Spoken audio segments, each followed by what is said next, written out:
pledge allegiance to the flag of the United States of America and to the republic for which it stands, one nation, under God, indivisible, with liberty and justice for all. And please remain standing for the national anthem.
Alrighty, roll call and verification of quorum. Chair, you're up.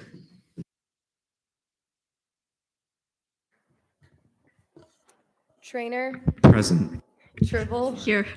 Moda, Here. Kira, Here. Nimbargi, Donovan, McClellan, Present. Millington, Present. Temple, Present. Capozzi, Present. Caldwell, Present. Spalding, Castillo, Present. Parmar, Cantrell, Present. Perry, Sheila, Present. Butler, Present. Batasia, Simcoe, Campbell, Domino, Present. Foster, Here. McNutt, Yalamanchili,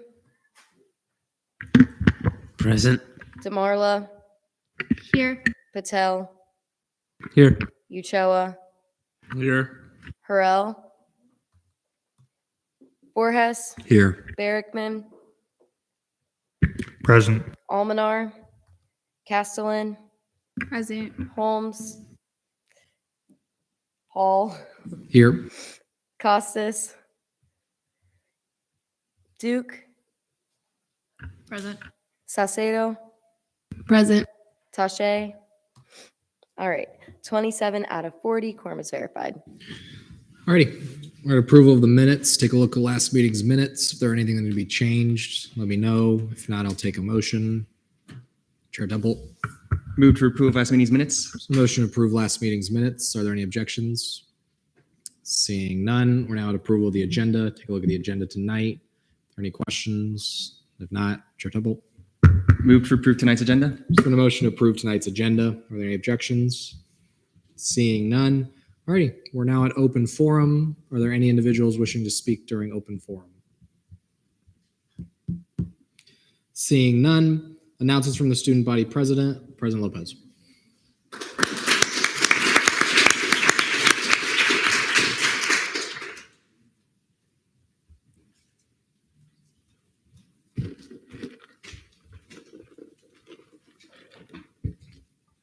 Hello, everyone. I hope classes have been going well this week. Just a couple of announcements from me.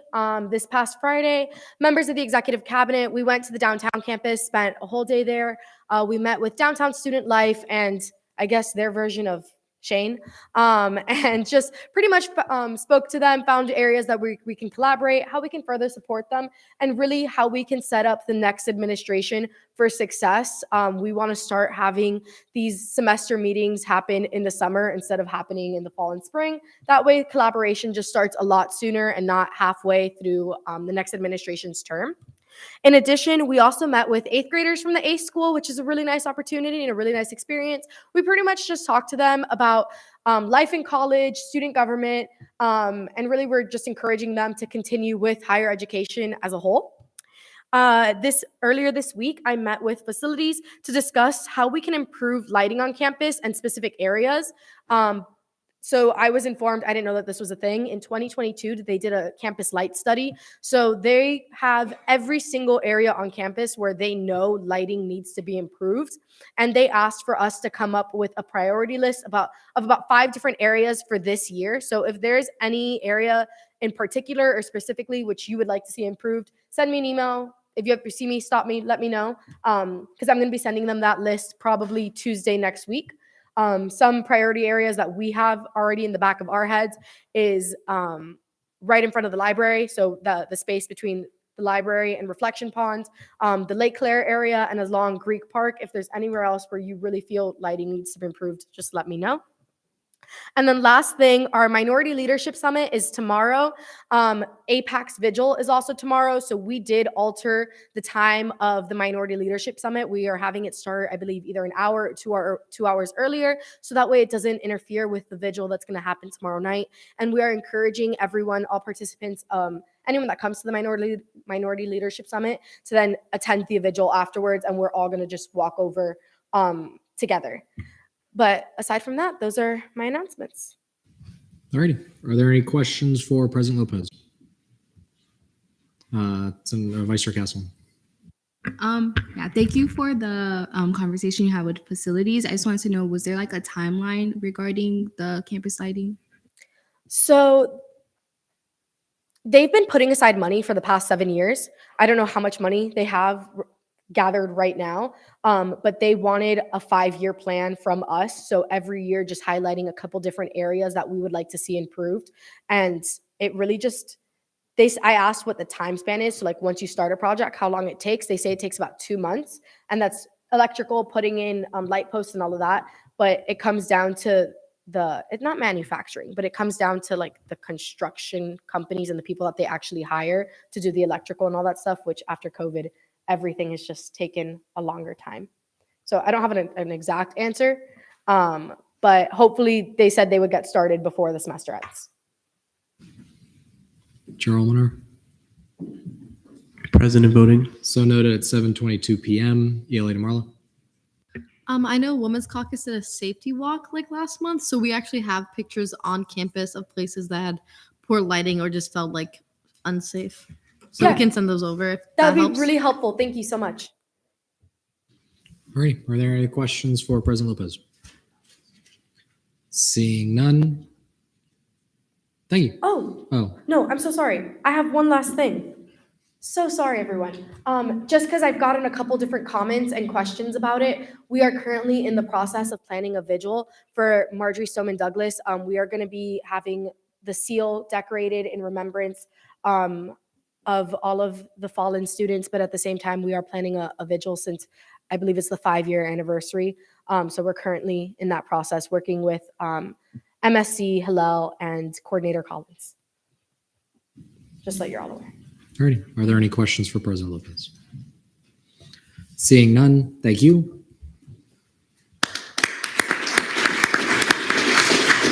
Announcements from the student body vice president, none. Comptroller's report, Comptroller Urchin.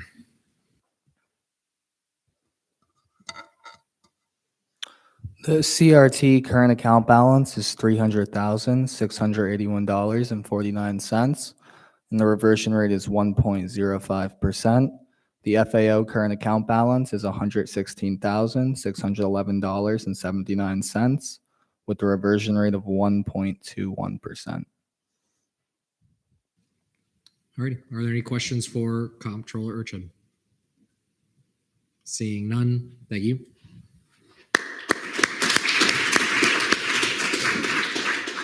Cabinet Forum, Attorney General Moore.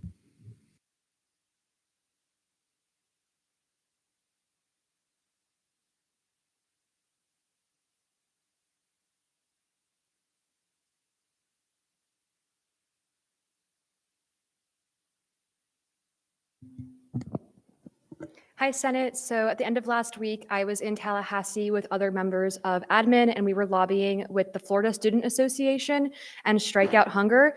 And for those who are interested, the two bills that we advocated for were the Hunger Free Campus Grant Program, which was formerly House Bill 1407 and Senate Bill 1916, and House Bill 33 and Senate Bill 56, which is the Psychology Interjurisdictional Compact, which basically just means that it would expand access to telehealth services across state lines and help students get access to mental health services. I met with the Election Commission today and reviewed Title VI. We went over tiers 1 through 4 and those violations and the sanctions that would follow, as well as the general process that is utilized to adjudicate the violation hearings. Myself and a few members of Senate leadership will be meeting tomorrow to do a review of Title IX and draft some revisions for that statute as well. And per usual, feel free to utilize the opinion request form. Thank you. Alrighty. Are there any questions for Attorney General Moore? Chair Tupple, 2 quick questions, if I may. go for it. Thank you, Mr. Speaker. Good evening, AG Moore. So regarding HB 1407 or SB 1916, do we expect a new bill to be filed this session? Yes, so last time I checked, there is a bill for it that has been drafted. I'm not sure if it has made its way into committee yet, but we are expecting that to become a bill. My second question has been answered. Thank you. Alrighty. Are there any other questions for Attorney General Moore? Seeing none, thank you. Announcements from the Chief Justice. Chief Justice Carroll.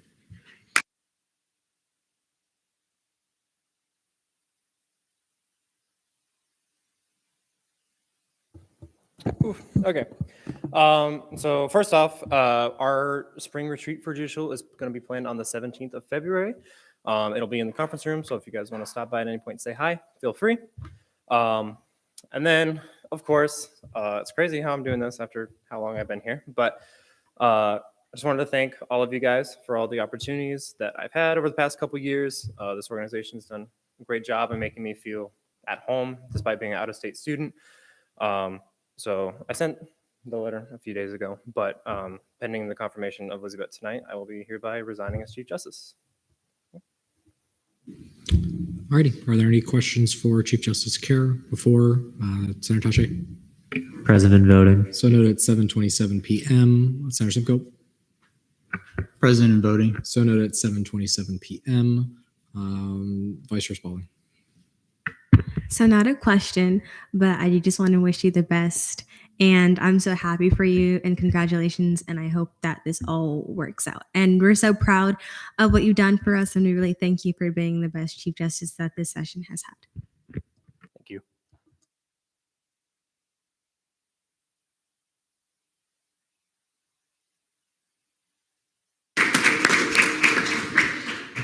Alrighty. Announcements from the Supervisor of Elections, Supervisor McGregor.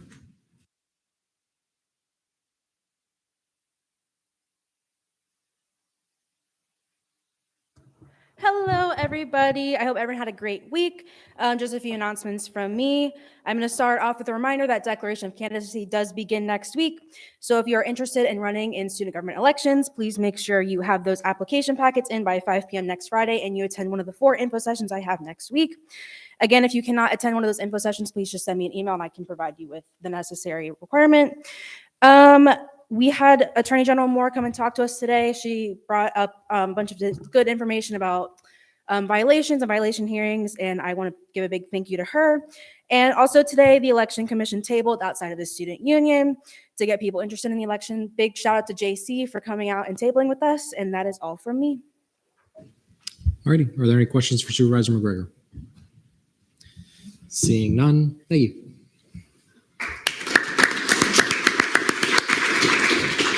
Announcements from the Activity and Service Fee Committee, Acting Chair.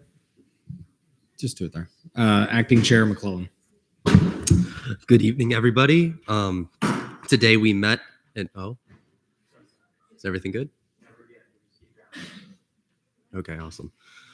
Good evening, everybody. Today we met and had a productive meeting. We went over the proviso language for the budget bill as well as made some changes that needed to be made concerning some salaries that no longer needed to be funded through the activity and service fee. If you have any questions concerning the budget, please reach out. Thank you. Alrighty, are there any questions for Chair McClellan? Seeing none, announced from the Scholarship Committee Chair, none, announced from the Senate President. Hello, everybody. Another Thursday night. We're here doing our thing. As always, if you need a meeting with anybody in the speaker's office, to please use that link. And then I wanted to kind of just give a mini update because I had people message me about stuff. So if you do intend to graduate this semester, first of all, congrats to you, myself included there, I guess, to fill out that form that I've linked to order the stoles. I am setting a deadline of the 24th before I submit the order, especially because I know people starting in March will start looking into doing grad pictures, things of that nature. So definitely try to get that to me before. We may buy a couple of just extra generic ones, but definitely try to get that to me as soon as you can.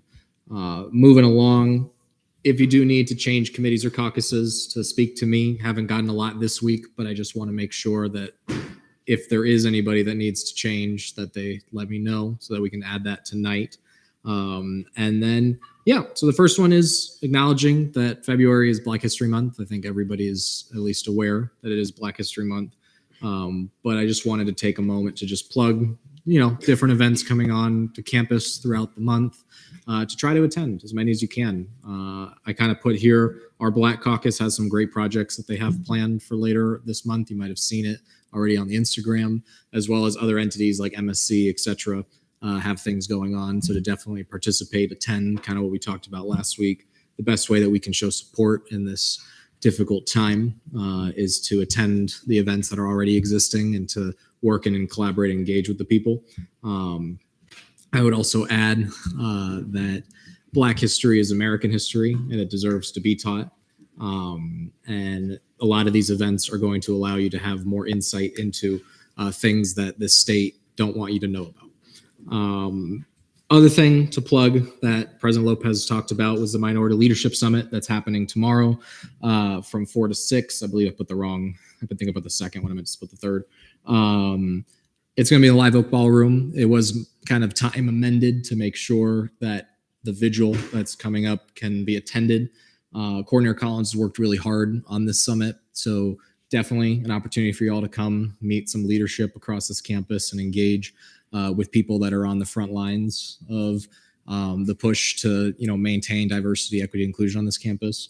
As well as I know some of our caucuses will be participating and tabling and things like that. So to definitely come out and show your support. The last thing, at least specifically, I want to talk about was that vigil that is happening, being put on by APAC and MSC at the UCF Reflection Pond tomorrow from 3 to 6. I read that wrong, from 6 p.m. In remembrance of the victims of the recent shootings that happened in California. They did specify to please try to arrive 15-20 minutes before the vigil begins. It'll begin probably 6 p.m. sharply. And then just to kind of add to that, they are asking to wear red, orange, and green to spread awareness for Lunar New Year, gun violence, and mental health awareness. So if you do intend to attend, you can wear whatever you want, but they're encouraging that. As well as I just wanted to note that this is not the first time that our campus has come together on this issue. Back in spring of 2021, when there was a string of violence against the APIA community, a string of violence perpetuated by, unfortunately, people that this body has funded in the past, who came to this campus, who spewed anti-Asian rhetoric at the time of COVID-19. And in that troubling time, in that difficult time, APAC, as well as students from all over this campus, came together and held a vigil for those at the time it was victims of shootings in Georgia against the hate that came towards that community. And we saw that hate happen again in California. I would add that UCF had a field day posting that on their Instagram in great solidarity with the movement, and have since then not really done all that much for our APIA community. So this is a way to make sure that this vigil is not just another photo opportunity for this university, but that it can eventually hopefully lead to concrete action, which was what the founders and those that worked on that vigil last time wanted in the first place. And I think it's on us as a body to try to work with APAC and other entities, work with our APIA caucus, et cetera, to make sure that we're fighting for a community that is under direct attack. Last thing is applications for Take the Capitol are now open. If you want to take that fight to the Capitol. If you want to advocate for the issues that this college cares about, that's a great way to do so. Those are going to be open from now until February 17th, and you can apply via Knights Connect. Highly encourage everyone that can to participate in this. When Day at the Capitol happens, I won't even be a senator anymore. It's going to happen after our term has come to an end, but I do intend to be there.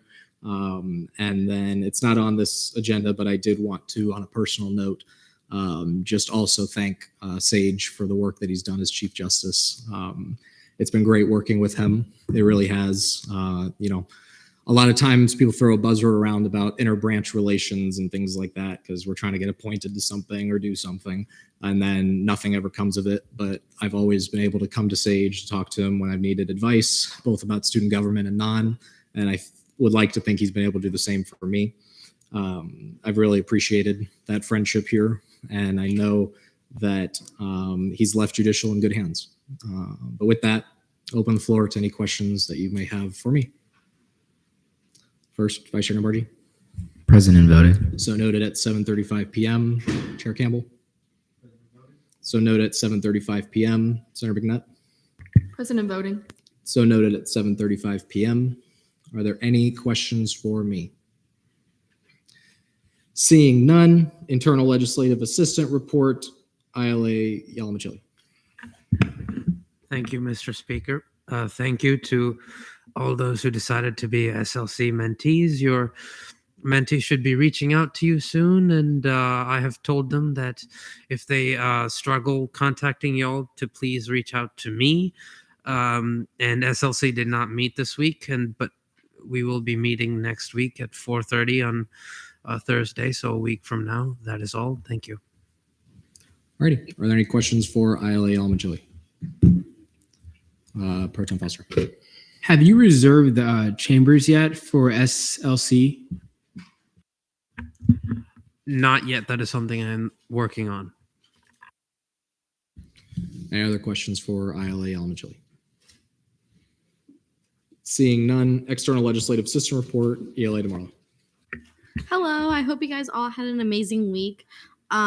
Sierra, Director of Communication, has reached out and wanted to make a post about the highlighting the legislative branch. It was very nice of her to reach out for that. So I've contacted some people. If you have any initiatives that you've done through Senate or like as a caucus or individually, I would love for you to just email me with like a quick blurb about it, just so we can highlight and value your guys' work. Thank you. Alrighty. Are there any questions for ELA DeMarlo? Seeing none, President Pro Tempore report, Pro Tem Foster.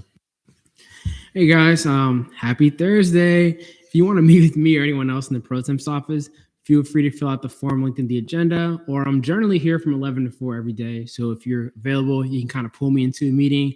That usually happens a lot. I'm pretty available. I talked to a few of you about rescheduling headshots or just scheduling headshots in general because you haven't gotten one. I told you reach out to me. Haven't really heard anything. So I decided to make it a little bit easier on everybody. I posted a when to meet, so just fill out the days and times that you're generally available. And for example, if I see, 10 people are available Tuesdays at 4 p.m., that's when I'll try to work with Colby and try to get those headshots done. So definitely try to fill it out tonight. We're going to have a caucus or anytime you have free, try to fill it out because I want to get those headshots out as soon as possible. Last but not least, I would like to thank LGBTQ plus caucus for informally meeting on Wednesday. Finally met. First meeting of this year, same with APIA caucus. So shout out to those two caucuses. And I hereby appoint Vice Chair Spalding to Sergeant at Arms.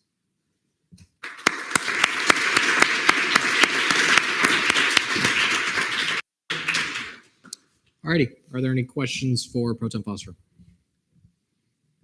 Seeing none, Deputy Pro Tempore of Legislative Affairs Report, Dale McClellan. Hello again. Tonight, we have 3 fiscal bills on second reading and 2 fiscal bills on third reading. One of the fiscal bills that is on second reading, 5442, needs to be seen on both readings, and I suggest that we just see all of the fiscal bills on second and third readings. As always, all internal legislation needs to be submitted by Wednesdays at 5 p.m. to be considered for that week. Give me enough time to look over them and then approve them. And they need to be sent to both Pro Tem Foster and myself. Both of the both of us need to be on that email to be considered. And then once you submit legislation, expect contact from me. If you have any questions ever about anything, but specifically legislation in this case, reach out to me. I'll be happy to help you. Alrighty. Are there any questions for Deland Clone? Chair Tupple. A quick question regarding 5442. Do you know if the RSO representative is here because Vice Chair Harrell is not? I do believe so. Well, I spoke with it's Night Riders. Yes. And I believe I'll be moving for 7-minute speeches for that. Alrighty. Are there any other questions for Deland Clone? Seeing none. Deputy Pro Tempore of Senate Relations Report, Tisra Patel. Hello, everyone. Vice Chair Morgan and I are currently working very hard on getting you that FAO calendar. We're hoping to get it to you by next Thursday. If you would like to know more details about it, it's linked in the Senate minutes. This week, we had our volleyball and soccer games Monday and Tuesday. Don't ask me about soccer, but we played an amazing volleyball game, a clean 2-0, scoring 25-21 in the first set and 25-29 in the second set. Special shout out to JC, Sage, and last but definitely not least, Carly. Additionally, I would like to formally announce that we will be taking part in a kickball tournament this Saturday at 10 a.m. If you are interested in joining, please come to me and I will help you join. All right. Are there any questions for Tisra Patel? Seeing none. Caucus reports. Asia Pacific Islander Caucus. Chair Patel. Hello again, guys. We finally reached quorum and met. We went over resolutions that we're supporting for our agenda at Day of the Capitol, and we discussed an event that we'll be hosting in honor of Asian American Pacific Islander American Month in May, and a possible collaboration with APAC. And in light of recent events, we are discussing actions we could take to make the APIA community and the UCF area feel supported and safe, and not only as a caucus, but also as individuals. Alrighty. Are there any questions for Chair Patel? Seeing none. Black Caucus report, Vice Chair Castle. Hey, happy Black History Month, everyone. This year's theme is Black Resistance. Black History Month 2023 theme Black Resistance explores how African Americans have resisted historic and ongoing oppression in all forms, especially the racial terrorism of lynching, racial pogroms, and police killings since the nation's earliest days. Two important figures of the Black resistance that Sear would recommend looking into are Mary McLeod Bethune and Cori Bush. We will be tabling at tomorrow's Minority Summit with the other caucuses from 4 to 6 p.m. And I highly encourage you all to come out and support our minorities on campus. If you need any help with your events, please don't hesitate to reach out to Black Caucus, I guess. And we'd be more than happy to help. We'd be more than happy to have you guys with event planning experience.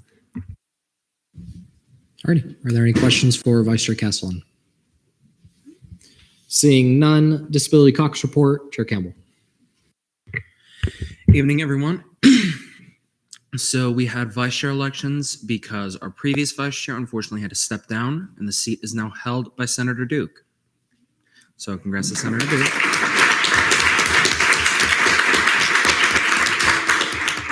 Yeah, you get a name tag now. So we're working to add a second disability-based RSO to the caucus.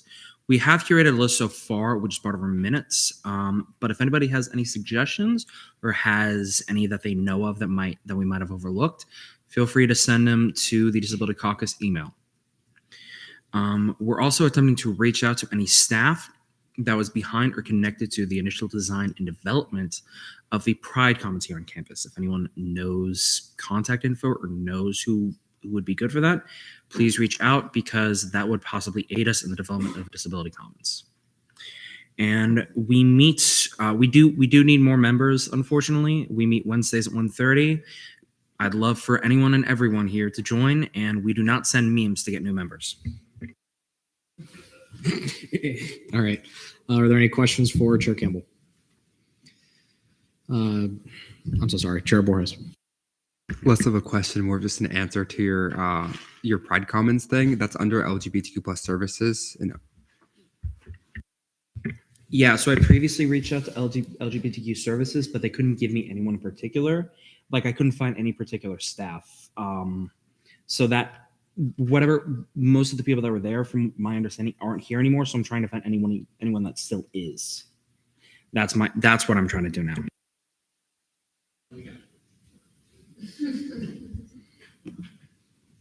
All righty. Are there any questions for Chair Campbell? Seeing none, Latin Hispanic Caucus report, Chair Salcedo. Hi, everyone. So we'll be seeing Resolution 5429, which is about community IDs, and as well as Proclamation 5417, which is about the Mexican consulate.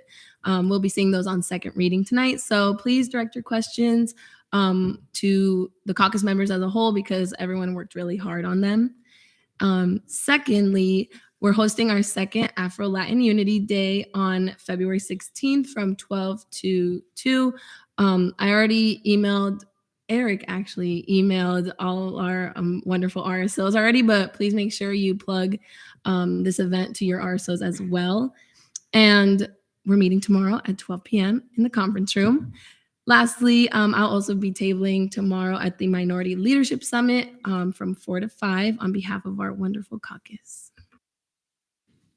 All right. Are there any questions for Chair Salcedo? Seeing none, LGBTQ plus caucus vacant, women's caucus report, Chair Moto. Hi, everybody. Oh my God, I thought the mic wasn't working for a second. Hi, everybody. We met this past week on Monday, and we discussed our collaboration with MSC for our Women's Market Day. The date that we are thinking about right now is March 28th. More details to come in the next few weeks. Also, the UCF Arboretum is having a plant sale tomorrow from 4 to 6. It's cash only.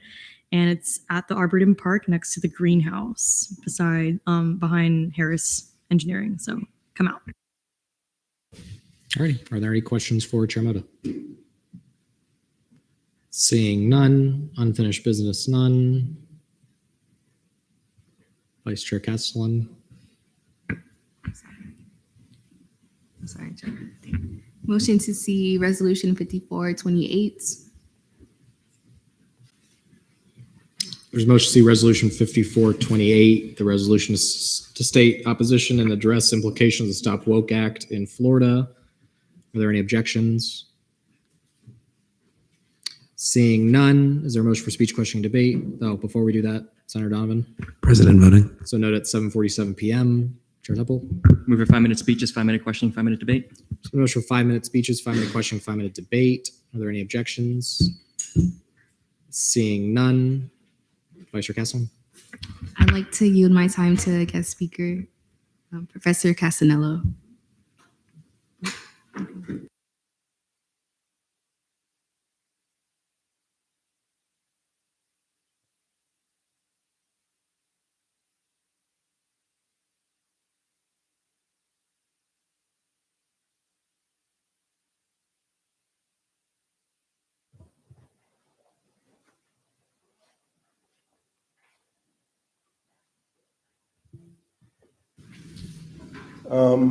I'm humbled and honored to be here to speak before you, and I thank you for the invitation from Grace. A while ago, Grace came by to see me because she read about the lawsuit I'm involved with to get a federal judge to declare HB 7 unconstitutional.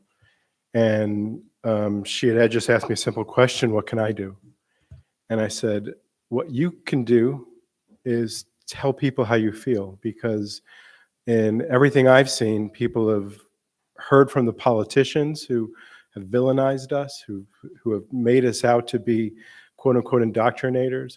We've heard from the professors this has impacted, and I really haven't heard from the students that this affects.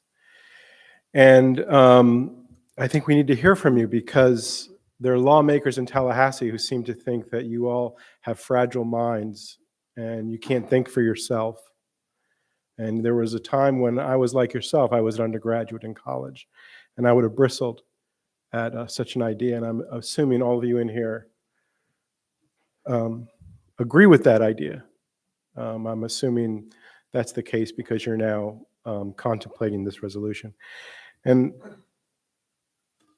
what it reminds me of is a project I was working on a number of years ago about Florida State Women's College in the 1920s and Florida A&M College at the time, that's now Florida A&M University. And at both those schools, the legislature, the Florida legislature, tried to curb the curriculum in each place.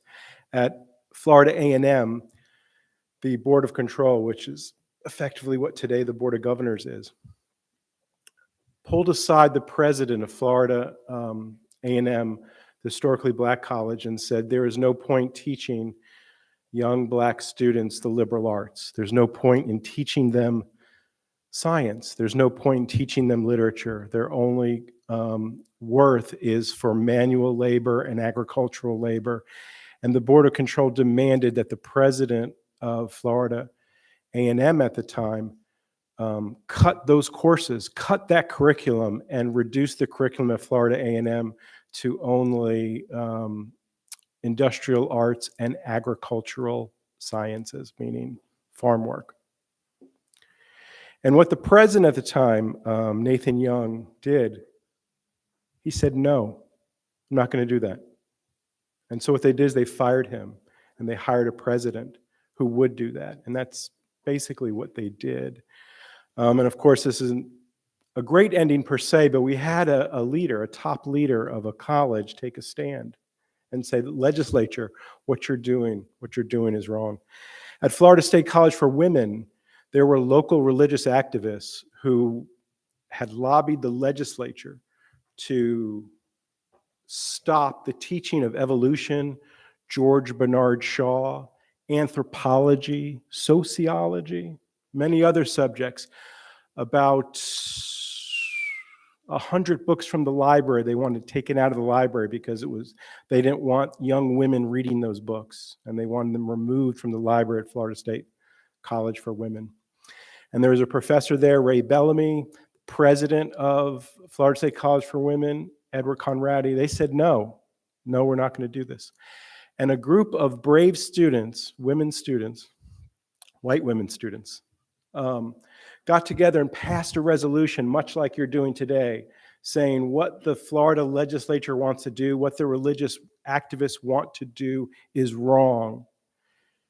We are adults. That's what they told them. They said there is no idea too scary that they cannot engage with as young people, as students on Florida's public colleges and universities.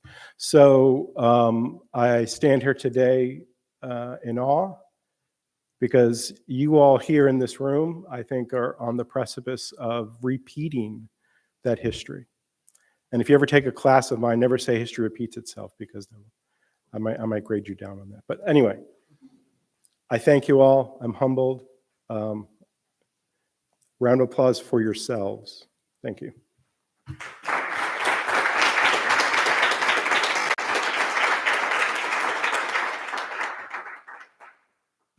Okay, we're now in line for questions. Senator Toche. I actually had a question for Professor Casanello. Is that okay? Yeah, if you want, Senator McNutt, if you could have him. Okay. Hey, Professor, good to see you. Good to see you too. I was wondering if, I'm not a legal expert, but to my knowledge, when there's lawsuits and things like that, you can submit a bunch of documents as testimonials on one side or the other. If we were to pass this and try to get some other universities to pass those, do you think that would be something that would be helpful in the lawsuit at all, or no? I don't know about the lawsuit. As it was explained to me by the lawyers I'm working with, the lawsuit is just on its own trajectory. It's mostly kind of an in theory thing that's going to be in the courtroom. There'll be some amicus briefs and things like that, but the amicus briefs are usually written by experts, but I think what you're doing here is very important in the debate, the public debate. The public college and university system is a public good. You are taking advantage of this public good. We should hear from you. We should hear from you. We should hear from the students at FAMU, at UNF, at FAU, all the other colleges, public college and university that this law is impacting. And I think the more of you that do that, and the more of you that collectively speak voice to how this legislation is impacting you, overall is what we need, quite frankly. Because, what we're seeing, and I don't think this is going to be a surprise to many of you, what we're seeing in Tallahassee is, a run of demagoguery. And demagoguery pays in the short term, but doesn't pay in the long term. And in the future, when writers and historians are going to look back, I think they're going to look back on your resolution, and they're going to look back on what the students thought, how the students felt in this whole endeavor. And so it's important to put yourself on record, put yourself in the public, and make sure you're part of, how we understand this moment years from now. All right, Chair Campbell. Could you speak on a recent, I don't know if it was speech or just an announcement that that Governor DeSantis made about how he is going to, in the next annual fiscal bill for Florida, be as part of it defunding diversity, inclusion, and equity programs on state colleges and universities. Can you comment or speak on that at all? Sure. It's a little tough to kind of tease out what is theater and what is real in what he said. And what you have to understand is how the budget is written in the state of Florida. So there actually are two governmental entities that write the state's budget. One is the governor's office, and one is the House of Representatives, Florida House of Representatives. So when DeSantis says, I'm going to XYZ with the budget, which is what he did, he created a survey about how much money colleges and universities spend on DEI and critical race theory, presumably with the idea that that money would be missing in budgets that are handed down, that his office will write. But the reality of the Florida budget is that it actually is done by the House of Representatives. So what happens is formally the governor presents his budget to the House of Representatives. They receive it. The House of Representatives produces their budget. Usually, historically speaking, that budget is very different from the governor's budget because they have the ultimate authority to pass a budget, not the governor. And then the governor has a line item veto of their budget, and then he starts slashing stuff in their budget. So in the short term, I think he's creating a lot of public theater, and he's making a lot of threats, and he's getting a lot of administrators nervous about what they may be missing in the coming year. How much of that actually happens, I don't know. If it's like years past, I would go so far as to say maybe not much, because I know DeSantis has demonstrated a uncanny ability to cut budget items from leading Republicans in Tallahassee, and they have a long memory. So hard to say. Unfortunately, debate or question time has elapsed. There's a motion to extend. Chair Tubble. Move to extend questioning time by 3 minutes. Motion to extend questioning time by 3 minutes. Are there any objections? Seeing none, 3 minutes. Senator Berkman. Are there specific parts of the Woke Act that are particularly troubling? I take that's for me, right? Yes, yeah, sir. actually, I think colleges and universities, especially the administrators therein, including ours, are underselling the Stop Woke Act. The language of the Stop Woke Act is the two parts that are troubling.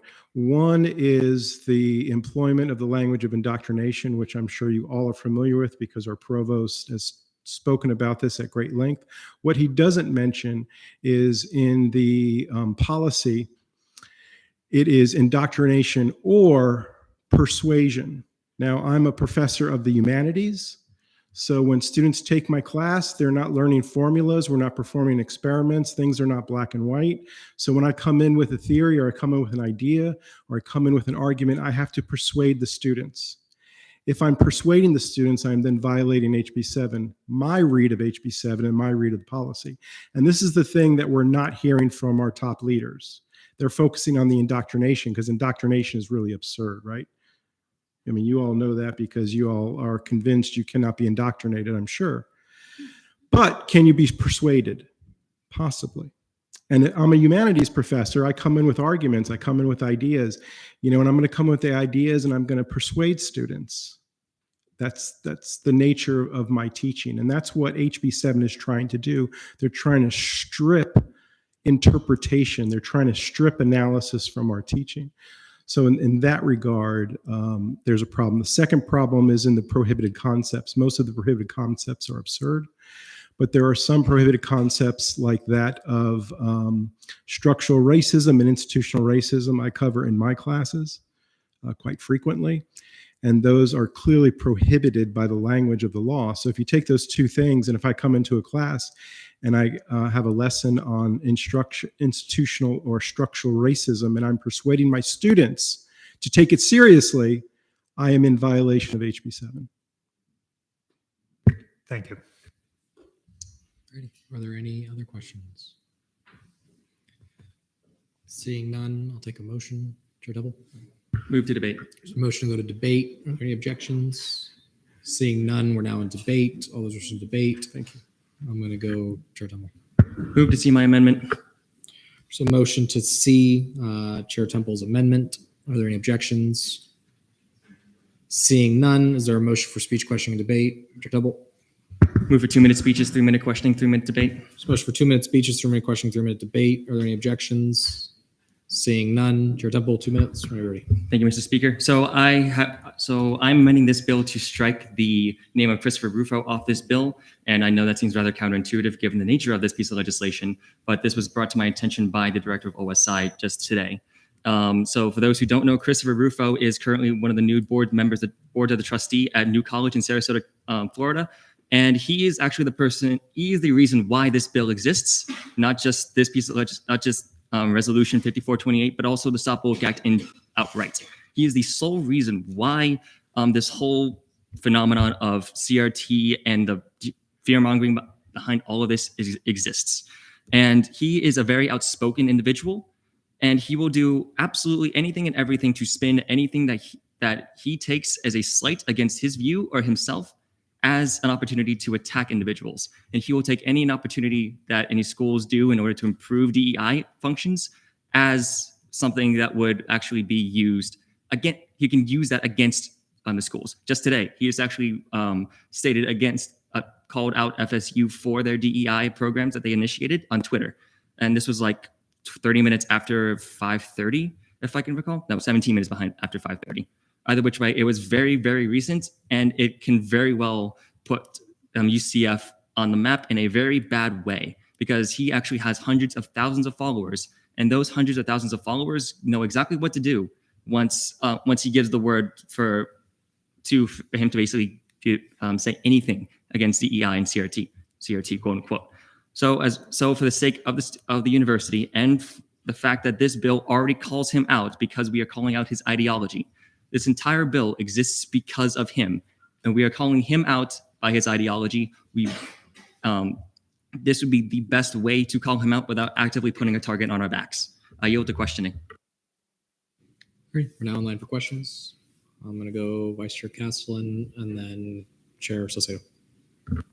I'm a little confused as to why you think this should be struck down, because I understand you're saying that he could, blow this out of proportion, have it be emphasized, publicized on his social media, but that's inherently the nature of this resolution to, spread awareness to show that we're not in favor of this legislation, obviously not legislation, but act that has been passed. So why exactly would we take it, not address it to him? Because I feel like you said, he's the reason why this bill was even created. So I feel like he's the main person that we should be addressing this towards. And it's not really if you think like it's going to reflect like on student government, it is mainly reflecting off the student body, the opinion of the student body, because that's who we are. We are senators. We are the student body. We're not necessarily the institution, but the minds of the students themselves as what we believe. So yeah, I'm just kind of confused on why we would take that out. I completely understand. May I, Mr. Speaker? I completely understand the concern. It's just that this bill, as I've stated in my speech, this bill already calls out him by way of his ideology. You cannot have an ideology without a person that has sparked it. So say, for example, you have, sorry for those who actually take offense to this, Karl Marx, for example.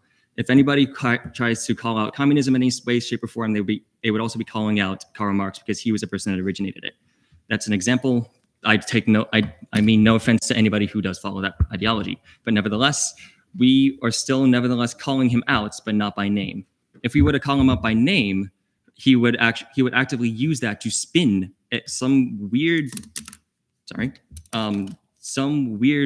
that UCF is out to get him personally. That is of course conjecture, but the fact of the matter is, I find it rather dangerous to say the least.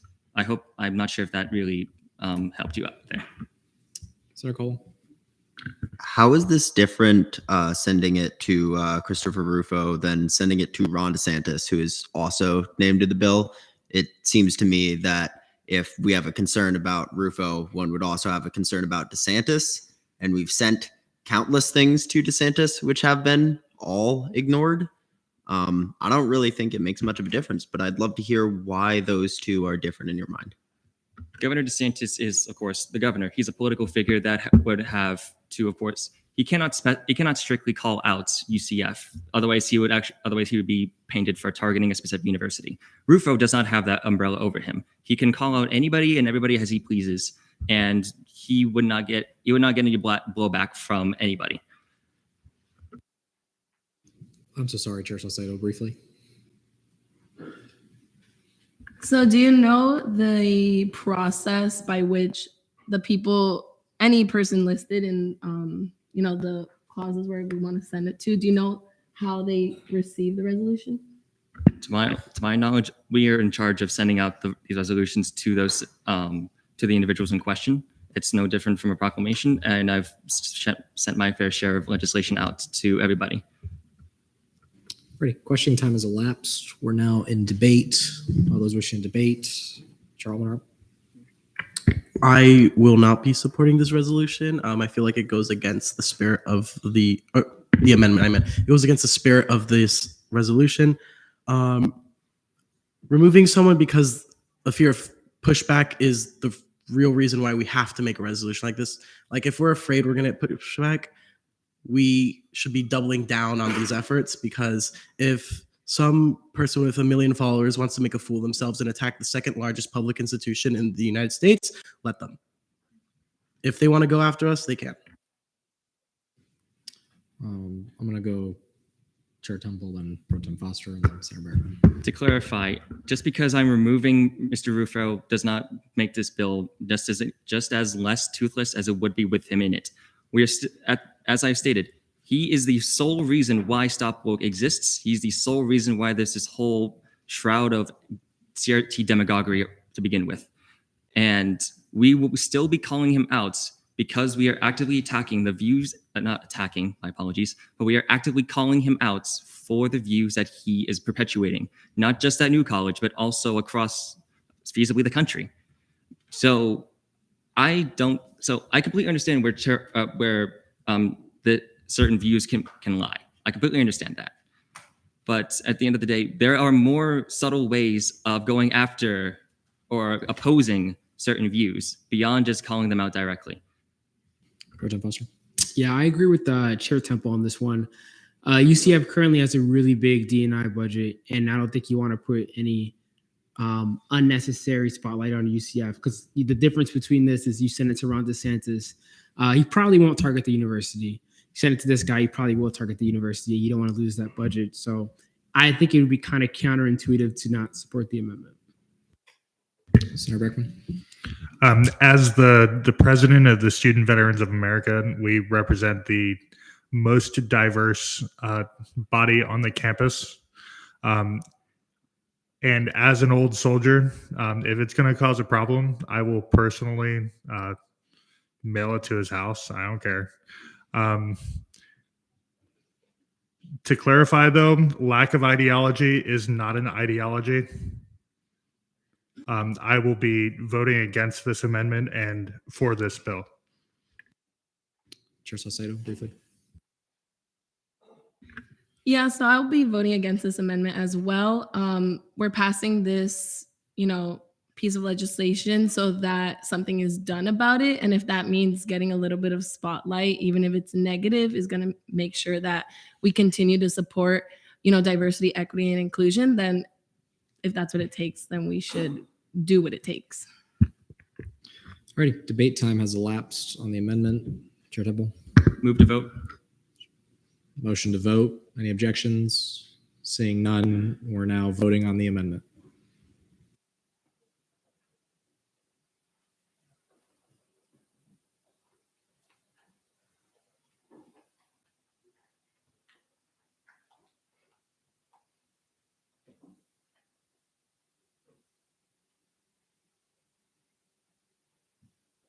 Vote count is 6 to 25 to 1. The amendment does not pass favorably. We are still in line for debate. I'm going to let Chair Temple and then Senator Teche. So yeah, despite my attempt at removing Rufo, I still think that this bill is absolutely something we need to follow through on, because I'm not going to go through my whole spiel again about like I did last time. But needless to say, I agree wholeheartedly with what Professor Casanello said. This is something that cannot stand in our current society, like outright. Like the fact that somebody is intent on absolutely trying to prevent somebody from learning more deeply about our history is a crime in and of itself. And of course, I'm still waiting for the courts to say something about that matter, but hey, I'm no judge. But regardless, I will be voting in favor of this legislation. I encourage you all to do the same. Senator Teche. Move to vote. Motion to vote on Resolution 5428. Are there any objections? Seeing none, we're now there.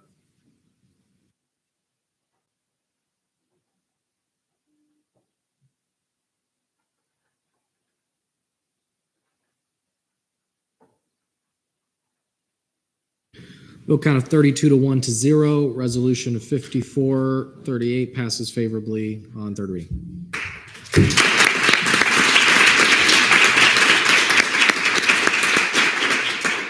Chair Temple. Move to return to fiscal committee caucus time. So motion return to fiscal committee caucus time. Are there any objections? Seeing none, FAO will be caucusing in here for 15 minutes.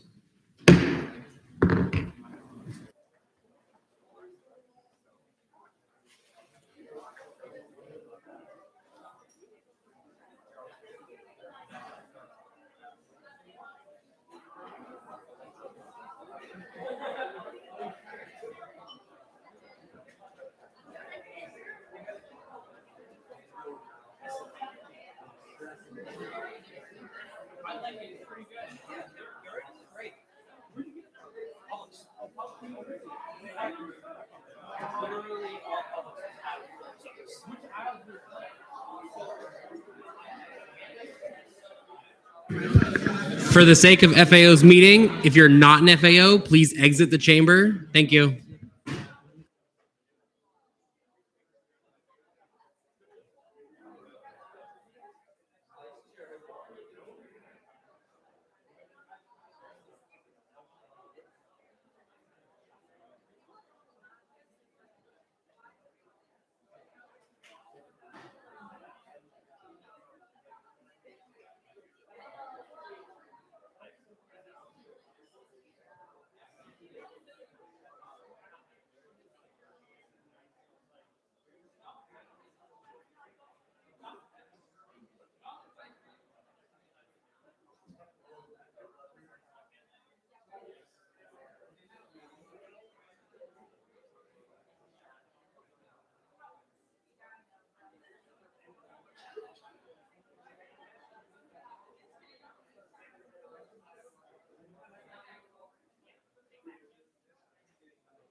All right.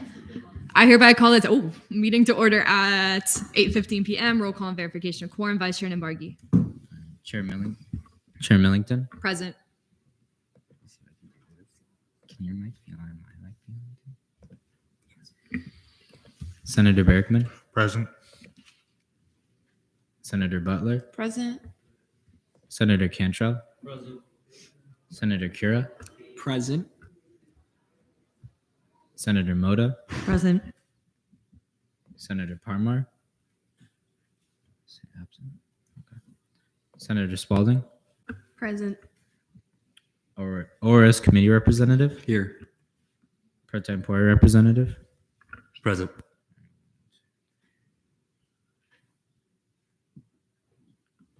$11 out of 9. Roll call verified.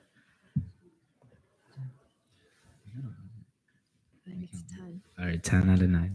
Okay, thank you. Approval of the minutes. Take a second to look over last meeting's minutes, and I'll take a motion. Elise?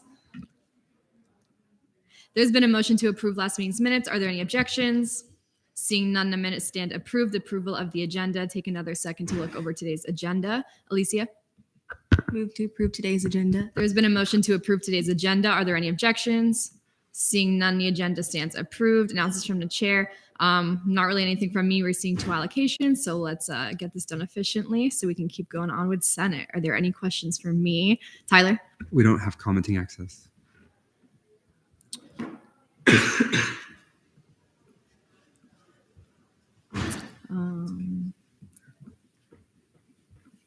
Okay, that should be updated right now, hopefully. Yeah, refresh your page. Are there any other questions for me? Seeing none, announcements from the vice chair. None. Awesome. Announcements from committee members. Seeing none, announcements from non-committee members. Seeing none, old business allocations. Is there a motion for 3-minute speeches and limited questioning, limited debate? All right, allocation 54-104. This is the Coptic Knights. 101. Sorry, my bad. So whenever you're ready, you'll have 3 minutes. If you just want to tell the committee a little bit about your RSO, what you're requesting funding for, and how you believe the funding will benefit your RSO. Yeah, hi. So we are Coptic Knights. Basically, we are a Orthodox Christian organization on campus that originated in Egypt, and we are reaching out to all Orthodox Christian and non-Christian students here on campus. We are inviting a guest speaker, Jerome Max, who is requesting $500 for his speaking. Yes. Awesome, thank you. We'll now be in questioning from the committee.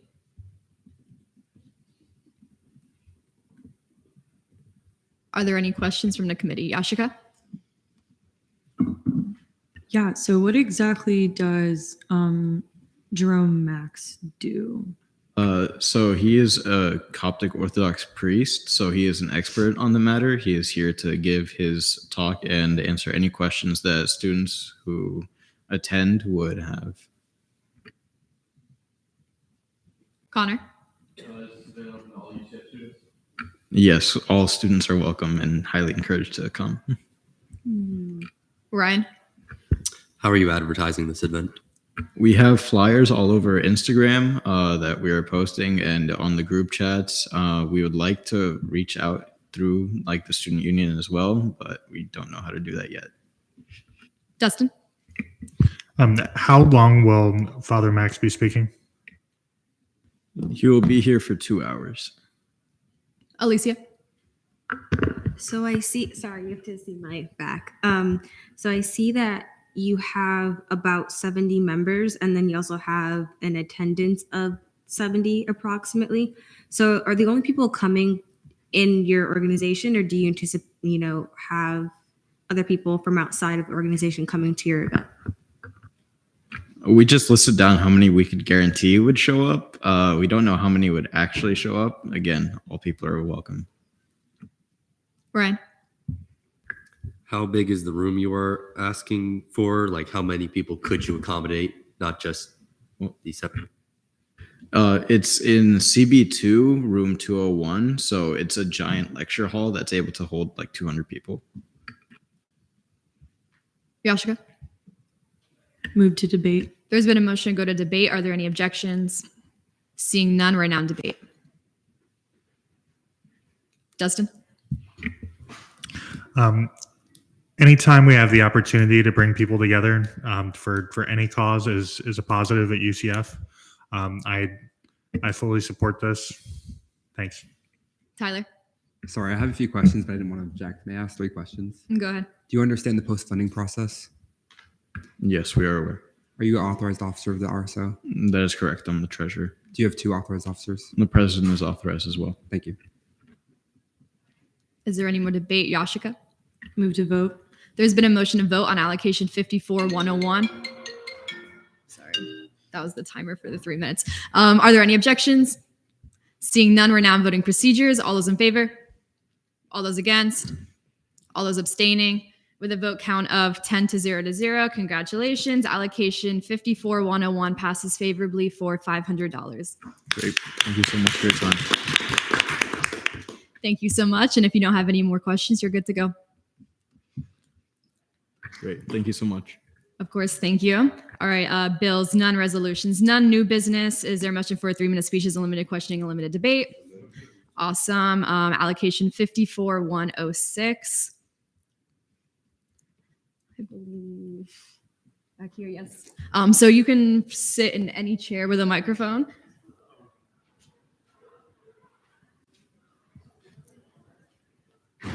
Thank you so much for coming tonight. And whenever you're ready, you'll have 3 minutes if you want to tell the committee a little bit about your RSO, what you're requesting funding for, and how you believe the funding will benefit your RSO. Hi, so I'm here on behalf of Lambda Alpha Epsilon. We're a pre-professional criminal justice fraternity. We are co-ed, open to all majors, all minors, although obviously we have a focus in criminal justice. The event that I'm seeking funding for today is our 7th annual Criminal Justice and Public Service Conference. That's on February 16th. Essentially, what this event is we invite professionals from the public service field, so that can be local police departments, federal agencies, state agencies, basically to come in. They have our members have special exclusive networking time in the morning at the beginning of our event, but throughout the day, anybody is open to come in to do networking. We sort of have it set up in like a conference style where the agencies are going to have tables. Individuals can walk through the event, meet with all the different representatives from these agencies. And then later in the day, we'll be having panels that are also open to everyone to come in and see, where we're going to be asking different groups of the agencies just questions about their time on the job and things like that, just to give our members as well as other UCF students that attend a inside look into the field. What I'm specifically on behalf of my organization requesting funding for is the catering for this event, which is not, we're not saying to all people like our members or people that come in and attend the event. The catering is specifically for the agency representatives that are coming, partially just in like a way of us thanking them for their time and coming out of their day to be here, but also by having catering within our event, it keeps the agency representatives more localized so they can be in the event, which is in the Pegasus Ballroom, just more local, more nearby, so they don't have to run out, go get food, especially since a lot of these agencies are bringing more than just one representative. We're estimating around 89 at this point representatives are going to be coming, representing I think around 40 or so agencies. But that's it. So thank you all for considering this. Thank you. We'll now be in questioning from the committee. And just kind of for committee information, I'm sure a question will come up about the timeline. The accountants gave approval for this to be seen the timeline wise, so they are aware of this allocation. Seth. Okay, so like I have a question for you, and I guess anyone that can answer it, but because we're giving this catering and funding it for like the agency professionals and not giving it to UCF students and making it open to all UCF students, is there like a problem that comes across there? I guess a clarifying question for the RSO, is the catering not for UCF students? Our breakfast catering section, which we have breakfast and we're going to be providing lunch. The lunch I know specifically is only going to be in terms of what we allocated for the agencies. We're sort of approaching the breakfast as giving the agency representatives like a first dibs, that they're have a full reign of breakfast, and then if we have anything left over, that'll I guess be open to members that are there early in the morning or whoever's there early in the morning. We're not going to be like forcing people off of that, but I guess a follow-up, is there any way to ensure that all of the food would be available to any UCF student? Just because a requirement to receive funding is to make sure that the items are available for all UCF students for free. Yeah, the breakfast would certainly meet that requirement. As for lunch, I think we're already with the allocation that we requested, we're already like under even just feeding all of the agency representatives that are coming out. So I don't think for the lunch portion that's possible, but for the breakfast, we had already anticipated that as being a little bit extra anyways. So that would be pretty open access. Okay, so to follow up with that, unfortunately, if the lunch wouldn't be available to the UCF students, we would have to take that out of the request. But if the breakfast is available, then we can still fund the breakfast. Okay, would it be possible for us to like transfer like a bigger order for breakfast and take away from our lunch, or is it too late at that stage for something like that? I would advise at this point, just because it's already cutting the timeline very closely, to stick with the original numbers and just kind of go through with the breakfast if you can guarantee that that is available for UCF students. Sorry, I have a question. When you say that it has to be available to UCF students, does everything need to be available for UCF students, or just like part of it? To clarify, do you mean like every aspect of the event? Every single portion of the catering? Yeah. Yes. So anything that's funded with money from the Senate Working Fund, so like catering, the meals and stuff, it would have to be available to UCF students. Okay. Yeah, Dustin, go ahead.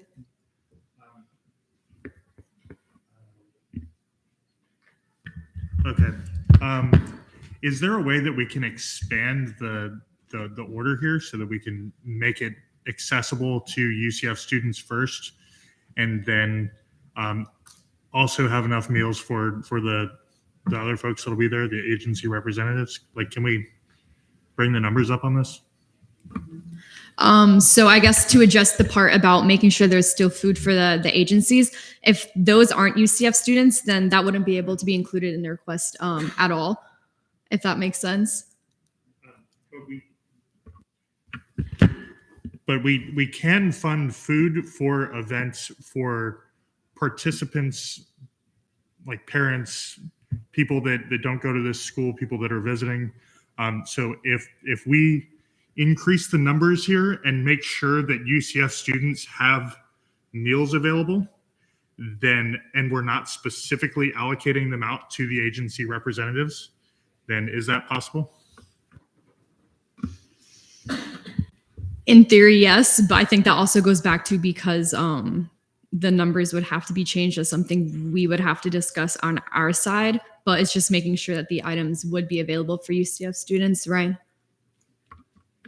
Yeah. So basically, if anybody walks up that's a UCF student to that food and says, "Can I have some?" you have to say yes. But other people could have it too. It's just that any student that walks up, it has to be accessible to them. Would that work for you still? Yeah. So as long as we make it available to them, then that's fine. Yeah, so just to clarify, as long as you can guarantee that if any UCF student walked up and asked for a lunch that was catered by our Senate Working Fund and you would say yes to them, then we could fund it. Yeah, that's fine. Yeah, that's fine. Although I did real quick want to address something that was said. I'm sorry, I don't know y'all's names, but in terms of like changing the allocation, I know an issue would be that we kind of, when first setting out this allocation, we already like pushed up against to the limit, the maximum limit that we can request for a catering, which I think it's $1,500. So I guess the solution to that would be like switching the lunch out of it, which would be the more exclusive thing, and then having breakfast, which can be open to everybody. But like it was mentioned earlier, I just don't know how that works with the time crunch of the events. Dustin. So how long would it take to get an updated quote? Like it looks like it was on a web app, something like that. Could that be done like in the next few minutes? All it is simply just changing the amount ordered. The catering plan we're already looking at was like a pretty open, it's like, I forgot what the exact title of it is, but it's one of the UCF continental breakfast options. So it would just be increasing the amount of people. We wouldn't have to actually change the nature of the order. And also just to piggyback off that, I think that'd be more of like a committee conversation. If we feel comfortable like passing it, knowing that if the numbers are going to stay the same, like the $12.99 for the breakfast, so that's something that as a committee we could decide. So just to clarify, you want to take out the lunch portions, the box lunches, and keep the catering mini continental? Yeah, that would probably be the best alternative. Okay, and do you have a quantity in mind that you'd like to update it to? I think what you had said to me, right? The 100 or whatever. I'm sorry. Do you mind if we just chat real quick off the microphone, or do you need to be able to hear it? No, you can go ahead. Thank you. Tyler. Just a question for you. Yeah. Can you clarify their max amount they're allowed to get for this? Like overall? Yeah, so the event 4,400. Go ahead. When they're ready, can I clarify something with them then? Yeah, is it about the one? Okay, I was gonna ask about that. I wasn't sure if that was like an RSO side thing or. Okay, yeah, you can. Oh, sorry. No, go ahead. So just sorry, a quick correction. That was an issue on my bad. I guess I kind of had it mixed up in my head. The switch would be just to the lunch. We would be eliminating the breakfast, and because we'd already discussed that earlier, the lunches are currently at $14.99 per, I guess, like catering unit. So if we were to have 100 box lunches, that would far and beyond, which would reach $14.99. That would far and beyond reach our requirement for the agencies, while also giving us sufficient extra to appeal to any UCF students that come through. Okay, can you clarify how many of each one, like ham, turkey, and veggie? Because right now there's 20 ham, 20 turkey, 10 veggie. Are you planning on doubling all of them? Yeah, just keeping that same ratio, I guess. Okay, so 40 ham, 40 turkey, and 20 veggie. That's correct. Okay, Tyler. May I clarify? Yeah, you can I ask may. the question? Okay, so just so you guys know, that cap that you were talking about is not the actual cap. It's $4,400. So if that changes your mind on how many things you want, I think it might be good. Do you guys want to change your amounts, knowing that fact? If that's the case, then we would probably want to provide for both breakfast and lunch to be able to cover both of those. If that's the cap that we could reach, then definitely. To clarify, would the breakfast be available to UCF students? Yeah, that could still be available for sure. Okay, and are you wanting to keep the quantity the same for the breakfast? I guess we would probably also want to raise the breakfast to like a similar figure in the lunch. So I guess that would also be a quantity of 100. Although I would have to do like the specific math like right now to see how much it would be to hit the upper limits of that.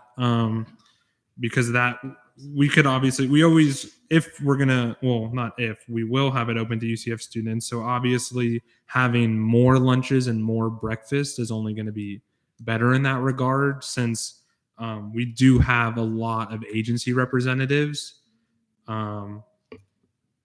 Do you have specific numbers? Right now at 100 lunches and 100 breakfasts, it's at $2,798. Yeah, we were estimating at least around 90 representatives from around 40 agencies. So we definitely would have to increase that to provide a lot of cover. But I think. Okay, do you have specific numbers? So I would say 90 agency representatives, 40 of our members, and then I mean we have like 100 and something people signed up. So I don't know if it can be available to them, but we don't really know how many people who are outside of our membership is gonna be. But is there a specific number you'd like us to amend the lunches to and breakfast from 100, or are you fine with 100? What's 150? I don't know if 150s we're still good. Yeah, I would probably recommend the figure for 150 for each meal, breakfast and lunch. Okay, and as far as the ham turkey veggie breakdown, how would you like that to be for the 150? I guess probably 60, 60, 30. Okay, thank you. Okay, so at 60, 60, 30, and then 150 breakfast, you're at $4,197. Okay, so that would probably be a perfect spot to be in, I think. Okay, Dustin. I would like to clarify once again, though, that this money does come out of our activity and service fees that we pay the school. So it is very important to make sure that we're feeding our students first and not the agency representatives. Tyler. 3 questions, if I may. You may. Are you an authorized officer for Zarsa? Yes. Do you have 2 authorized officers? Yes. Do you understand the post-funding process? Yes. Are there any more questions? If not, I'll take a motion. Alicia? Move to debate. There's been a motion to go to debate. Are there any objections? Seeing none, we're now in debate. Is there anyone wishing to debate? Seth? All right. So, like, with that being said, and I'm glad we were able to figure everything out, but it's just important to understand that the catering is meant for UCF students first. So, if agency representatives aren't fed from the luncheon that we have catered here today, then that's just an impact that could happen as a result of having to change around how we were able to pass it here today. Thomas? Seems like we got it all figured out and everyone's doing a good job talking to each other. So I say we, may I retain? You may. I say we move the vote. I'm in support. There's been a motion to vote on allocation 54106. Are there any objections? Seeing none, we're now voting procedures. All those in favor? All those against? All those abstaining? With a vote count of 10 to 0 to 0, congratulations. Allocation 54106 passes favorably for $4,197. Thank you so much. All right. Bills, none. Resolutions, none. Member discussion. Seeing none. Miscellaneous business. Ryan? Real quick, you usually are supposed to say, may I retain at the beginning and then vote. I don't think he knew he was going to retain. Okay, thank Fair you. enough, fair enough. Is anyone wishing to make a motion? Connor? Motion to adjourn pending final roll call. There's been a motion to adjourn pending final roll call. Are there any objections? Seeing none, we're now in final roll call. Same as initial. Thank you. I adjourn this meeting at 8:39 p.m. Hey, FAO is awesome.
Alrighty, fiscal committee reports. CRT committee report, Chair Trouble. Okay, so as of this week, we've impacted almost 1,000 students and allocated over $300,000. Our meeting was less than 2 hours, if you could believe it. That was crazy. And then I figured instead of just reading a bunch of numbers, I'd tell you a little bit about what we funded. So this week we funded students presenting research on a variety of different topics, including suicidal crisis triggers, sodium detection and plastic ISEs, whatever that means, and women's autobiographical resistance. And we also funded some competition and networking conferences for the American Medical Women's Association, Collegiate DECA, the American Marketing Association, and the Graduate Writers Association. Okay, so in committee, old business allocations, we approved allocation 54-338 with a vote count of 6-0, and we denied 54-336 and 337 with vote count of 0 to 5 to 1. And then we postponed 54-331 and 340 by general consent. We PPI'd 54-309 by general consent. And then new business allocations, we approved 54-352 with vote count of 6-0, 353 with vote count of 6-0 to 1, 354, 355, 357, 359 with a vote count of 7-0. We denied 54-360 and we postponed 351 and 358 by general consent, and we PPI'd 54-356. And then fiscal bills, we approved fiscal bill 54-41 with a vote count of 7-0. Alrighty, are there any questions for Chair Trouble? Seeing none, FAO committee report, Chair Millington. Hey guys, happy Thursday again. So new business allocations, we approved 54, 93, 94, 95, 96, and 97 with a vote count of 10-0, 54, 98 with a vote count of 8-0 to 1, 54, 99, 54, 103, and 54, 104 with a vote count of 10-0. And we postponed allocation 54, 101 by general consent. Bills, we approved fiscal bill 54, 42, 10-0. In caucus old business, we approved 54, 101 with a vote count of 10-0, and new business we approved 54-106 with a vote count of 10-0. Alrighty, are there any questions for Chair Millington? Seeing none, ORS committee report, Chair Borges. Hey guys, this week we had chair elections. Bless you. I'm the new ORS chair, vote count of 5-2 to 1. In committee, new business internal bills approved 54-30, with a vote count of 6-0 to 1, and I yield to my vice chair for Victor's visuals. Hey guys, just wanted to start off giving a shout out to our football team who just got their schedule for the Big 12. That's great. And then for this week's Victor's visuals, we had Ethan's confirmation to Senate last year. Tears after Animal Farm. What I believe to be a picture from the plane. Vihan ?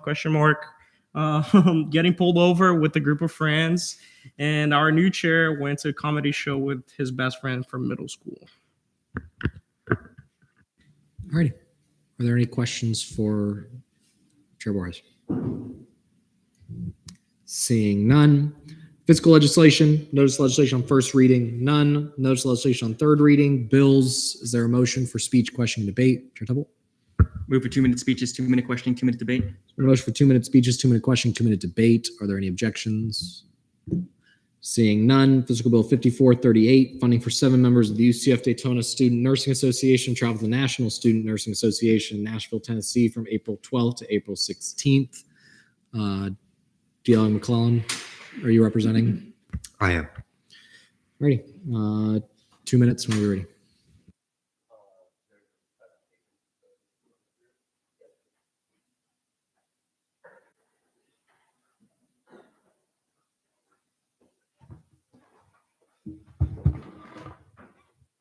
Oh, this thing's already on.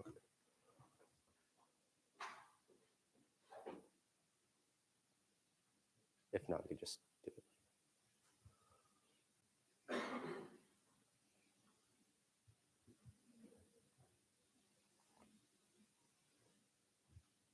Yeah, we'll just. Hello, everybody. Once again, we will be looking at this bill funding for 7 members of the Daytona chapter of the Student Nurses Association to travel to the National Student Nursing Association 2023 conference. Oh, I can do it with this, so. Well.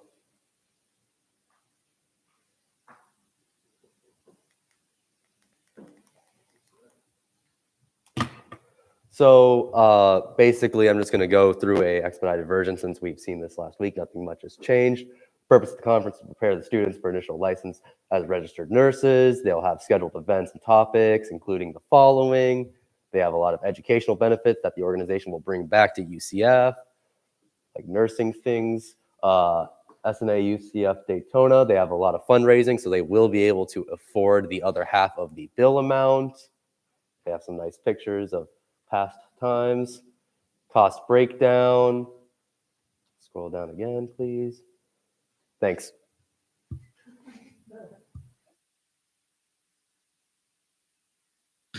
Before we get to questioning both positive and negative, looking at the bill, there is an anonymous capybara. It's my favorite animal. But there's also only 13 of you on it, and there's more than 13 of y'all in here. So I would highly encourage everyone to please get on to the bill in case there are amendments, things like that, so that we know what we are voting on. With that, we're now in line for questions. All those with questions? Chair Almanar. Other than like what seems like a technical amendment, like, I don't know. Are there any changes from the second reading to now? I'm not even aware of the change that Senator Barackman has made. If he could please elaborate on that. It seems like a technical. I looked it up online. It's 12 to 16. The presentation says 12 to 16. The bill says 12 to 17. Travel dates. That's the date I of believe travel. they're traveling back. They're Probably traveling back on the 17th. In that case, should we book them an additional day of hotel stay? Because that's 5 nights instead of 4. 5 days, 4 nights. Yeah. Is that what it currently is? Senator Barackman? 12, 13, 14, 15, 16. It's 5 days, 4 nights. So I don't understand what the confusion is. Brody, does that make sense? Okay, so we can adjust it. Okay. Look at that. Do you like McClellan? May I pose a question to Chair Tribble? My memory fails me as much. You may. But I believe we spoke about this with them and they were requesting the 4 nights. I thought we brought this up. It was a thing we talked about in committee. I'm sure we did. And we always ask that question. So I'm sure that what is on here is right. But I'm sure Ethan has an answer. Chair Temple. Their flight lands at 1 a.m. on the 17th. So it technically would mean that they would be in the air on the 16th and they would get back on the 17th at 1 a.m. This is in the what's it called? The supporting documents for 5438 in the CRT file or folders. Okay. We're still in line for questions. Chair Temple. Move to debate. From the motion, go to debate. Any objections? Seeing none, we're now in debate. All those wishing to debate. Chair Borges. Will you see my two amendments as technicals, assuming that it remains the 17th? Yes. Yeah, sorry. I was reading it. I'll see them as technicals. Still in line for debate. ELA tomorrow. May I retain? Before you do that, just to clarify, Brody, does it look good now with that? Or do we still have to change something before we? So, as far as my understanding is that they are leaving on the 16th but arriving on the 17th, it doesn't matter. It doesn't matter what it says. It's up to you. If it makes sense to you, you're fine. Okay. Still line for debate. ELA tomorrow. I'll be voting in favor. It's for a good cause, and all the money seems to add up good. Pro Tem Foster. Mayor Retain. You may. Brody said it's something very technical. He's our advisor. I think we should pass this fiscal bill. And with that, move to vote. So motion to vote on fiscal bill 5438. Are there any objections? Seeing none, we're there.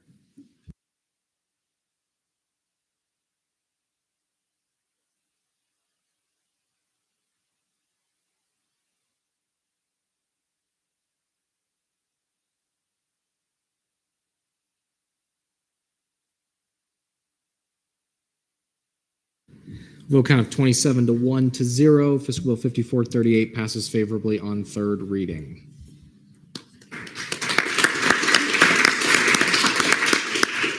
Alrighty, Fiscal Bill 5440, funding for 47 now? 47 or 49 as of now. Members of the Student Professionals for Industrial Organizational Psychology to travel to the annual Society for Industrial and Organizational Psychology Conference in Boston, Massachusetts from April 19th to April 23rd. D.L. McClellan, you're representing. Whenever that gets figured out, 2 minutes. Is there a presentation? Pulled up too, please. Thank you.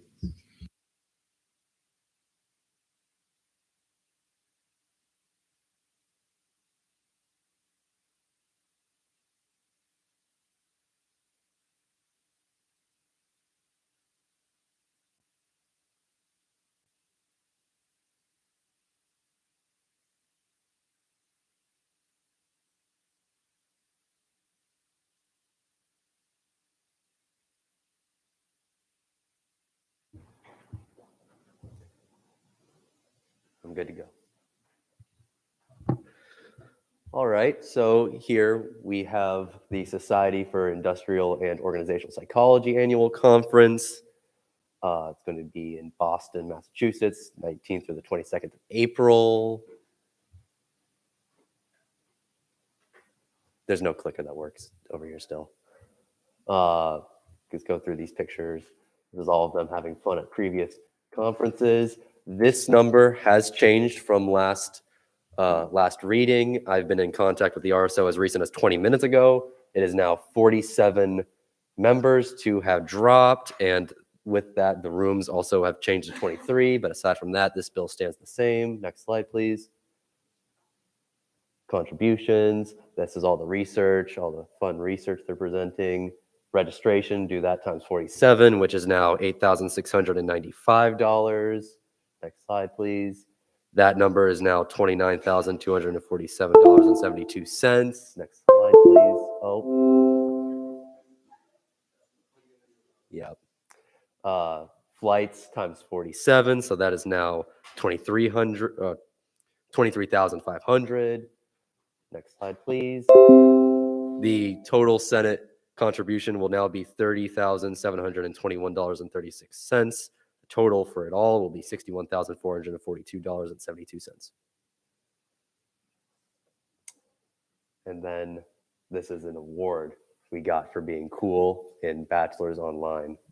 All right, thank you. I'll yield to questioning. Ready, we're now in line for questions. All those with questions, please raise your hand.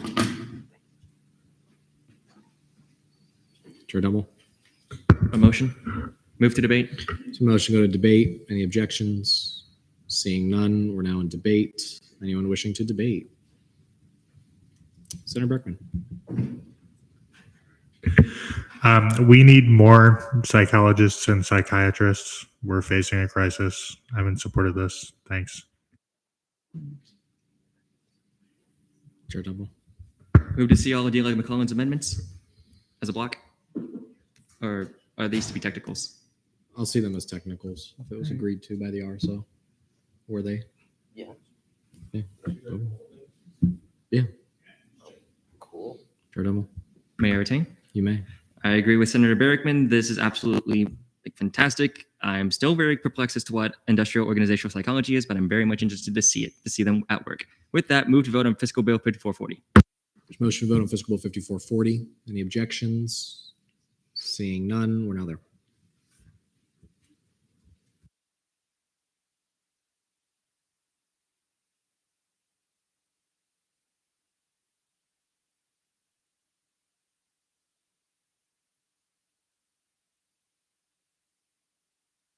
With a vote count of 25 to 0 to 1, Fiscal Bill 5440 passes favorably on third reading.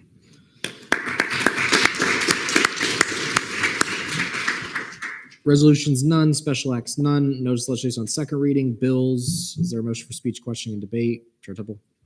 Move for 7-minute speeches, 5-minute questioning, 5-minute debate. Motion for 7-minute speeches, 5-minute questioning, 5-minute debate. Are there any objections? Seeing none. Fiscal Bill 5437, funding for 25 members of the Pre-Med American Medical Student Association travel to the MedLife Service Learning Trip in Tena, Ecuador from May 6th to May 14th. Teacher Patel is the RSO president. Yes. All right. They're welcome to come in front.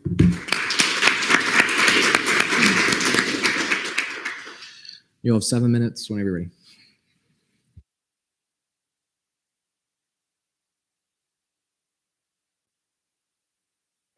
Alrighty, so hello everyone. My name is Daria Sulkovskaya. I'm the Sergeant at Arms for Pre-Med AMSA, and today I'm going to be presenting a bill. There we go. For Pre-Med AMSA, we're a pre-medical organization on campus. AMSA stands for American Medical Student Association, and we are trying to fund a service learning trip that will be taking place from May 6th to 14th to Tena, Ecuador. Alrighty, so a little bit more about our mission. Next slide, please. Sorry, I thought you were controlling it. Alrighty, so for our mission, our mission is to prepare pre-med students to become more knowledgeable and well-rounded medical school candidates through scholarship, networking, philanthropy, and community partnership. A little bit more about the trip itself. Maybe. There we go. There we go. Okay. So the students will be attending the service learning trip in Tena, Ecuador. They'll be volunteering through mobile clinics in Tena, where they're going to be bringing free, high-quality healthcare directly to the city's underserved communities. And they'll be spending a lot of time there and working on development project, which can be a staircase or a retention wall to help make the community safer for the residents to live in. Alrighty, so a little bit more about the benefits to members and non-members as well. So students will be engaging in learning about challenges faced by low-income communities and gaining experience shadowing healthcare professionals, as well as helping bring safer homes to families and building bridges across cultures through connecting with the community members there. All these lessons and values are going to be brought back to UCF, and those members are going to be sharing that information and sharing what they've learned through workshops and presentations to spread awareness and education to those who did not attend the trip, both to Pre-Med AMSA members as well as the UCF community. Alrighty, so a little bit more about the actual cost. So there's two major expenses, that is airfare and the registration and lodging. So we're gonna go into airfare first. Maybe, there we go. So there was one thing that I wanted to clarify. When we first applied for CRT funding, the bill was for 25 people.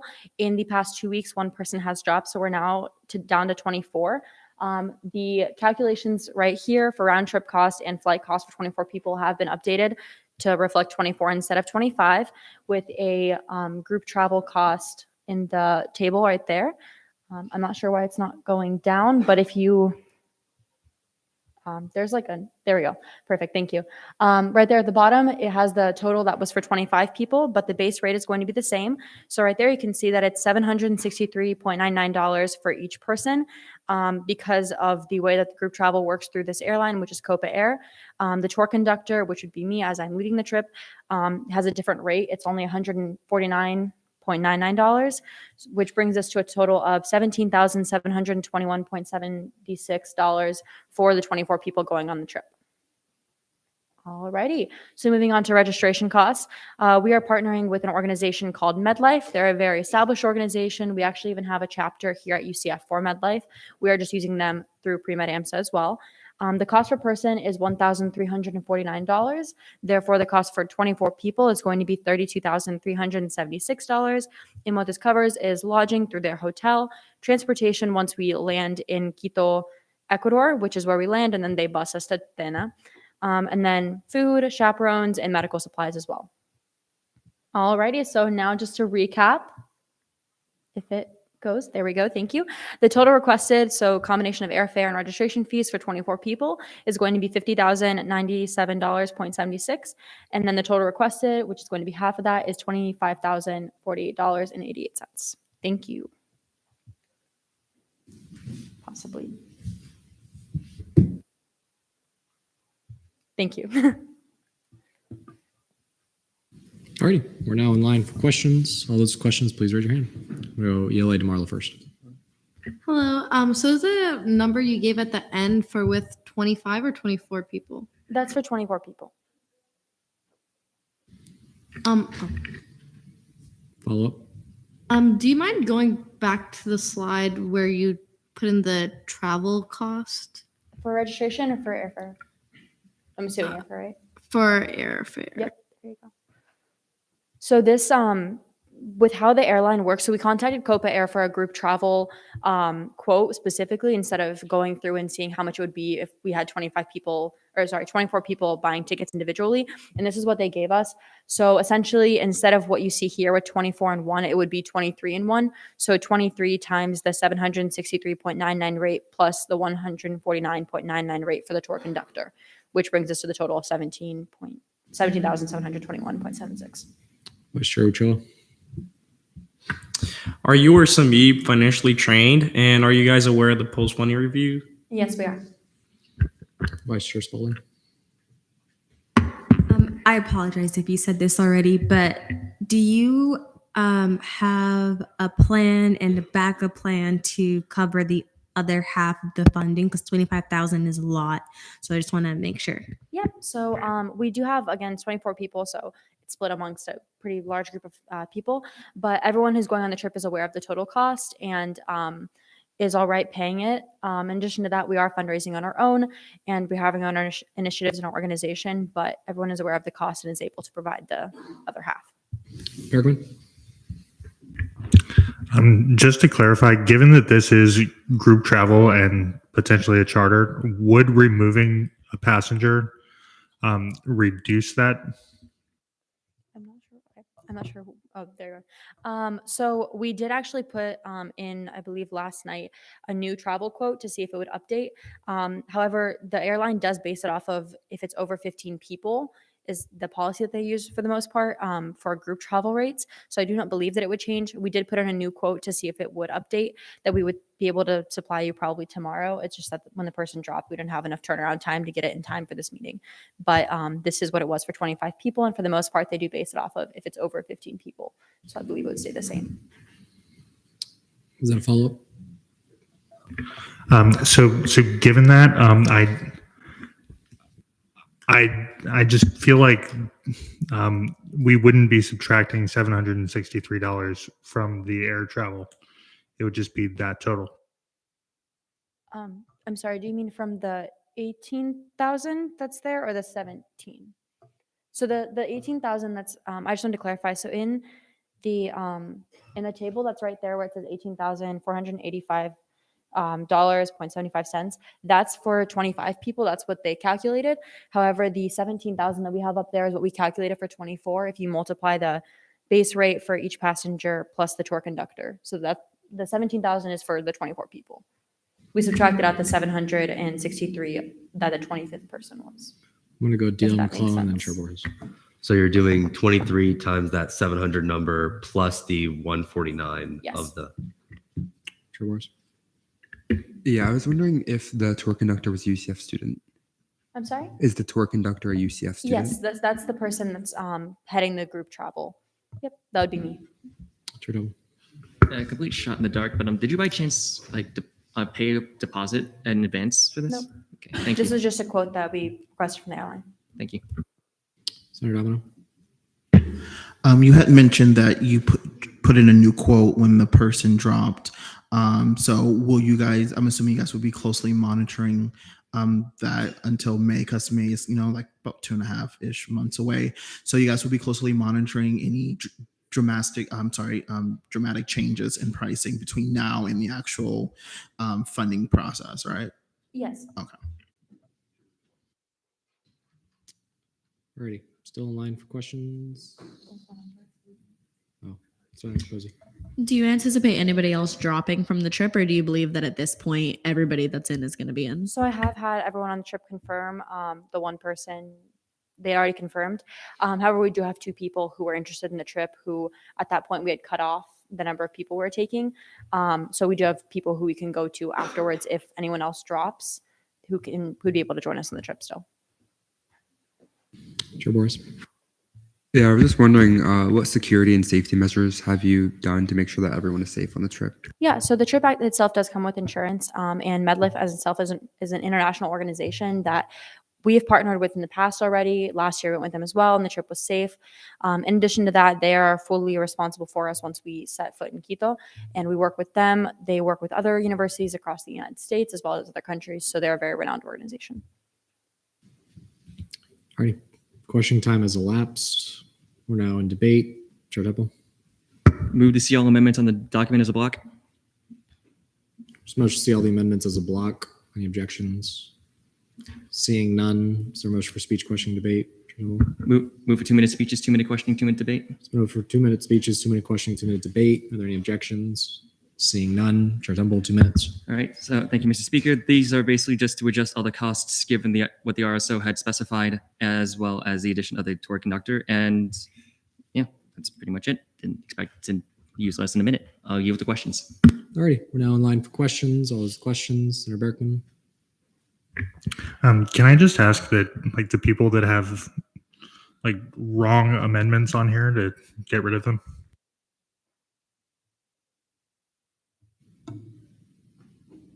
Still in line for questions. Chair Ray. Move to debate. So motion go to debate. Any objections?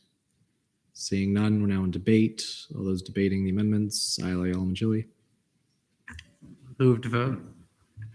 There's a motion to vote on the block of amendments. Are there any objections? Seeing none, we're there.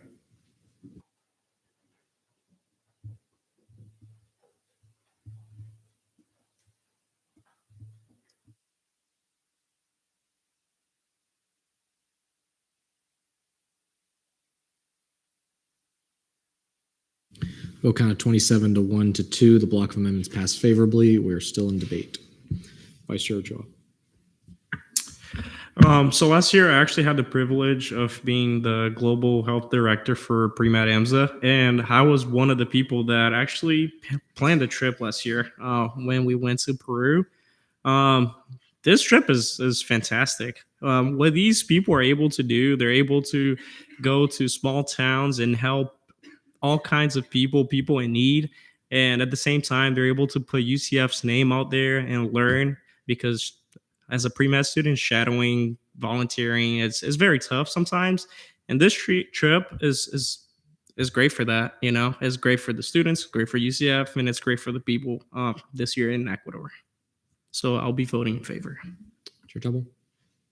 I'll also be voting in favor of this, although I don't have nearly as much of a medical connection to this. I absolutely love that you guys are going to go to a foreign country and actually experience the culture of Ecuador, especially considering it's a very, very rich country, full of rich culture.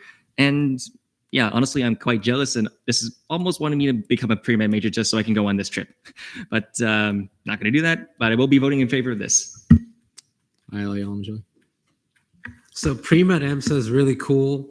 of an extremely cool club, and I think they will learn a lot of things going to Ecuador. Ecuador is a really cool country, not just when it comes to learning about medicine, but I believe that the members who go on this trip will have a better cultural understanding as well, and those new experiences will help them later in life. This is great, and I'm very happy to vote for this.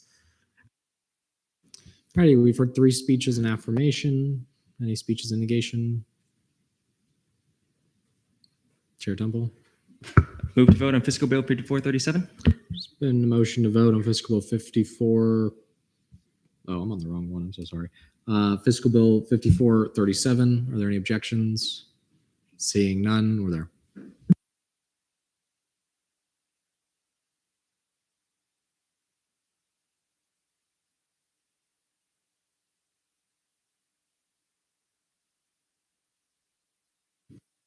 Vote count of 29 to 0. Fiscal bill 5437 passes favorably on second reading.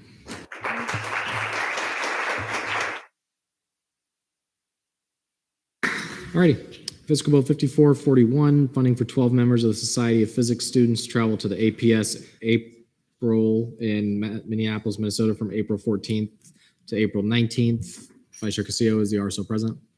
Yes, I yield to the RSO. Alrighty, 7 minutes when you're ready.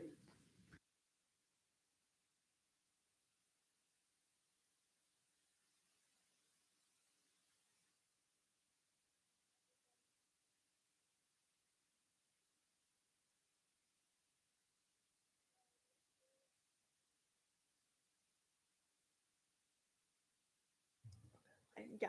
Okay, thank you. Hi, everyone. We are here representing the Society of Physics students, and we are hoping to go on a conference to Minneapolis for the APS April meeting. APS is the American Physical Society, and it's one of the largest organizations for physics in the country.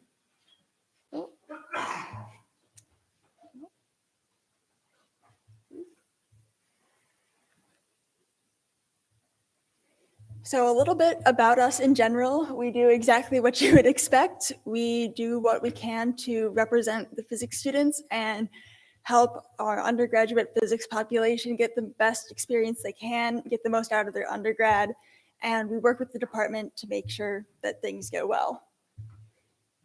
And we hold all sorts of events, and one that a lot of people have been looking forward to is possibly going to a conference like this one.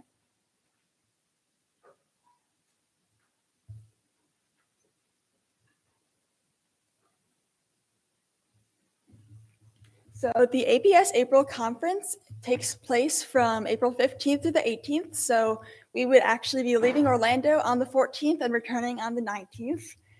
It's, like I said before, one of the biggest physics organizations in the US and also in the world. And this conference is focused on astrophysics, particle physics, nuclear physics, and gravitation, which I think is particularly important for us as a student group because people aren't really studying those topics at UCF. So any kind of connections we could make with that outside community would be very beneficial for us as students and also for the university as a whole, and get some exposure to new topics. There are also poster presentations. We anticipate a few members would be presenting their research. And there's a bunch of talks and professional development activities.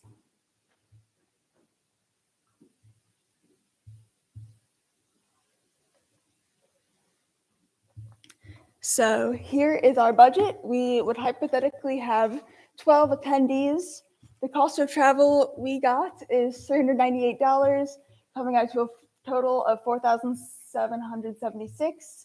The cost of registration is $165 for undergraduates, but if we were able to register before March 6th, there's actually an early bird rate of $138.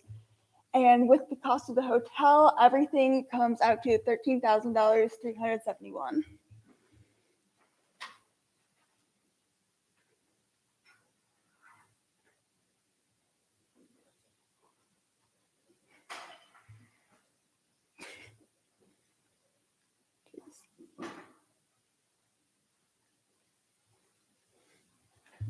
Okay, sorry about that. So our funding sources would mainly be you all, the student government CRT.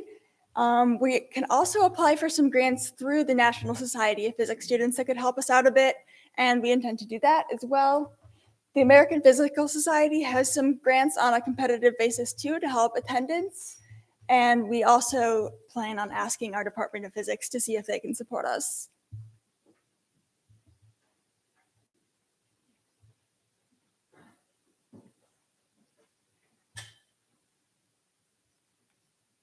Can you change the slide?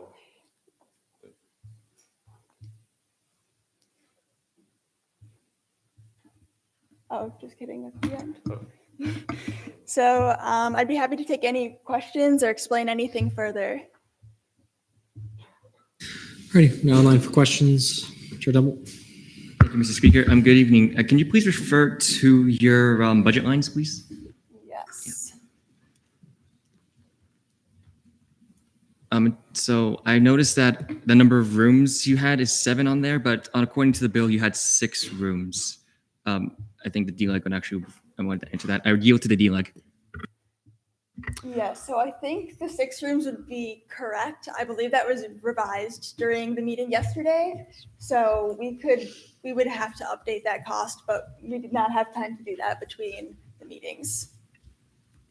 Exactly that. It was updated in committee yesterday, and the bill accurately shows the costs.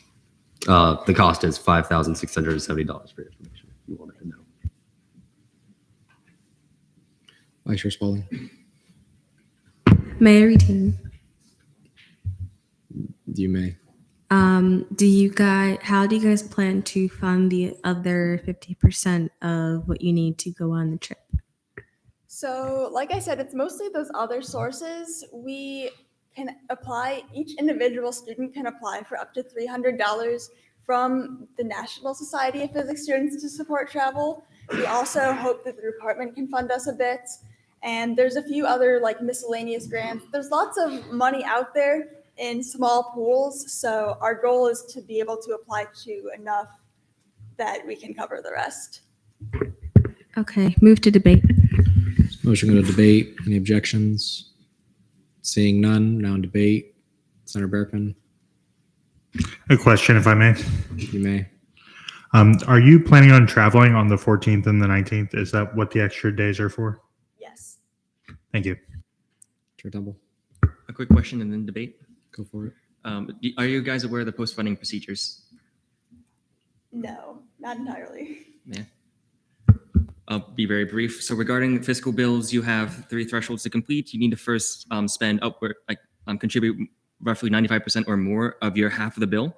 And you also have to spend at least 80% of the funds that student government provides to you. And then finally, you have to oblige, and you have to use all those funds by a specified date, known as a reversion date, within one of the be it further enacted clauses.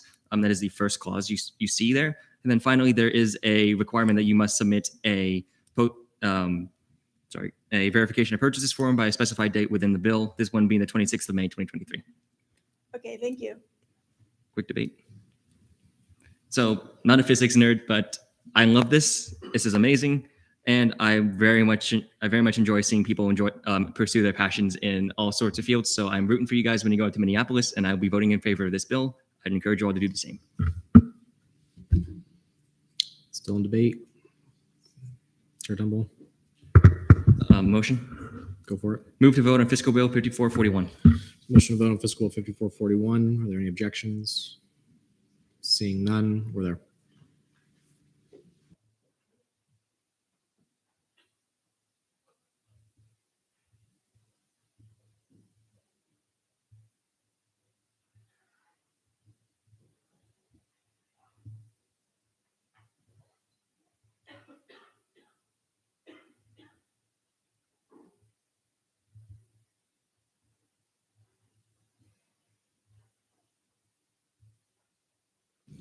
Vote count of 28-0. Fiscal Bill 5441 passes favorably on second reading. Yeah.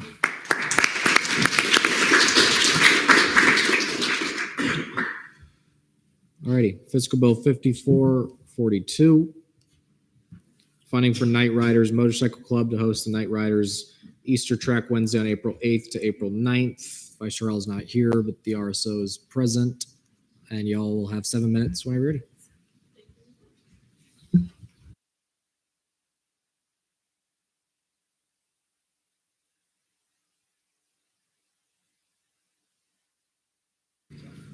Brady, there's a presentation.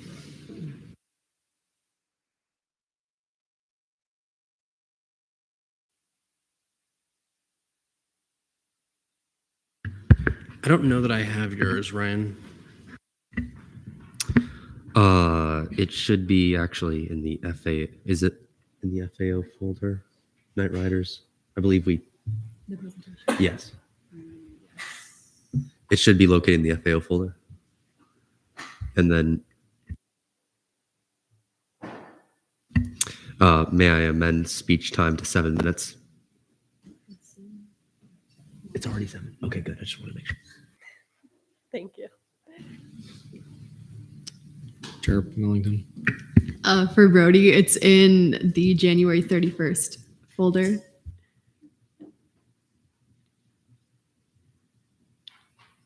And then, yeah, fiscal bill, and then it's right there. Brody, there is a YouTube video on the second slide if you want to play it. Alrighty, well, that's getting set up. Hi, everyone. My name is Isabella. I'm here with Carter and Roman from the Night Riders at UCF here. We're requesting funding for our spring 2023 track event. It'll be held at Jennings GP in Jennings, Florida, which is one of the only motorcycle-only tracks in Florida, or in the United States entirely. Next slide. We'll be showing just a bit about our event with this YouTube video that we'll be playing in a moment. In the background, you will hear mostly the control riders, which are essentially our teachers on the track and in the classroom. They will be explaining a bit about our event. We can lower the volume just a bit, and we'll get that started now.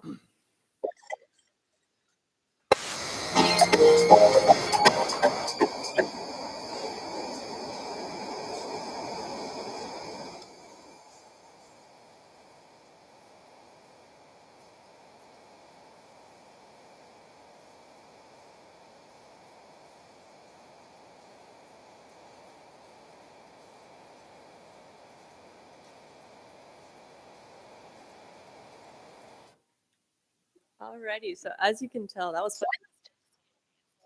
A little old here, but we're very appreciative. This is actually our 10th year that we founded the club. Some of our original founders have actually become sponsors now of the club, so we're very grateful to be hosting this event semester after semester.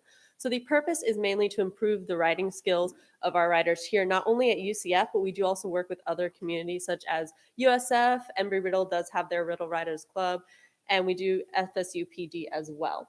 So what the track is an entirely controlled environment. Here, when we are riding on the streets, we currently have many other vehicles on the road with us, as well as stoplights that people tend to do run some red lights if they think it's actually yellow. And we have at the event is just an entirely track that is maintained by Jennings. So it's completely maintained by them, no potholes, no stoplights, anything like that. And they do have tracking markers for every corner, so our students can learn how to truly do evasive maneuvers and corner better, so that they can avoid most of the traffic that we have here at UCF.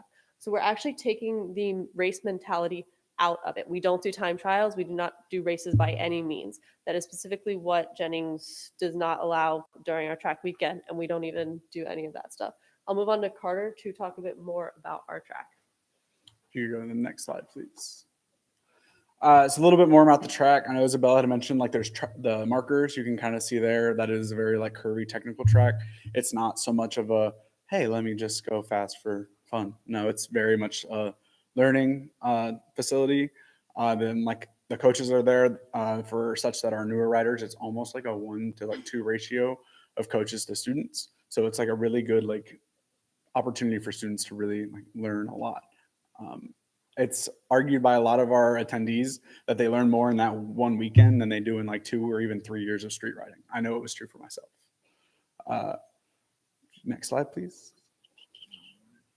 So Roman. Yep. Okay, so the requirements to participate in our track weekend, you need a motorcycle that is well maintained and it will be inspected by the technicians that are on site provided by Jennings. You need knowledge and ability to operate a motorcycle. So you need your Motorcycle Safety Foundation or MSF endorsement and your license. You need a full leather suit like the one I'm currently wearing. You need gauntlet style gloves like the ones I'm also currently wearing. You need a DOT at least approved helmet, full face, and you need above ankle boots like I'm also wearing, but you guys probably cannot see that. The primary safety precautions we take out on the track is our gear, helmet, gloves, boots, suit. The motorcycle tech and inspection. Your bike is not allowed out on the track if it is deemed unsafe. So if you've got any leaks, anything breaking, any cracks on your bike, you will not be allowed out. You have to pass the safety specs to get out on the track. And then our secondary protections are our control riders. They are out on the tracks with us. They are in the classroom with us as well. They instruct us on the rules of the track, the flags, safety measures, how to conduct our business out on the tracks. And if you approach them, they will give you direct pointers to yourself. They'll follow you around the track and instruct you on ways that they believe you could improve yourself as a rider and give you pointers about how to go about doing that. Can you go to the next slide, please? One, I'd like to interject real quick with the participation. It's not just like, you don't have to have a bike to attend the event. Anybody from the UCF community or like the motorcycle community as a whole is welcome to attend our events, sit in on the classrooms, listen, learn more about motorcycles. A lot of people, it's like, I guess motorcycles are seen as intimidating, and we try to take away from that. And the best way to do that is by educating. So on the next slide is just a little bit more about the gear, in case you can't see our mannequin here. So next slide, please. So the cost breakdown, the total cost of the event is $9,600. The track rental covers $8,500 of that. And then the safety equipment rentals is $1,100.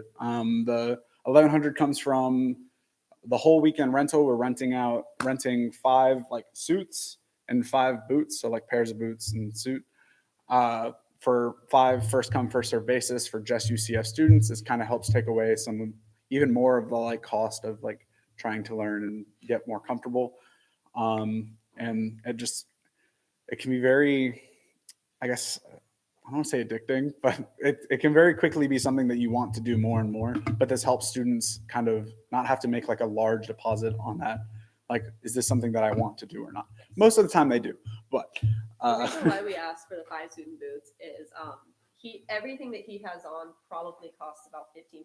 And we do realize that is a lot for a lot of students.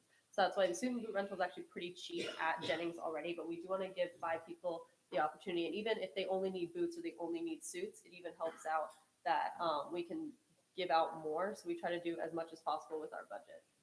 And so we are asking the SGA to fund 50%, or SG to fund 50% of that. Next slide, please.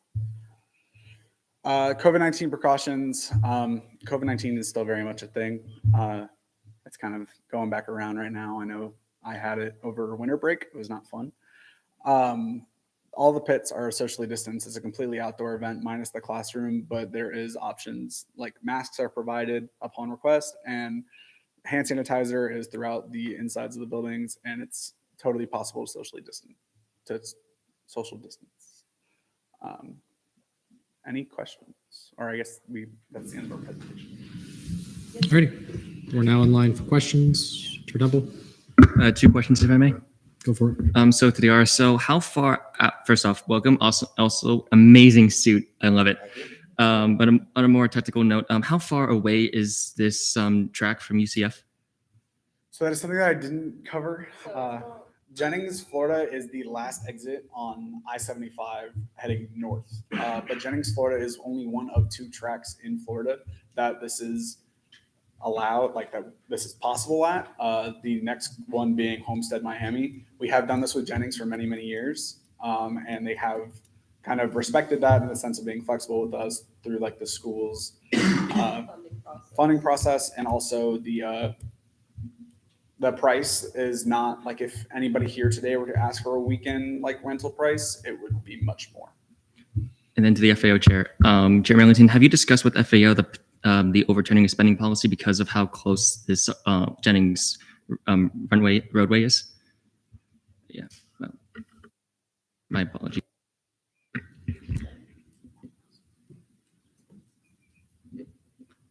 Something was discussed about one of them in committee. Ryan, could you?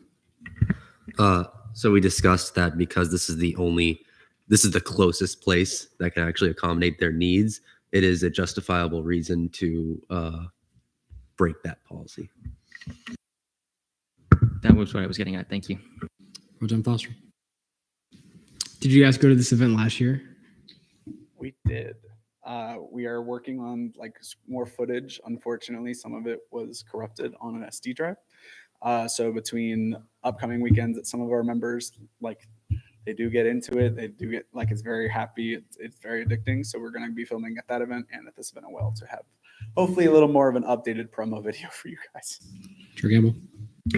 Just a quick point of clarification because I didn't 100% understand it. The Jennings Grand Prix facility, is it an exclusively a motorcycle based track, or is it also for cars as well? Only motorcycles. It is specifically only motorcycles. Okay.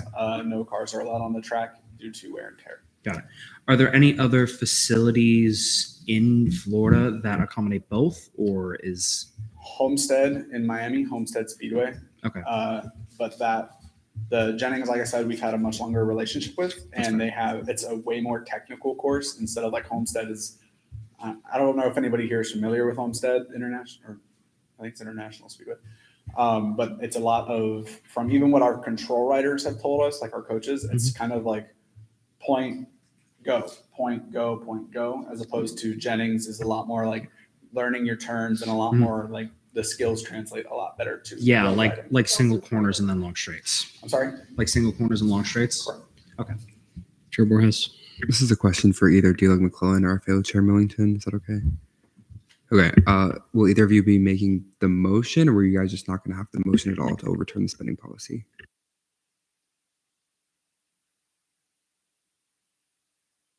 D-Lug McClellan. We did not have the intention, but we definitely will now. D-Lug McClellan. Oh, okay. Still in line for questions. Pro Tem Foster. Move to debate. There's a motion to go to debate. Are there any objections? Seeing none, we're now in debate. Senator Capozzi. I'm going to be voting in favor of this. I think that it's a great opportunity for our students to actually learn how to ride safely rather than just learning how to ride their motorcycles. So I'm definitely going to be voting in favor, and I recommend you all do the same. I'm going to be echoing the sentiments of Senator Capozzi. The reason why I had asked this question was because this had happened exactly in last session. I remember the prior e-board of Night Riders coming out, again with the same suit. I'm just like so giddy over that suit. I don't know why. But in seriousness, though, that was a point of contention for the last one, and I do believe that they had ultimately voted to overturn policy. But that is just a point of information for you all to consider. That is still pending whether or not either D-Lug McClellan or the Chair Millington will be making that motion. But I do encourage you all, in the meantime, to vote for this bill. This is an amazing opportunity, and they get to ride on sweet, sweet motorcycles. And that's coming from me. I don't do motorcycles. D-Lug McClellan. Motion to overturn Title 8, 822.23 in the spending policy, that the Senate Working Fund shall fund events that are not on campus, events held within a 20-mile radius, so on. Motion to overturn. Are there any objections? Seeing none, is there a motion for speech, questioning, and debate? Chair Temple. Move for 3-minute speeches, 3-minute questioning, 3-minute debate. Motion for 3-minute speeches, 3-minute questioning, 3-minute debate. Are there any objections? Seeing none, D-Lug McClellan, 3 minutes. We're overturning that section just so that we can fund this because they cannot do it anywhere else. There is definitely not a place within a 20-mile radius. So with that, yield to questioning. Now in line for questions. All those questions. Seeing no questions, or Vice Chair Spalding. I was going to say move to debate. There's motion to go to debate. Any objections? Seeing none, we're now in debate. Pro Tem Foster. Yeah, we did this exact same thing last session where to be on the 20-mile radius, so we had to suspend the spending policy in order to fund the organization. I love Night Riders, so I want to fund the organization. So I encourage you all to vote in favor to suspend Title VIII. Still in line for debate. Chair Temple. Move to vote. There's a motion to vote on the motion to overturn. Any questions or any questions? Any objections? Seeing none, we're there.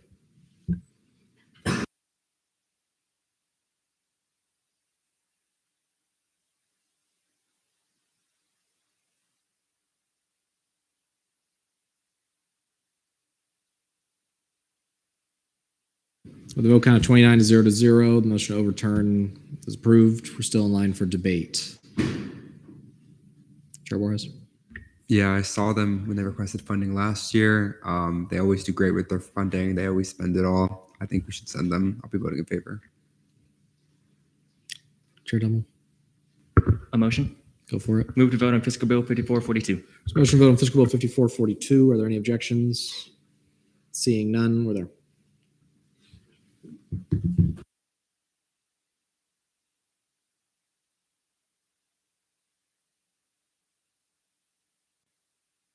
With a vote count of 29 to 1, fiscal bill 5442 passes favorably on second reading. Thank you. Chair Temple. A question to the D-Leg. Go for it. Did you recommend that all three fiscal bills be seen on second reading, be seen on third reading tonight? Yes, and I was actually just about to make motions. Take it away. Motion to, let me scroll back to the agenda. Motion to move back to approval of the agenda. Motion return to approval of the agenda. Are there any objections? Seeing none, D11 Cullen. Motion to move fiscal bills 5437, 41, and 42 to notice of legislation on third reading. Motion to move fiscal bill 5437, 41, and 42 on the notice of legislation on third reading. Are there any objections? Seeing none, D11 Cullen. Motion to reapprove the agenda. Motion to reapprove the agenda. Any objections? Seeing none, D11 Cullen. Motion to move to notice of legislation on third reading. Motion to move to notice of legislation on third reading. Any objections? Seeing none, D11 Cullen. Motion to see fiscal bills 5437, 41, and 42 on as a block. Motion to see fiscal bill 5437, 41, and 42 as a block. Are there any objections? Seeing none, is there a motion, Chair Temple? Move for 2-minute speeches, 3-minute questioning, 3-minute debate. Motion for 2-minute speeches, 3-minute questioning, 3-minute debate. Are there any objections?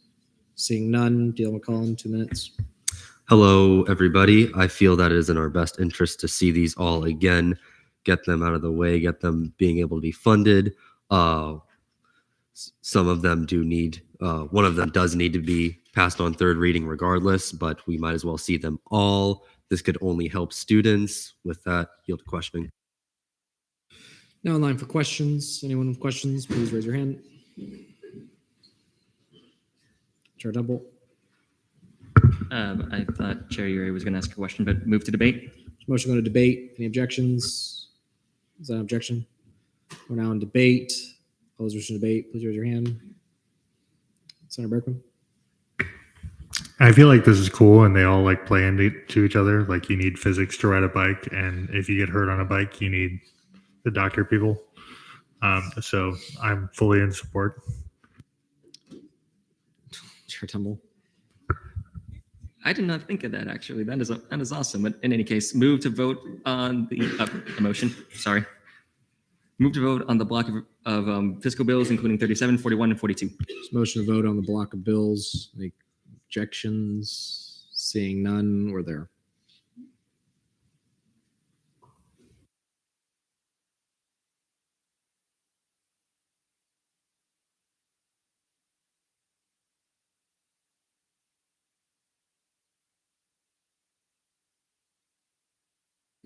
Vote count of 26 to 0 to 1. The block of bills passed favorably on third reading.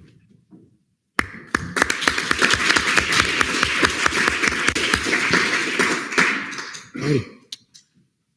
Internal committee caucus time. GAP will meet for a period of 10 minutes in the chamber.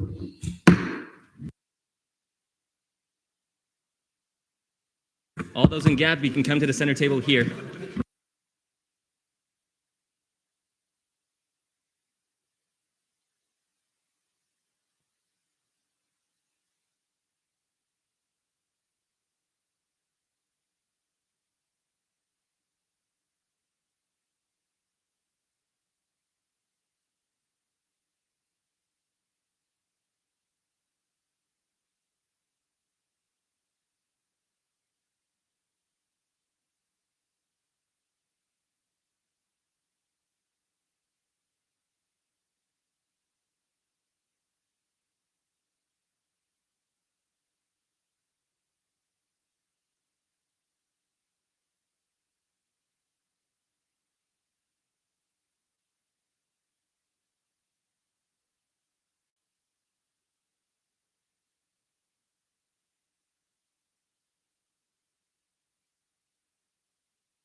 If you're not in Gap, shut up. Can I decorum? Thank you, Brody. Fair enough. Hey, Scarlett. Alrighty.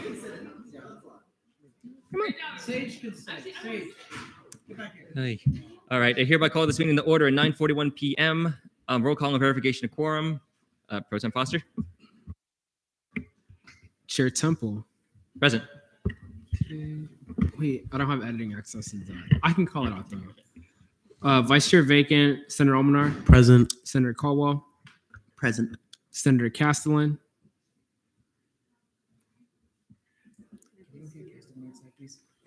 Senator Capozzi. Present. Senator Domino. Present. Senator Donovan. He was just here too. Senator Duke. Present. Senator Holmes. I didn't see her tonight. Senator. Oh, okay. Senator Costas. He's not here. Okay. Senator Tache. Senator Tribble. Here. Senator Yalomont Chili. I'm here. LJ Rep vacant. Gak McLean is absent. Do you want us to wait a couple minutes or just call it? Okay.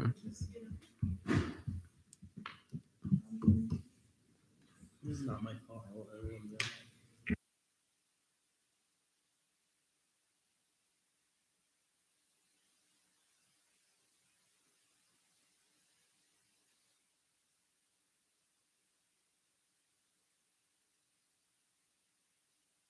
For now, Senators Taché and Donovan are absent.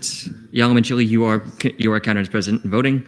That is 1, 2, 3, 4, 5, 6. Oof, barely. 8 out of 13. Quorum is verified. Thank you, Pro Tem Foster. Approval of the minutes. If everybody could take a look at last. You know what? Is there a motion to approve last meeting's minutes?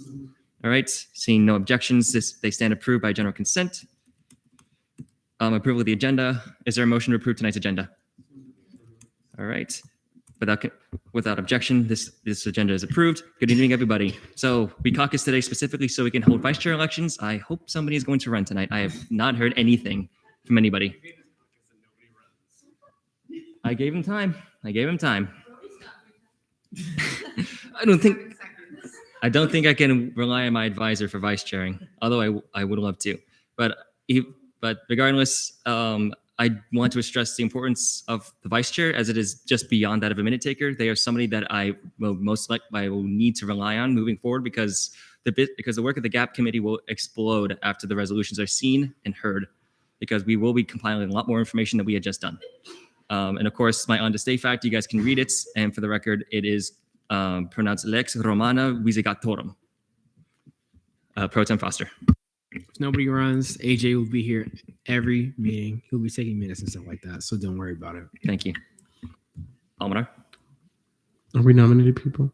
Not yet. I was about to make that motion. Is there a motion to go to miscellaneous business?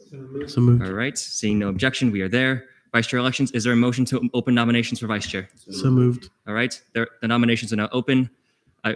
All those wishing to nominate. I saw Ayala Yalamanchili.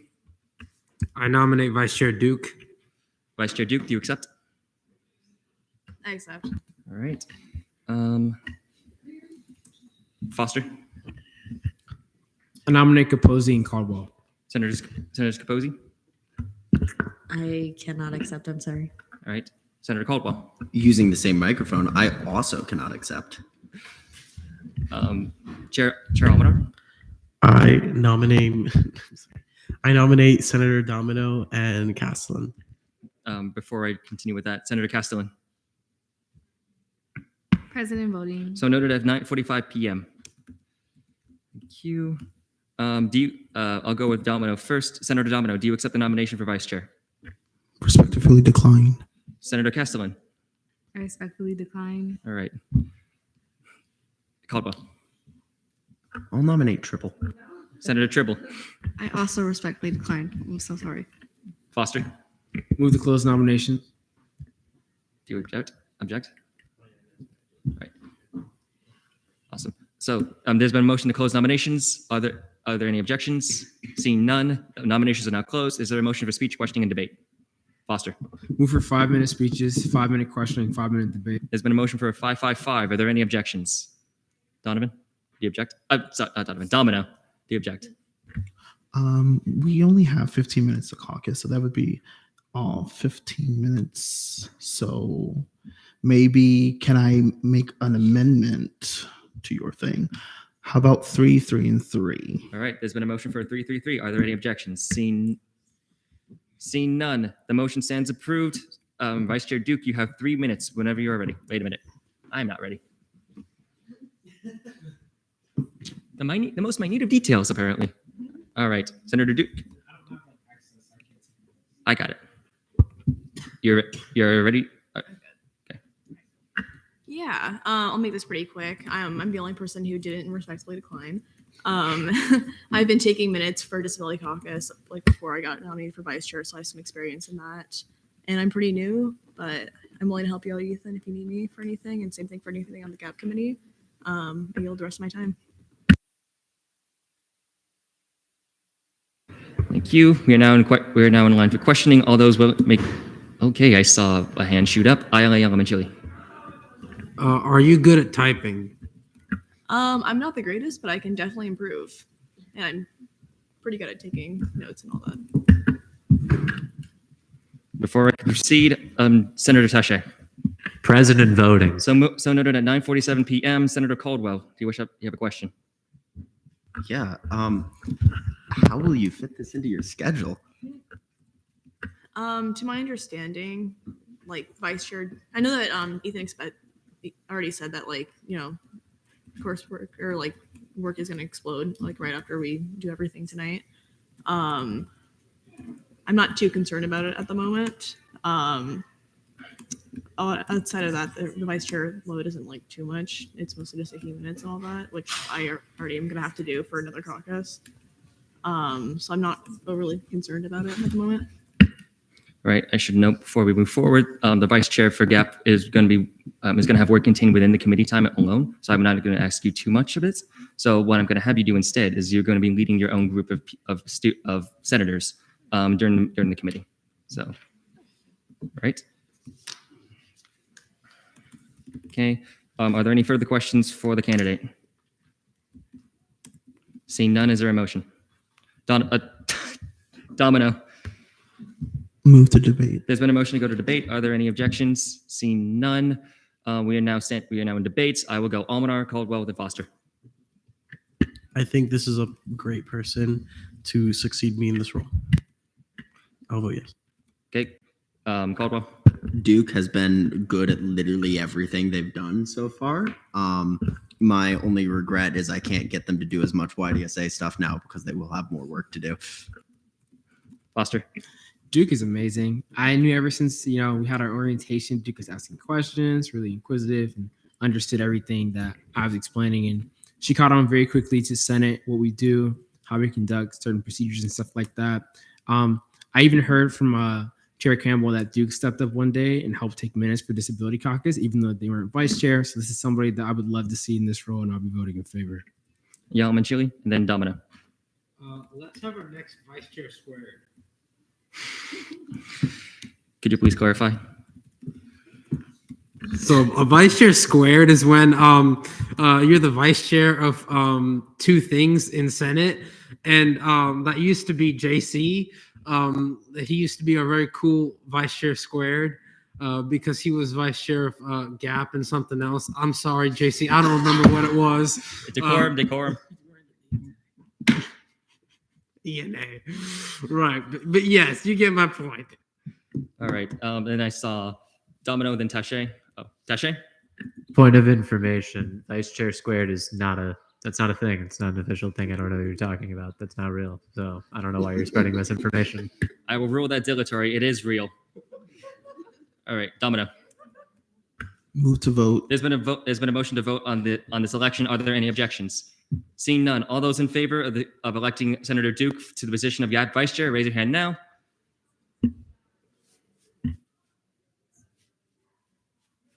All opposed, and all abstaining. The vote count of 10 to 0 to 1. Congratulations, Senator Duke. You are now Vice Chair Squared Duke.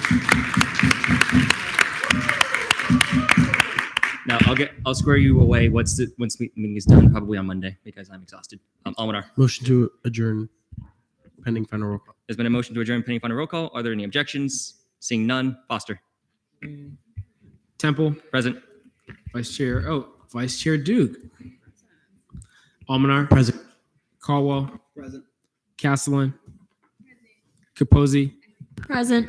Domino. Present. Donovan. Holmes. Okay. Excuse. Costas. Tashe. Tribble. Yellowman Chili. Here. I'm here. And then McLean and LJ are not here. I adjourn at 9:51 p.m. All right. 10 got it. 10 out of 13. Awesome. I hereby adjourn at 9:51.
Does anyone have my funnel cake?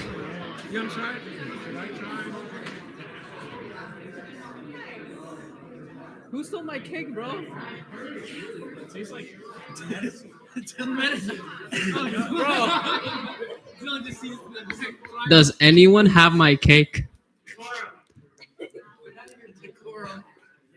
I have a funnel cake that was stolen from me.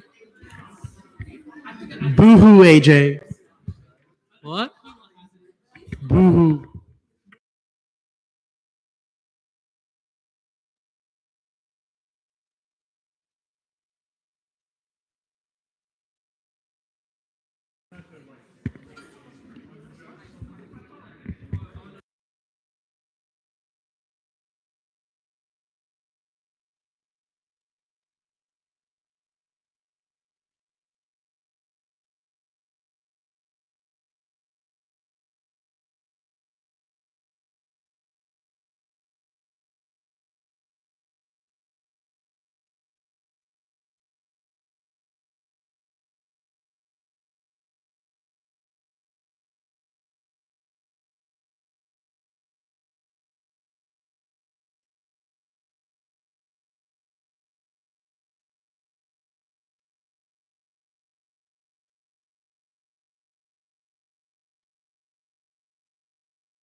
Alrighty, reconvene this meeting. D-Log McClellan. I apologize, everyone. We jumped the gun on the suspension of Title VIII. It has to be for third reading, technically. So with that, I move to suspend Title VIII, Chapter 822, 822.2A3. Motion to suspend Title VIII. Any objections? Seeing none, is there a motion for speech, questioning, and debate? Pro Tem Foster. Move for 2-minute speeches, 2-minute questioning, 2-minute debate. Motion for 2-minute speeches, 2-minute questioning, 2-minute debate. Are there any objections? Seeing none, D.L. McClellan, 2 minutes. We just jumped the gun earlier. It had to be for third reading. We did that while it was on second. So yield the question.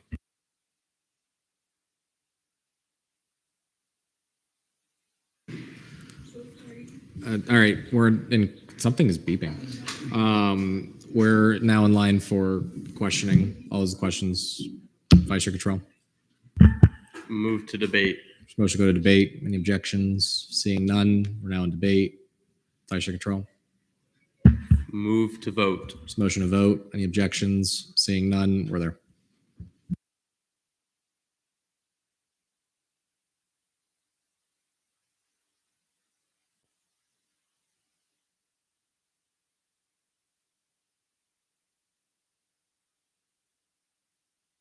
Vote count 28-0-1. Title 8 is suspended.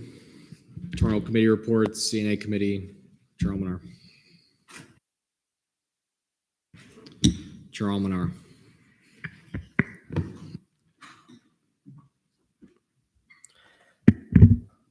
Good evening, Senate. Today in the ENA, we saw Chief Justice confirmations and passed on a vote of 4-0-0. Linked here are the Chief Justice confirmation questions for later. Please make sure to look at the ENA minutes so questions are not repeated. I also joined the Supervisor of Elections and the Assistant Supervisor of Elections in tabling today. And once again, I am humbly asking anyone who is free to join ENA. Any questions for Chair Almanar? Seeing none, GAP committee report. Chair Temple. Good day, or perhaps good evening, ladies and gentlemen. In caucus, we elected Vice Chair Duke to the position of GAP's new Vice Chair. We now have our own Vice Chair squared again.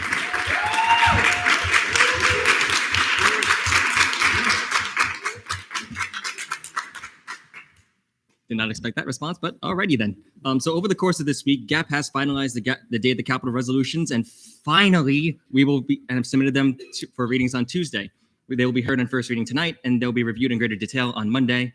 Come next week, we will have reviewed the priorities, and we'll probably hear them on second and third reading. I'll get with the speaker on that next week before the special session begins. From there, GAP will shift into developing educational and lobbying materials to condense our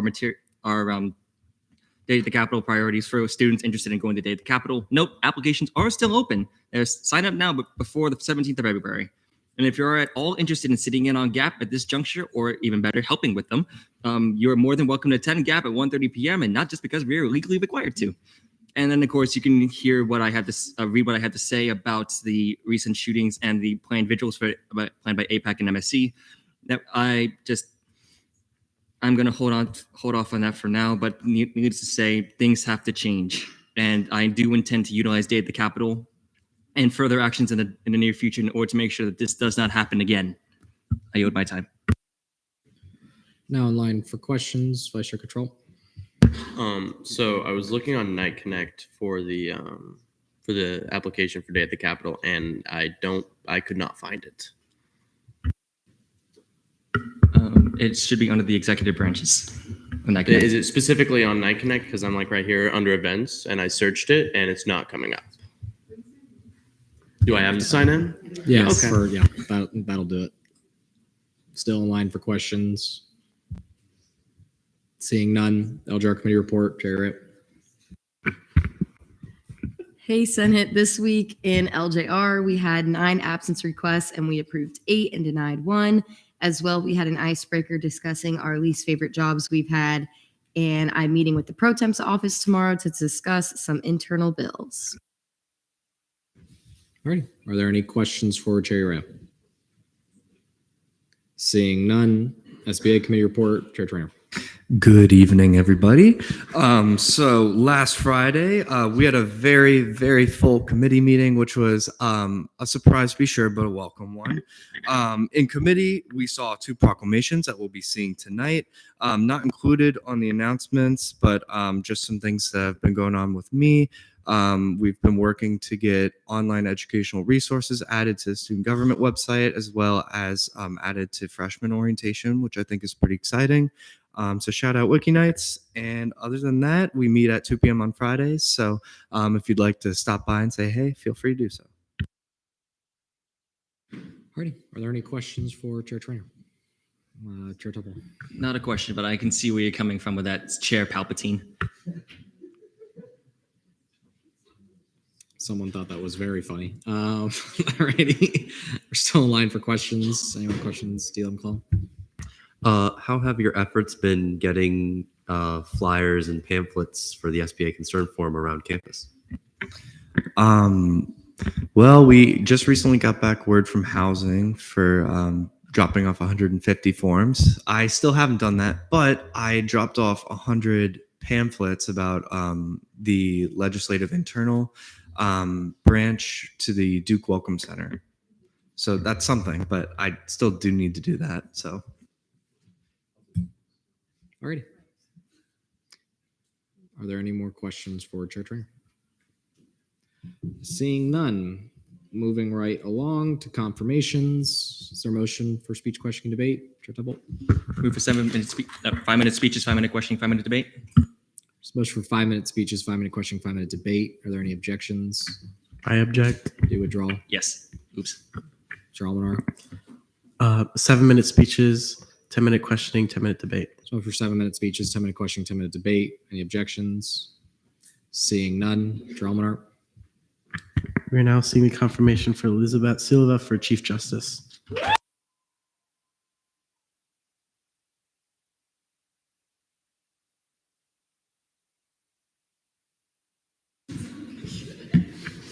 Alrighty. You'll have 7 minutes when you're ready. All right. That walk is always so humbling. Good evening, everyone. My name is Elizabeth Silva, although if we've spoken at any given time, you may know me as the girl who slips slay into any conversation possible, or the girl that matches her shoe to her purse. Fingers crossed I end up on Foster's Fit Check tonight. However, if that doesn't ring a bell, you may just know that I'm on the judicial branch and I love it. I love the work that we do. I love how we do it, the people we help, and the other justices on the council. I've advised a student going through the student conduct process and then had them recognize me in the night stop downstairs. They gave me a hug and thanked me for helping them through the process. After countless parking appeals, it never gets old hearing students say thank you. I really appreciated all the help at the end of the call.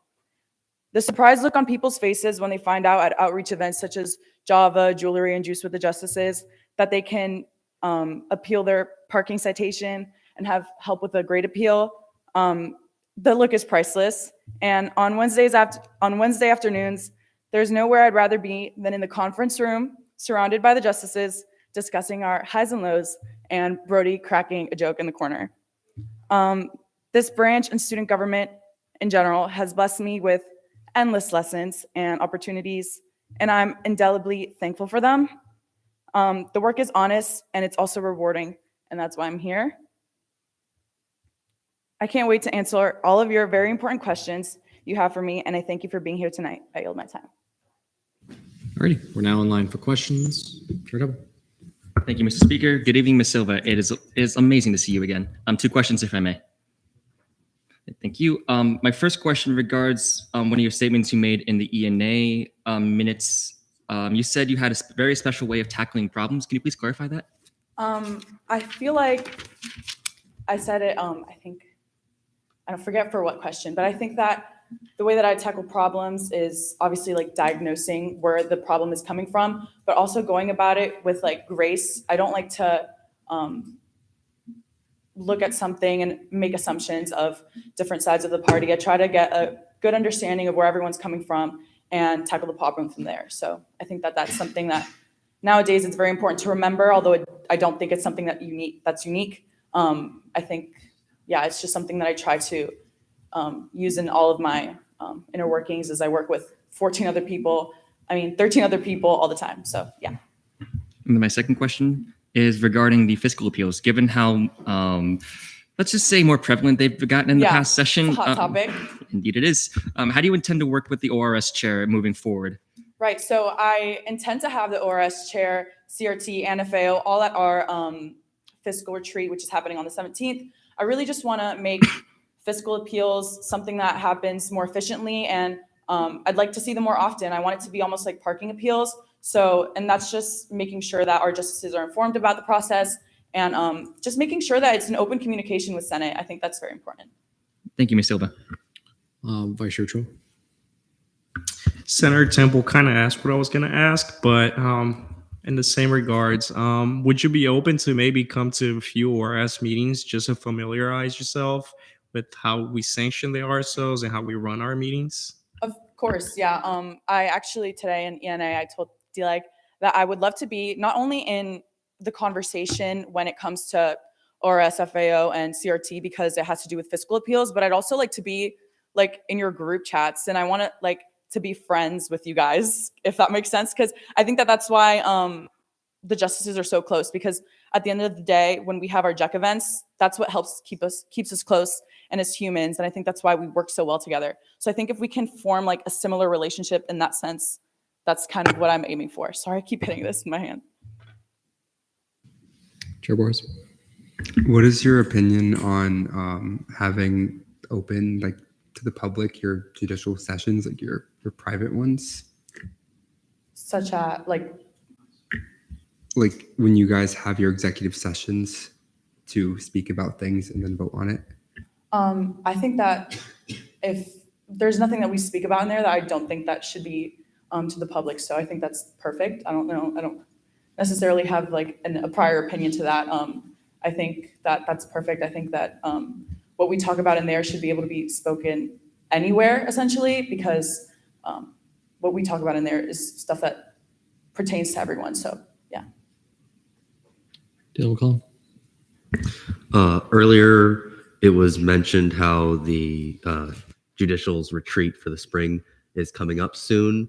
Would you be interested in working with the fiscal leadership to see if possibly then fiscal review session for the judicial branch could be had or something like that? Yeah, definitely. I know it's already been in the talks. It's definitely not anything that we worked out specifically for that day. I know that our agenda is looking like from 9 to 3. It's from 9 to 5, but like 9 to 2-ish. It's going to be our student conduct and academic integrity training for our justices so they can all be trained members of the board. But I would love to get in the works of that. It's something that's very important to us. Chair Boris. So kind of like a clarifying question. So if we did have a fiscal appeal, for example, with ORS and I were to go, and then you guys were to have your executive session, I would be able to stay in the room just like any other UCF student or any member of the public, correct? I do believe that I think I need to read up more on that and have a better understanding of like the different layers of it all. But right here, right now, I think that that would be okay. Yeah. Vice Chair Birdie. So thank you for being here. And my question to you is, how are you going to use the knowledge and experience you've garnered as a justice and working in judicial, and also at the same time grow into a leadership role? Right. So the branch has given me so many lessons, and I just want to be able to kind of give that to other people, especially our justices now. And not that I've been on the branch much longer than them, but this is their second semester for a lot of them. So I just want to make sure that they're, getting as many opportunities as they can. Something that I want to make sure is happening a lot is anytime that we have impartial advising requests, I want to see if they're comfortable to do it themselves, and if they're not, to have them shadow so that as many people as possible can be in the room and be part of that conversation when it comes to student conduct and academic integrity. And yeah. Alrighty, still in line for questions. Seeing none, Cherry Rail.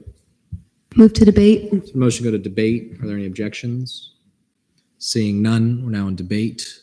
I'm going to start with Pro Tem Foster and then Aile Almanchilla. Man, Lizzie Vet's great. I remember when I first met her last session, and I was regular senator, and I remember seeing her up here. She was getting confirmed. She was very knowledgeable about the statutes, and there wasn't a question that you could ask her that she'd know the answer to. And I remember seeing her a couple weeks later during Juice with the Justices. I didn't know much about the judicial branch during that time. And I remember going out there and I saw her again and we kind of recognized each other. Like, oh, I remember you from your confirmation. And I'm asking her questions about the justices. And same thing. It's like even better before. Like she kind of brushed up and polished up on the statutes. And I remember handing tickets out with her at Universal Nights. And, you know, she's kind of like doing crowd control and wrangling the crowd. And she's not afraid of anybody. And that's the type of person that I would love to see as Chief Justice. I can't really imagine too many other people stepping into, you know, Sage's role because he did such an amazing job at it. But if I had to pick anybody in the office to step into the role, I would definitely pick her, and I'll be voting in favor for her. So Elizabeth's great. I had the privilege of working with her when we ran SGLC last semester. She worked incredibly hard. She's also incredibly funny and classy. So she's going to be a very classy Chief Justice. And I know she's doing a great job with JLC today as well. And so that's very cool. And so I'm very proud to vote in favor of Elizabeth. She'll be a great Chief Justice. She's kind to everyone. She's respectful. She's impartial. She never lets her biases control her. And so she's a perfect candidate to be Chief Justice, and I'll be voting in favor. And I encourage y'all to do so as well. Thank you. I'm in concurrence as well. I've also had the privilege of working with Ms. Silver in my time at SGLC. My regret is that I haven't worked with her enough because I would have learned so much from her and just speaking with her alone, let alone just attending all the judicial meetings. But I can guarantee that if you want something done in judicial, she'll get it done. She has that energy. She has that drive, that passion that I see in so many people, but it shines especially bright with her. And I still don't know how you manage to match your shoes with your outfits. How is that possible? But I mean, Lots of thrifting. Well, if we have somebody as how do I say this?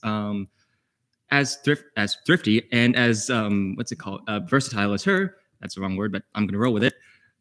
I cannot think of any other candidate other than Ms. Silva. I encourage you all to vote in favor for her. She will, and I'm gonna regret saying this, slay at this position. All righty. I'm going to go Chair Urea and then Vice Chair Ochoa. I was going to make the motion to move to vote. Not going to see that. Vice Chair Ochoa. Yeah, I never really had the privilege of meeting Miss Silva, but from what she answered, she seems like a very determined person, that she's going to do a great job and can just look at the people here. How many people are here just to support her? That probably means she's really good at her job, so I'm definitely going to vote yes. Chair Boris. I have one final question, if I may, and then debate. Okay, sorry for all the questions. My last question. So basically, if an attorney general made something void through an opinion, do you believe judicial has the power to see that and then possibly overturn that decision by the attorney general? Sorry, you're saying like an official opinion from Caitlin?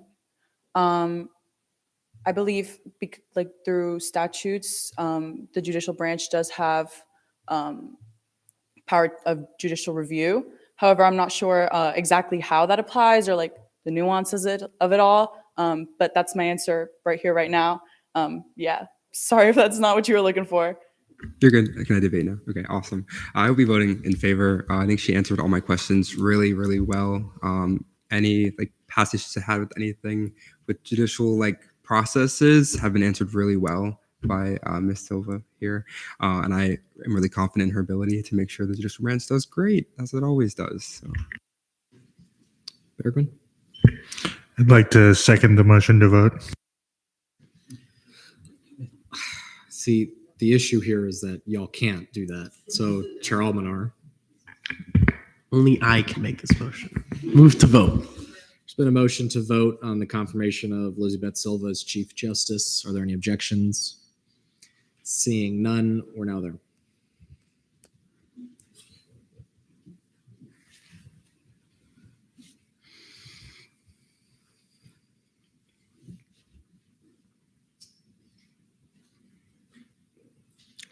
With a vote count of 29 to 1 to 0, Elizabeth Silva is confirmed as Chief Justice of Student Government. Thank you, guys.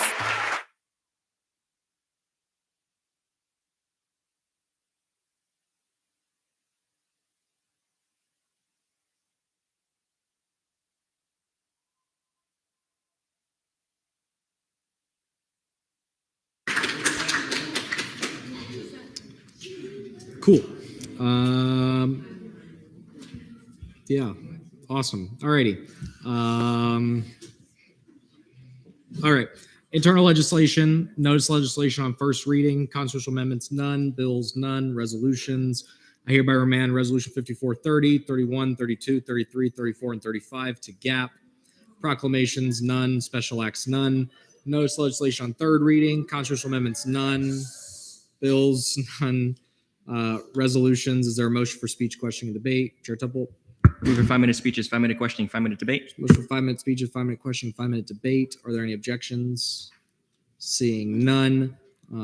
Resolution 5427, updates Senate Rule 7. Chair Urea, 5 minutes whenever you're ready. All right. So since this is on third reading, I'm not going to take too much time, but basically I was trying to mend the gap of being coming to initial and final roll call, but leaving in the middle of the meeting by making sure that you have to be on 75% of the votes recorded from the voting record within a meeting.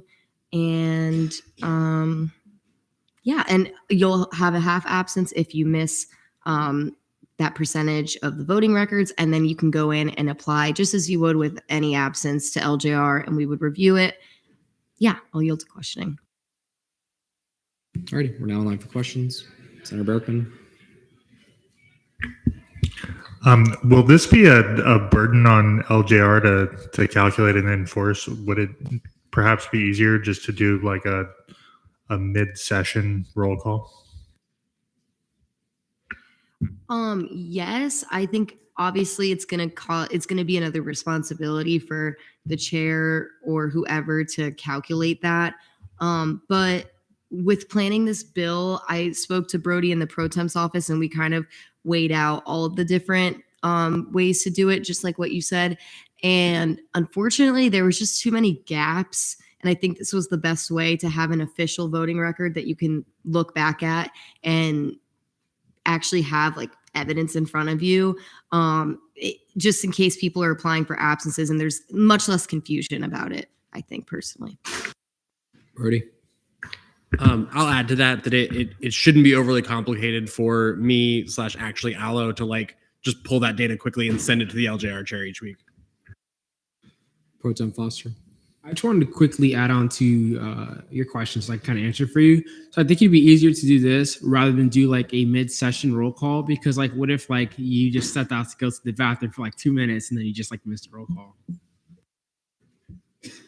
Alrighty, still in line for questions. Chair Salcedo. So can senators who are present for both initial and final, but miss this percentage, are they going to be able to access like the percentage of votes that they miss so that they can submit an absence request? Yeah, the voting records are always sent out to us. So yeah, that would be available to them. Still in line for questions. Vice Chair Spalding. Move to debate. There's been a motion to go to debate. Are there any objections? Seeing none, we're now in debate. Chair Taché, or Senator Taché. Yeah, so I'm gonna be voting against this for the same reason that I voted for most of the absence requests that got denied when I was on LJR, because it's not that deep, and if you gotta miss, you gotta miss. And I think sometimes we all have to have a little breakdown during Senate or go do some homework, and that shouldn't be the end of the world. We shouldn't be kicking people out over that. It's fine. It's not, we don't need to freak out. And also now Allo has to make a formula or something, and I feel bad for them. That's all. Vice Chair Cho. I'll be voting in favor of this because we're here to represent our students. So we should vote in favor of our students. So yeah, so I'll be voting in favor. Pro Tem Foster. I'm voting in favor. I kind of helped to write the bill, and then even in the same breath, it's kind of like, if you're not here to vote, why are you sitting here at all? At least that's how I see it. So this is just a way to make sure that people are actually voting, because somebody else could be sitting in the chair voting. So I'll be voting in favor for it. Ali Almchili. One question, if I may, and then a motion to see amendments. Who's the if person to? Do you like McClellan's amendments if he wishes to? No. Who are you asking the question to? Whoever can answer it, really. Okay.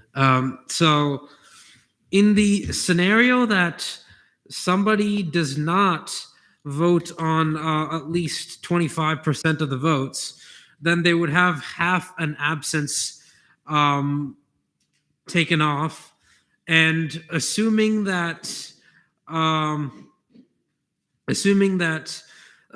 in a hypothetical situation, this person is there for initial roll call, but not there for final roll call. So you have half an absence for not, voting enough times, and another half absence for not showing up for final roll call. Would this mean that this person has a full absence despite showing up for initial roll call? So I think I'm going to answer your question. This only applies if you come to initial, leave, come back for final. So you're missing the chunk of the meeting. But if you just go to initial, that's just going to be a 0.5 absence. Dealer McClellan. We are in debate, correct? Yep. Move to see my amendments as a block. Motion to see Dealer McClellan's amendments as a block. Any objections? Seeing none, is there a motion for speech, questioning, debate? Chair Temple. Move for 3-minute speeches, 5-minute questioning, 5-minute debate. Motion for 3-minute speeches, 5-minute questioning, 5-minute debate. Are there any objections? Do withdraw? Yes, I do. Chair Boris. Can I move for 3-minute speeches, 15-minute questioning, 15-minute debate? Motion for 3-minute speeches, 15-minute question, 15-minute debate. I object. Do withdraw? Vice Chair Control. Same as Chair Temple. I don't recall what it was. 3-minute speeches, 5-minute question, 5-minute debate. Motion for 3-minute speeches, 5-minute question, 5-minute debate. Are there any objections? Do withdraw? Yes. Dealer McClellan. 3-minute speeches, 10-minute questioning, 10-minute debate. There's been a motion for 3-minute speeches, 10-minute questioning, 10-minute debate. Are there any objections? Seeing none, Dealer McClellan, 3 minutes, whenever you're ready. Okay, so I believe that it's worded how I intend it to be, which means if you are not here for 50% of the votes, you will get half an absence. But if you are not present for like 75% of the votes, then you will get a full absence. That is all. I yield to questioning. Now in line for questions, Chair Borges and then Chair Salcedo.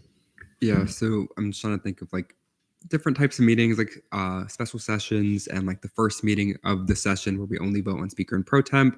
Do you believe this kind of puts senators at a disadvantage when, for example, if they went to the bathroom during a vote, then they would get a full absence during one of those meetings when we have barely any votes?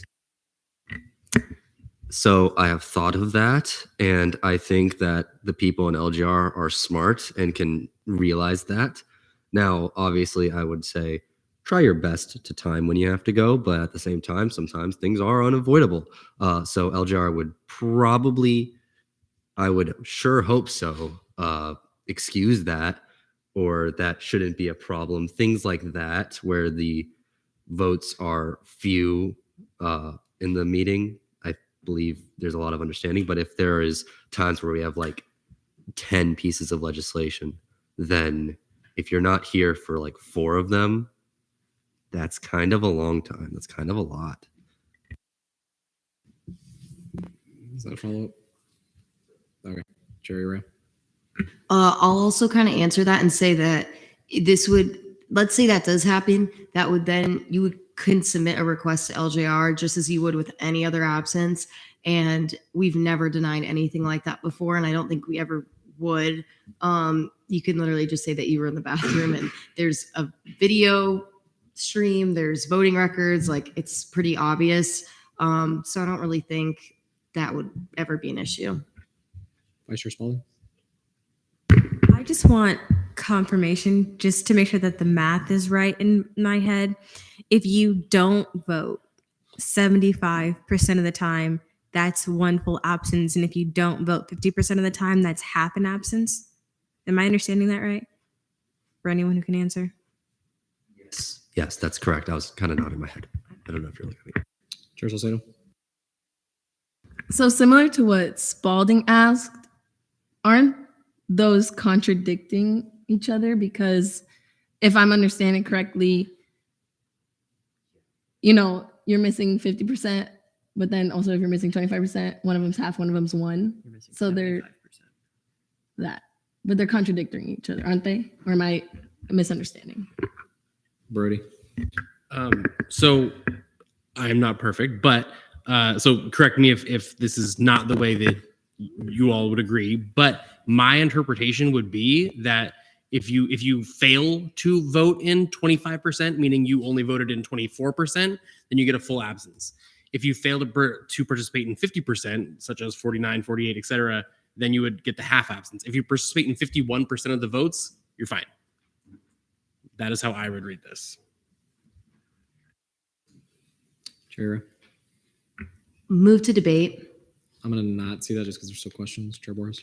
Very direct question to Brody. Go for it. Is it possible that in the future with like new sessions and new people that they might not understand it that way? And would you be open to us, maybe changing the wording? I know you helped on the bill a little bit. So. I think it is. I think there's always potential for different interpretations. So like, I definitely don't want to rule that out. I do believe that is what this says. And I believe that it would always be interpreted that way. So I'm relatively confident that future generations of SG students will read it and understand it that the same way it was intended. But I can definitely acknowledge that concern. As far as the second piece, you can do whatever you want with it, because I have I don't get to be okay or not okay with you amending it. So there you go. Chair Juarez. Sorry, this is a question for McClellan. So I saw like Temple's amendments going back and forth. I was wondering if you saw them, like how do you feel about them? Because the way I kind of see it written right now is that failure to participate at least 25% of the votes will count in one absence. And that doesn't specify that being present for initial and final. So like basically, if you're not there at all, you can get two absences is kind of what I'm interpreting as. I mean, I'd accept that as friendly amendments, the whole while being present for initial and final roll call, yes. Or I can just go ahead and add that. Ailey Almachili. I believe when it comes to the second amendment, 75% is what the deleg meant. Is that right? No. No? All right. Brody. Okay, so I can understand why you would think that way, right? Like that is a reasonable person could read it that way. So to Tyler's point, that is a fair concern. If you think about it as failure to participate and vote in however many votes, right? Did you fail to participate in 75% of the votes, or did you fail to participate in 25 votes, right? So I get where you're coming from, but 25% is the more accurate version of that, right? You are failing to participate in 25% of the votes, meaning you only participated in 24% of the votes, as opposed to you failed to participate in 75% of the votes. Does that make sense? Yes. My apologies. Okay. Just to, Before we move on, any other kind of like, does it not make sense to anybody else? Okay. Vice Chair Spalding. Are we allowed to see the amendments of someone who's not a senator on the document? Like, I don't know if that's allowed. Technically, yes, but also generally what I think we have been doing is usually it just gets adopted by someone else in your, like someone will write it, but then I've seen multiple times where someone says adopted it as their own. So you can go about it in that way. Yeah. Chair Temple. For clarification, I had tried to adopt it, writing it myself, then it got deleted. And I also believe the McClellan had accepted that. I believe. Yeah, so I'll accept the while being present for initial and final roll call as friendly, but also just words and comments on a Google Doc are only that. They aren't anything. They're not amendments until a senator says move to see them as amendments. So anybody can go and put the comments down, and then it's up to a senator to actually adopt them as an amendment. Yeah, that just to clarify, for my interpretation is exactly that, as well as what in the past we have cracked down on is when someone has posted a potential amendment and then there are people commenting underneath the amendment, that becomes a back and forth. That's happened multiple times. That is not allowed because that's debating. But yeah, and then again, what we've been doing is when somebody who's not a senator has written something that is like an amendment, in most of these cases, we've seen a senator then say that I will take that as their own, or as Chair Temple said, he can just rewrite the amendment as their own kind of thing. With that, still in line for questions. Haile Alamachili. Move debate. Motion to go to debate. Are there any objections? I thought you just objected to your own motion. Alrighty, we're now in line for debate. I'm gonna go Chair Urea first, and then Haile Alamachili.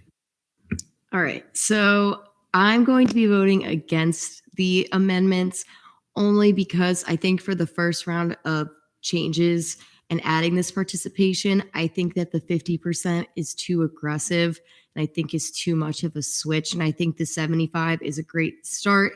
If it continues to be an issue, we can always go back and, you know, make it more strict. But I think 75% is good as it is with the 0.5 absence. And I don't want things to get too confusing. So I'm going to stick with the way that I wrote the bill originally, with the way that I'm going to be voting. Haile Alamachili. So the bill as it currently stands is not a bill I can support, but the bill with the amendments is a bill that I can staunchly support. I made this argument last meeting that docking half an absence for missing a quarter of the votes is unfair and disproportionate.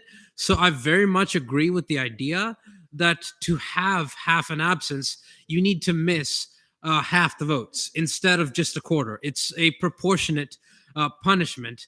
I also do believe that it is okay that if somebody misses like 3/4 of the votes in Senate, that they have a full absence because they basically didn't vote on most of the stuff in a particular Senate meeting. So I do think this helps with accountability. This helps make senators more accountable to the voters who elected them in. And I think the amendments are good. I'm going to vote for them. And I think that the rest of the Senate should do so as well. And the bill, if these amendments are passed, is a bill that is very good for Senate as a whole. Senator Caldwell. First, just correct me if I'm wrong, but I believe Alamachili, you might have it backwards in that this amendment makes it more aggressive and more punishing to miss votes. And that's the reason why I won't be supporting the amendment, specifically because I think at these numbers, you get into an incentive issue where if you're coming late to Senate and you're already missing a certain percentage of votes or you had to step out for something, why would I bother coming to the rest of Senate and maybe voting on some critical appointments or a hot button issue or something my constituents care about if, you know, I've already missed X percent of votes. I definitely think it's a problem and people should stay in Senate. I also don't think it's some rampant thing that's really destroying quorum. What destroys quorum is people not showing up at all in the first place. So this is in general good, just not a big fan of the amendment. Senator Taché. Yeah, I think there's ways for someone to contribute to a meeting without voting for a large portion of it. For example, the last meeting that we had, Chair Urea showed up and then presented her bill and then left, meaning that you voted on less than 25% of the votes, but you very much contributed to the Senate meeting for like 30, 40 minutes. You were at the center of it. Sorry, not to direct debate, but yeah, that wasn't, I don't even know. But Yeah, like you can contribute in a bunch of different ways. And if you're there for part of it and that's an hour and a half where there's only 2 votes, like you shouldn't get a full absence for that. Jerry. Can I do 2 point of informations to him and Go for it. okay. So for one, I just wanted to say blanket excuses are not going to apply to this because you already were approved for class reasons, whatever. So if you do come late, like because of a blanket excuse, that's not going to count towards you. Also, just for clarification, this is for if you're there for initial and final. So you're just blatantly leaving in the middle of the meeting. That makes sense. I'm gonna go Dylan McCall and then Senator Bergman. Yeah, to just carry on from that point, this is just for people that show up for initial and then are there for final and then miss the votes in the between. As was highlighted by an earlier piece of legislation we passed, the one about abstaining that tried to encourage people to vote yes or no on things more than just abstaining. We are here to vote on things. That's why we were elected here, to vote yes and no on things, to express the will of our constituents on yes or no on things. So I believe that if you show up for initial and you come back for final and you miss a large portion of the votes in the middle, you are not doing your constituents any good. You are not doing this body any good. And I believe you should be penalized because of that. Senator Bergman. So I agree with this bill. I guess with the amendments, I still think there's a bit of confusion around the room about like the 75% threshold. And I do think that that's a lot. I think that the amendments soften this bill a bit, and I think that's good. This is a good way to hold ourselves accountable and protect our constitutional duties. Vice Chair Control. Yeah, so it's also to my understanding that failure to participate and vote on at least 75%, which is meaning you miss only a quarter, is it's basically saying that if you miss, there's still just confusion about how it's interpreted. And I feel like this is a way less harsh, I guess, representation of how the bill was originally meant to be conveyed, to where 50% down from 75 for a half is a lot better, and it's better that if you miss half than 3/4. Chair Temple. May I direct a question to Brody, please? You may. So can you please just run this through me again? My brain is absolutely hurting right now. Yeah, word. Okay, so as it stands without the amendment, my understanding is if you participate in 74% of the votes, you will receive a half absence. If you participate in 76%, you will not. You'll be good to go. With the amendment, that changes to if you participate in 49% of the votes, you will receive a half absence. If you participate in 51%, you will not. If you participate in 26% of the votes, you will still receive that half absence, but you won't receive a full. If you participate in 24% of the votes, you will receive a full absence. Dylan McCall. The way I would think of that about it is you need to participate in the amount not listed. So for that 50, the other 50, for this 25, the 75. Is that kind of, that's how I'm. That is the opposite of what I just said. I'm probably, saying it terribly. So how, to make sure that your amendment says what you want it to say, how many votes does someone need to participate in to avoid getting a full absence? Getting a full absence. Right. How many, what is the line where I need to reach to say, okay, now I can leave and I won't get that full absence? Like Does that make sense? 75%. You need to participate in a majority. So that's why I try to say, so failure to participate and vote on at least 25%. I don't think that's what you want No, though, because that gets to what Mel was saying about it contradicting itself, right? Because then if I participate in 60% of the votes, I've done enough to not get the half absence. Yeah. But I haven't done enough to not get a full absence.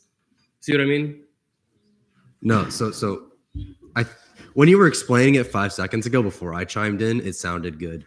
So if I participate in 10% of the votes, I only do 10%, right? I Yes. just do 1 out of the 10 votes. I get a full absence, right? Yes. If I do 30% of the votes, Yes. I should get a half absence, but not a full absence. Yes? Yeah. And if I do 60% of the votes, I'm good. Yes? That sounds good. Is that what you want it to be? Yes. Then that is what this says. This is good enough. Yes. Yell later, Marlon. I think we should table this until we word it better because I feel like the language is just too it's like too much jargon, and especially if there's like someone who's not a native English speaker, it'd be so difficult for them to understand it. So maybe until we like actually have a clear, like easy way, I think we should table it and then we can work on it while we're doing stuff and then come back, because I don't want to pass a bill that can be so confusing for like it's not easy for everyone to understand. Dylan McClellan. To the best of your understanding, Brody, is there any way possible to word this better?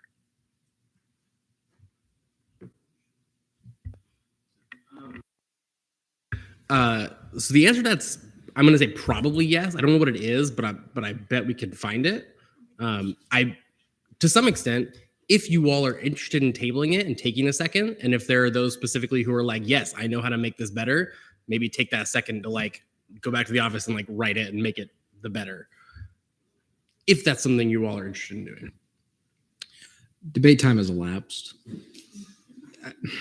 Cherry Rail. Motion to extend debate time by 5 minutes. Motion to extend debate by 5 minutes. Do withdrawal. Pro Tem Foster. I was going to use the vice chair control. So I feel like we should table this and then come back here in about 30 minutes because. No, I hear you. The debate's elapsed. Oh, we're not in. We have. Oh, okay. Extend debate by 1 minute. There's a motion to extend debate by 1 minute. Are there any objections? Seeing none, Vice Chair Control. So I feel like what's happening here is we've been going over this for the past 20 minutes and we're getting it all jumbled in our head about all these different ideas of what this is supposed to be saying and what it's not saying. So if we wait, we come back in about 15, 20 minutes, we reread it, it will probably make sense. So motion to table.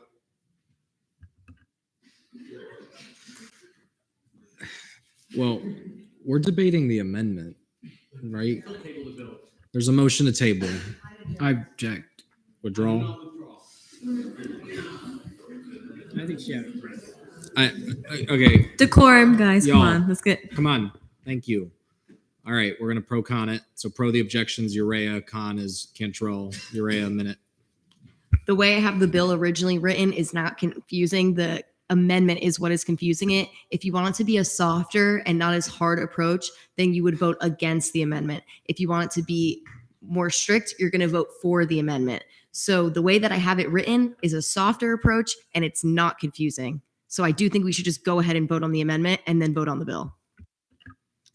I don't think that the amendment is very confusing. I think we've just been discussing it and we just need to take a break from it and come back. And then it will make sense.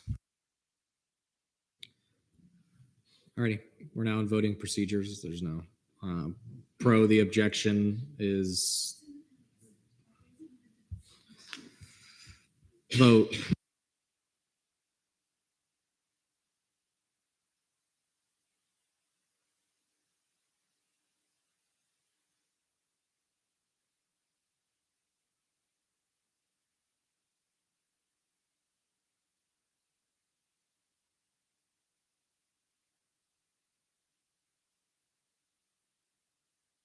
Vote count of 14 to 9 to 3.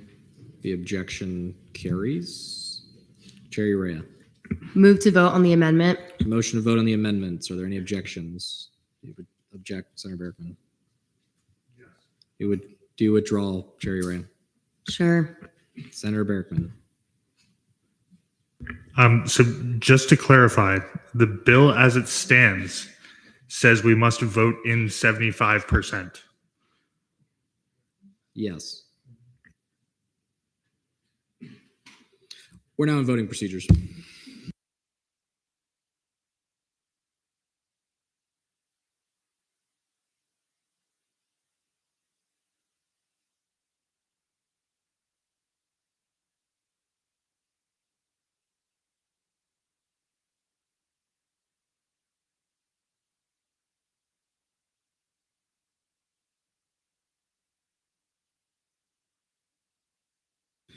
With a vote count of 15 to 14 to 2, the amendment does not carry. We are still in debate on the bill.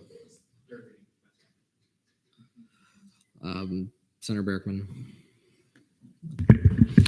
For some reason, I feel like we have this understanding backwards still from the original writer of the bill, and that states you must be present for 75% of the votes, which is categorically not what was said by the bill originator.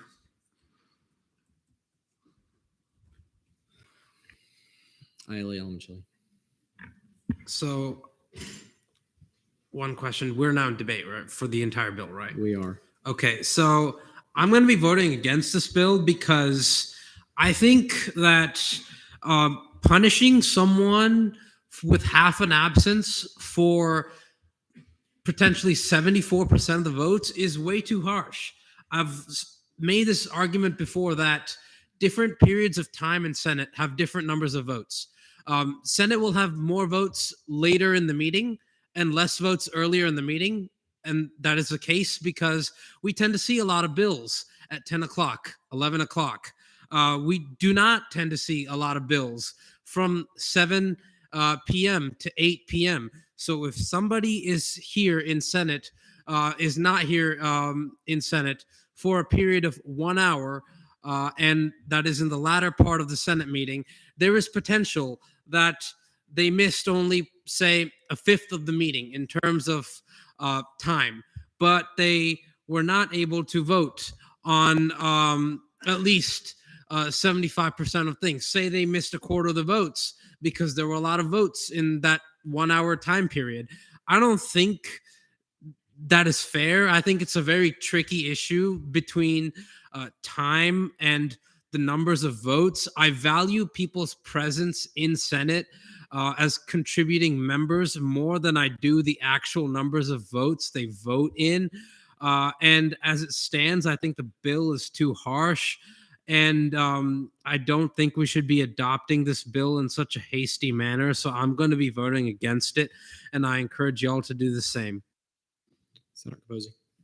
I think that as I'm sorry, I forget who said this, but like LJR is there to approve and deny these absences if they believe that missing, if it was at 74%, I think that if somebody submitted an excuse or like an absence request, that it would be granted if it was a valuable reason. But I do agree with the sentiment that if somebody is coming for the first half of the meeting or the roll call for first and then disappearing for the entire meeting, yes, that does grant an absence. But I believe that if they are missing maybe a percent, that LJR will understand this and not give somebody such a harsh absence. Pro Tem Foster. Yeah, I agree with Senator Capozzi. LJR is here to like expunge the absences, and if you want to come to a meeting and be present for initial, leave in the middle, and then not come for final, there's no point in coming to the meeting at all, at least in my opinion. And the way that I look at this bill, Chair Uray and I, whenever we originally wrote it, this was the best possible way to kind of write and enforce the bill. And she said LJR would not be overwhelmed by having to vote on these types of issues. And I think if you're trying to pull a straw man's argument and be like, oh, well, what if I come at 10 o'clock? And then you've already missed 3 hours of the meeting, so you might as well not come. And if you can't make the meeting, you can just submit an absence to LJR in the first place. So there's no reason to be arguing against coming to a meeting and voting because you're here to vote. So if you don't want to vote, you can just leave the chamber. Vice Chair Spalding.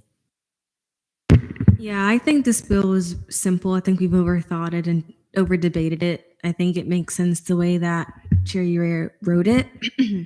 And at the end of the day, if the 55th session doesn't like it or it's too complicated, then at that time they can like amend the bill and get rid of it. But I think for now we're doing a lot more than we need to, and we should just vote on it as it is in favor. Senator Caldwell. Yeah, I think that I understand the sentiment behind this a lot, but I also think that in Senate, a lot of times we attempt to solve issues with rules and regulations rather than just talking to people. I run a lot of meetings about a lot of things, Maybe none so long as Senate, but a lot of them are very important, very stressful, very taxing. If people aren't coming to meetings, to some extent, that means it's a failure on us as the people doing the meetings. Maybe we should start thinking about how we can speed Senate meetings up, make more relevant decisions instead of waffle on issues endlessly, limit stack and debate time so we don't have 3-minute stacks and discussions that say, I like this bill in 100 ways. I think there's a lot of other approaches to keep people engaged and keep people here that aren't just a lot of rule changes. I understand why one might do this, but it almost feels like addressing an institutional problem with like some sort of institutional solution when it really can just be a person-to-person thing that actually creates leaders and gets people involved in Senate instead of just here and tuning out because they have to be, except when there's some big ticket thing they care about. So we should focus maybe more on like internalizing leadership development and making sure people want to be here than just forcing them to be here where they will just vote yes on everything and everything will pass unanimously like it almost always does. I will be voting no. ELA tomorrow. I didn't really know how to vote until I heard Caldwell's debate, which I think was pretty good. I understand now that like I think that maybe like as he said or as they said that attacking the root of the issue would be much better than just like the end product and being more proactive about it. I think they did a good job explaining that. Cherry Ray. Okay. I definitely agree with what Evan said about attacking the root issue and like speeding things up and whatever. Totally agree with that. What I will say as like kind of this is not an issue of just this session. Like this has been, I talked to Brody about this, like this has been an issue for many times. It's no secret that people join organizations, whether it's this one or others, to add to their resume. So imagine you're sitting here every Thursday and you're advocating for a bill, voting on whatever it is, a resolution, whatever. And someone's literally coming in for initial and final, leaving in the chunk of it. And then they can still put that on their resume that they participated just as you all did that sat here for 5 hours. So I just don't really think that's fair. And like, you know, we've said you can apply for an LJR absence request. If there is an actual reason that you're missing, that's totally valid. Just submit a request and we will evaluate it as we would with any other request. I'm going to go Chair Borges and then Dealer McClellan. I completely agree with Caldwell.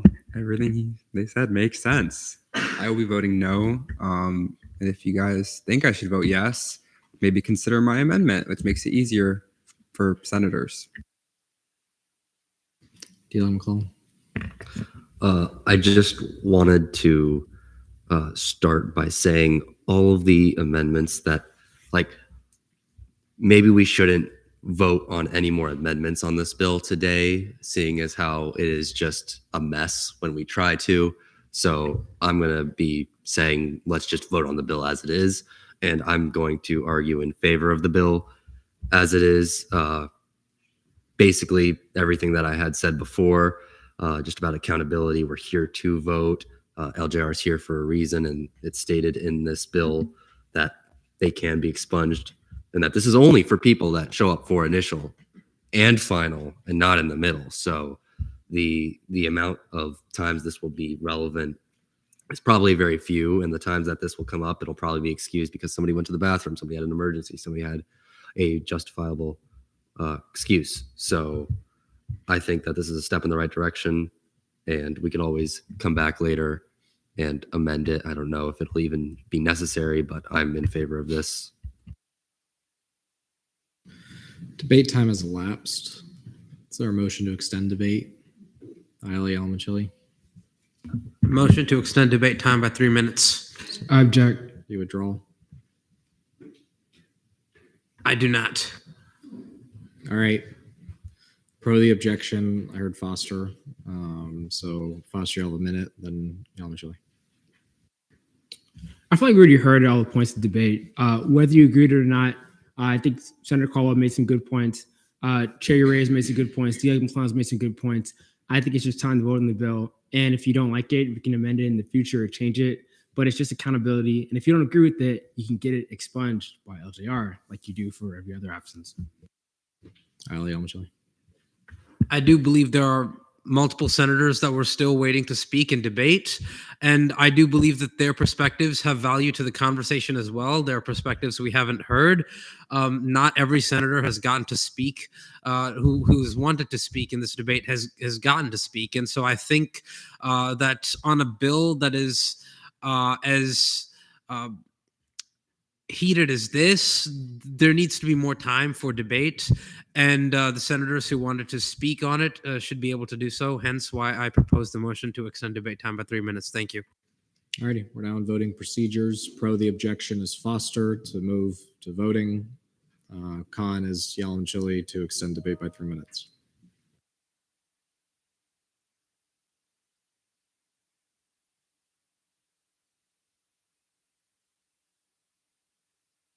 Vote count 26 to 4-1. The motion is rejected. Chair Temple. Move to vote on resolution 5427. There's a motion to vote. Any objections? Do you object? Not an objection, but a question. Just because. It's elapsed. Debate time is elapsed. Oh, Is this a okay. question about? Or clarification, rather. There's an amendment. Are we voting on it without Tyler's amendment or with Tyler's amendment? That's all I just wanted to know. It would appear that we're not voting on it because we haven't agreed to Tyler's amendment. Motion to vote. Objections? Seeing none, we're there.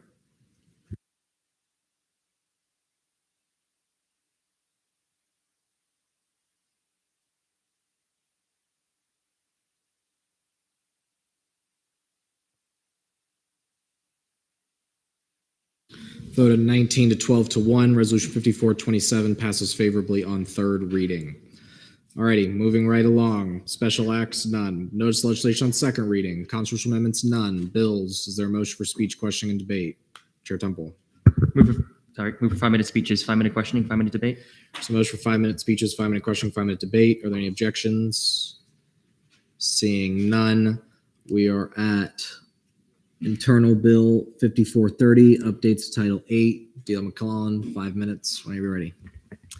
Hello. So to keep this short, the business office wanted some changes to Title 8 because the original verbiage states unless there is direct consent from the business office due to specified circumstances, that being direct consent saying that we can that they could override the 15 business days for allocations and the FAO and CRT, as well as the 45 for bills. And students thought that they themselves could reach out to the business office and just say, okay, well, we can override that. That's not the case. This kind of just makes it so that if anybody reads it, they can see that the only people that can contact the business office regarding these matters would be the fiscal chair involved or a member of the pro temp's office. Now in line for questions. Brody. This is about content related. So in this case, I would ask that you go through a formal procedure of allowing a non-committee member to speak, if that's okay. Okay. Sure. Chair Temple. Move for non-committee member to speak, that being Brody. So moved. Thanks. Just because this isn't just a kind of a strict grammar or clarification issue, I want to have a more formal process. So this request was sent. The question was asked by Brenda Posey, the director of the ANSF business office, to myself and Shane, and I quickly wrote a bill and discussed it with Ryan to kind of address that concern. Unfortunately, I didn't have time to stay long enough in ORS to kind of help provide that perspective from her as they were debating it. Some of the amendments that were made, I did reach out to Brenda since ORS between then and now, and she's still concerned about the language. I'm happy to provide that concern and that conversation now, but since it's not time sensitive, I might recommend also that it's 11 o'clock, that you actually remand this back to ORS, and I will make sure that I am there this week to kind of help work with that conversation, if that's something you all are amenable to. I'm happy to have the conversation here. I just don't know that that's as practical or feasible given my role. Chair Borges, would you like? May I direct a question? Go for it. How long does ORS have the conference room for? I believe next week you've got it until the end of time, but let me check and make sure before I say that. Yeah, there's nobody after you then, and I can extend that that reservation right now if that would help. For the sake of it, Chair Borges, would you like it remanded to your back to ORS? If everyone else agrees, sure, I don't mind it at all. Chair Temple, A motion. go for it. Move to re-remand interim bill 5430 back to ORS. Motion to remand it back to ORS. Any objections? Seeing none, remanded to ORS. Moving along, resolutions. Resolution 5429, resolution in support of IDs for unauthorized immigrants and homeless people. Latin Hispanic Caucus. Chair Saucedo, 5 minutes whenever you're ready. All right, everyone. I'm still very stressed out about that last legislation, but here we go. So the caucus has introduced this resolution, and the purpose of this resolution is to kind of put on Orange County's radar that we're in support of them allowing organizations to issue community IDs. So definitely read through the legislation to get a grasp of what the difference is between a driver's license, a real ID, and a community ID. It's important to note that a community ID is not a government issued ID. So you can't it says what you can and cannot do, but I don't remember off the top of my head. But yeah, the purpose of having a community ID is so that unauthorized immigrants who don't have a status such as TPS or a green card can do certain things such as apply for rental assistance, open a bank account, pick up their children from schools, etc. It's listed in here. And I also want to point out that some counties even fund organizations to do this. So they provide funding, at least in part, for them to be able to issue and maintain these IDs. Orange County Board of Commissioners discussed this last month. Some of them are in favor and some of them are opposed. So I think it's really important if we as a body say that, we're in support of this. This does impact some of our students, but most importantly, it'll impact our community. And since this is such a local issue, I believe that voting in favor of this and, bringing it to the attention of those local officials can actually make an impact. Alrighty, we're now in line for questions. All those with questions, Senator Beckman, Two, if I may. go for it. First question, can you better define what a community ID is? Yes, but I think it is in the legislation, so I don't want to misspeak. But a community ID it looks like an ID card. It could look like a driver's license, but you don't need a social security number to get one. And that's a really key component to it. I do want to also open the floor to any caucus members that contributed to the legislation if they're better able to answer the question. But yeah, community ID is it looks like an ID, and you can use it at public libraries, at police stations, at schools, so that, people can identify you and your status doesn't necessarily have to be called into question. Senator Capozzi. So basically, the IDs are provided by nonprofit agencies or organizations. So if you were to, a lot of places in Miami and South Florida have already started implementing them. Basically, it just gives a form of identification to an unauthorized immigrant or somebody who is homeless without them having to go through the entire process of getting a birth certificate, a photo ID.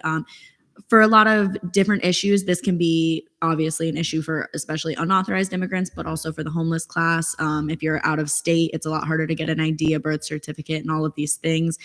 So it's more so just a way to prove your identification, but it's not as official where you couldn't go out of the country with it, and a lot of intricacies such as that. It's not as official as a passport or a true identification card or license, driver's license. It is just a form of identification for that person to be able to do things, as she said, maybe open a bank account, be able to pick up their children from school. If they are stopped by the police, then they have a form of identification that was given from a nonprofit agency that the state is working with. That way they do have some understanding of who this person is and where they belong. Senator Berkman. How difficult is it for a non-citizen, I guess, unauthorized immigrant to obtain an ID from our DMV? So if you look at this fourth whereas clause, in order for an immigrant to get either a real ID or a driver's license, they would need to provide the things listed there. One of those include proof that they're an authorized immigrant. So that includes an alien registration receipt card, I-551 stamp, and an admissions number. These apply to immigrants with status. This resolution specifically is for unauthorized immigrants who do not have an official legal status to be able to get a form of identification. Senator Berkman, final question. Then wouldn't issuing community IDs single people out as unauthorized immigrants? Wouldn't it make more sense to relax our state laws so that anyone can get an ID?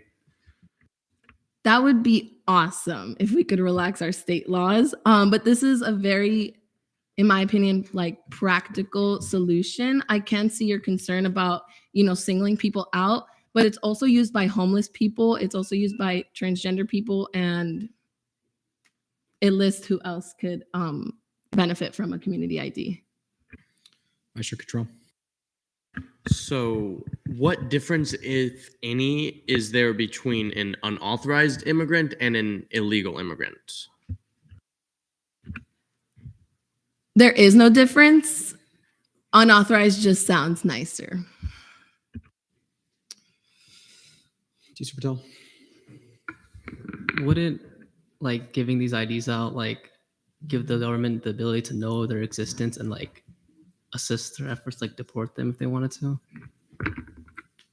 So alternatively, I would argue no, because alternatively, especially with law enforcement interactions, if an unauthorized immigrant, for example, is stopped by law enforcement at let's say they run a red light or their registration is expired, if they don't have a form of identification to present, that is more likely for them to lead to questioning of their status. Whereas if they have an identification, they're at least proving that they're a resident, and that can only facilitate them gaining those services of all the services that are listed in here. Senator Capozzi, are you also clarifying? So with the community IDs, the thing is, if somebody is stopped by it, or if an organization is taken, if ICE comes and takes people back for questioning, if they do not have any form of identification, there really is no telling how long that person could be in questioning for, because there is no way to identify that person. If that person, even if they are unauthorized, has some form of identification from an organization that is working with the state, that has been given the ability and the permission to create IDs like this, it does give some sort of identification to this person, where if they do have people who are not unauthorized immigrants who live here, maybe citizens or whatever the case may be, they are able to identify and find these people and then move from there if they need counsel, if they're going to be deported, whatever the case may be. It gives them a name and identity and somebody connected to them. Without that, they can be held for, honestly, we don't know how long they're held for. They can say whatever they want, but we really don't know. And if nobody knows they're missing, if nobody knows they were taken, all of these things, then we can't really argue with them or say, where is this person? We don't even know that they're there. Questioning time has elapsed. We're now in debate. All those wishing to debate, please raise your hand. Chair Almanar. Okay, I don't know where to begin with these amendments. Before we start debating, I feel like we should start looking at the amendments. Chair Salcedo. How do I make this motion? You can see it all as a block. Okay, motion to see my amendments as a block. So motion to see Chair Salcedo's amendments as a block. Are there any objections? Is that objective? More so a question for Chair Salcedo. Will you also be looking at, to accepting the Senate graduate assistance amendments into that block? Allo. Yeah, those are extensions of Chair Saucedo's amendments. It's just reformatting what the text she wrote says. Can I see those as friendlies? I think they're not. Yeah. For all intents and purposes, they are your words. They are your amendments. I just cleaned it up a little bit. There's a motion to see all of Chair Saucedo's amendments as a block. Any objections? Seeing none, is there a motion for speech, question, debate? Chair Temple. Move for 2-minute speeches, 2-minute questioning, 2-minute debate. Motion for 2-minute speeches, 2-minute question, 2-minute debate. Are there any objections? Seeing none, Chair Saucedo, 2 minutes. All right, so I know it looks ugly right now. These amendments are mostly reorganizing what was already written and agreed upon by the caucus, as well as adding a little bit more clarifying information, and most importantly, adding a ton of federal and state and local politicians. I really wanted to emphasize the local politicians part, because if it doesn't get on their table, then this is less likely to actually follow through. So that's what these amendments do. Now in line for questions. All those questions? Seeing none, Senator Berkman. Move to debate. There's a motion to go to debate. Any objections? Seeing none, we're now in debate. Senator Berkman. Move to vote. There's a motion to vote on the block of amendments. Any objections? Seeing none, we're there.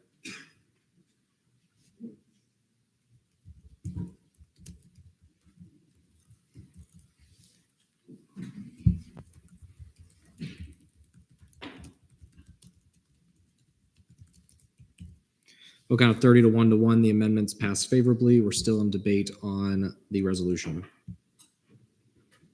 Senator Berkman. This seems like a common sense resolution. I think it's important for everybody to be able to participate in life on planet Earth. And it's also important for people to be identifiable and people to be able to identify themselves for basic human needs. So I will be voting in favor. Vice Chair Cho. I'll be voting in favor of this as well. There's just common sense. Everyone needs a form of identification. If you're unauthorized, you legally cannot get an ID. Like if you go to the DMV without a visa, you're not going to get an ID. They're not going to give it to you. So yeah, I'll vote in favor in this, and I encourage you guys to do the same. Vice Chair Spalding. Move to vote. Motion to vote on resolution 5429. Are there any objections? Seeing none, we're there.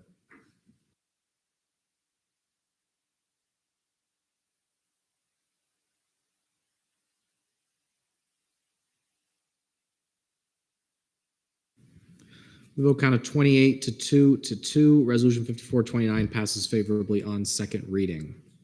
All righty. Proclamations. Proclamation 5417. Proclamation honoring the Consulate of Mexico in Orlando.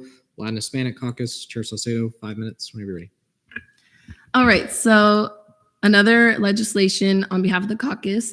We wanted to put this forward because we kind of wanted to shift gears a bit in Senate and take a moment to recognize and thank an entity rather than, attack them or call for their removal or something like that. So there is a Consulate of Mexico in Orlando, and they are extremely involved with the community. We put some of the resources and events that they have shared with the community, but also specifically with UCF. So we thought it would be nice for a change to recognize their efforts, to thank them for all the support that they've given to UCF students and the community as a whole. So with that, I move to questions. All righty, we're now in line for questions. All those with questions, please raise your hand. Chair Tubble. Also out of curiosity, Chair Saucedo, how many times have you worked with the consulate? I did work with them a handful of times with my involvement in the Mexican Student Association. I can't put a number, but we definitely had a connection with them. Still in line for questions. Chair, you're right. Move to debate. This motion go to debate. Any objections? Seeing none, we're now in debate. Chair Temple, and then Chair Ulmer. I'll be voting in favor of this, not the least bit because I'm actually very giddy now that we're dabbling into some international relations. But aside from that, it is as Chair Saucedo said, a good pivot to actually use these proclamations to honor and praise entities. And yeah, that's pretty much my debate. I will be voting in favor of this. Trauma.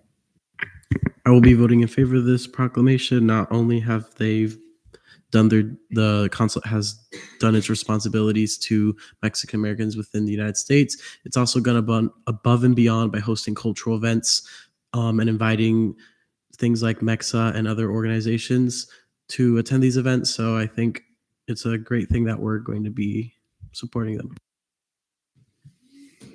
Senator Taché. Move to vote. Just as clarity, I'll see them as technical. It remains on here. There's a motion to vote. Are there any objections? Seeing none, we're now there.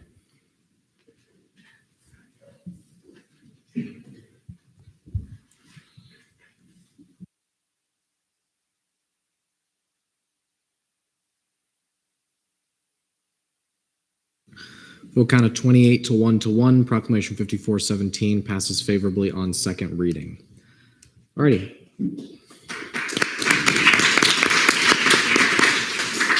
Proclamation 5418, proclamation recognizing February 7th as National Black HIV/AIDS Awareness Day. Chair Trainer, 5 minutes whenever you're ready. Good evening, everybody. So this is actually my first proclamation that I've ever written. But I say that this proclamation was actually written originally by Chair Holmes during the 53rd session. I first learned about it while going through previous initiatives, and I was very surprised and disappointed by learning about this, the disproportionate HIV/AIDS on the African American community. I just wanted to read a couple facts from the proclamation that I thought were interesting. So despite making up 23.5% of Orlando, African Americans make up 39% of AIDS cases. African American women are 15 times more likely to be diagnosed with HIV than white women in Orlando. They are also disproportionately affected by HIV/AIDS due to socioeconomic differences resulting from redlining and other institutional effects. As a group, they're also most disproportionately affected when compared to other racial groups, and they're also limited to little options in Orlando due to lack of affordable, safe health centers. According to CDC, systemic racism, HIV stigma, homophobia, poverty, and barriers to healthcare continue to drive these disparities. So I actually did get in contact with a couple organizations on campus, organizations meaning offices, including Student Health Services and Wellness Health Promotion Services. I just wanted to note that Student Health Services does provide HIV testing. It does cost out of pocket to students, but Wellness Health Promotion Services they do free events where they'll do HIV testing. And I thought that was really interesting. I've also been told about several other providers outside of UCF that do provide that. This proclamation just seeks to bring light to these conditions, as well as to encourage UCF support to improve those.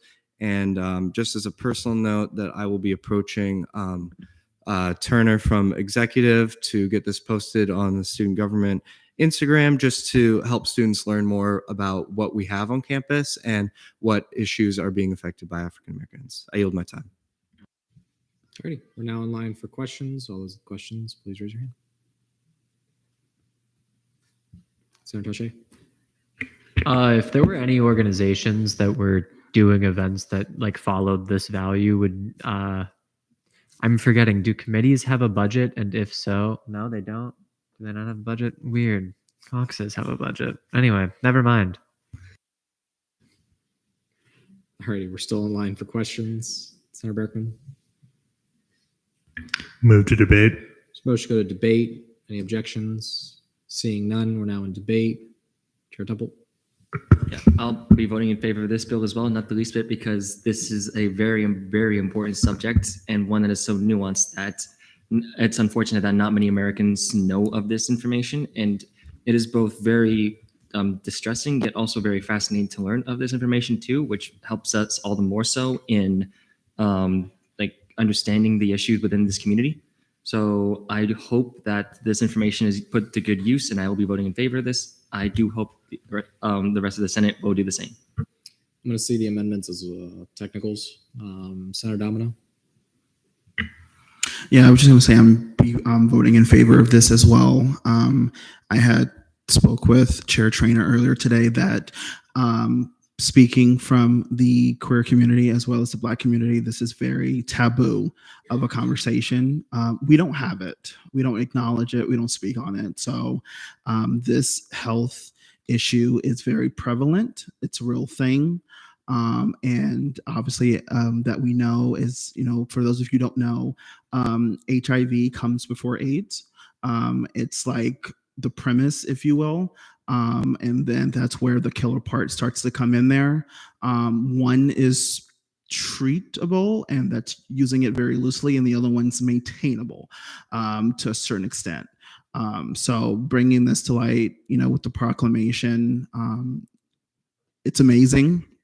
If you know anyone who is in either community who may or may not participate, education is very much the key to change. And so I would be in full support of this. And big shout out and congratulations to Chair Trainer and SBA. So I'm going to be voting in favor of this bill. I think it's very important that awareness about HIV and AIDS is spread, and especially how it disproportionately affects the Black community. It's a tough disease, and most people who have it have tough lives, and it is our duty to recognize what they go through. And I'm very much in support of this, and I see this as a no-brainer. So I'm going to be voting in favor, and I encourage y'all to do the same. All right, we've heard 3 speeches and affirmation. Are there any senators speaking in negation? Seeing none, Senator Taché. Move to vote. There's a motion to vote on Proclamation 5418. Are there any objections? Seeing none, we're there.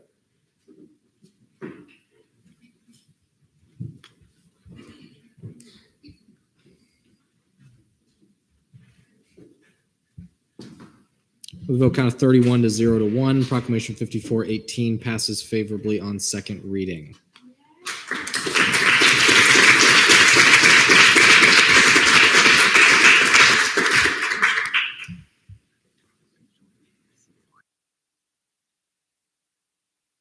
Alrighty. Congrats. Moving along. Special acts none. Senate forum. Vice Chair Spalding. Point of clarification. So proclamations only have to be seen on the first and second reading, right? Yeah. Okay, just making sure. Yeah, just for everyone's clarification. So now we pass it on second. That means it has been passed. We will not see it next week. So that has been passed. Congratulations. Moving along to Senate forum. I can read. I was going to try to fake Michael's voice, but I can't. All right, so Costas wrote, "Hey everyone, I could not make it today, but I want to shout out the Florida Prison Education Project for donating another 2,700 books to a prison in Punta Gorda, I think. Punta Gorda. All righty, awesome work by Michael.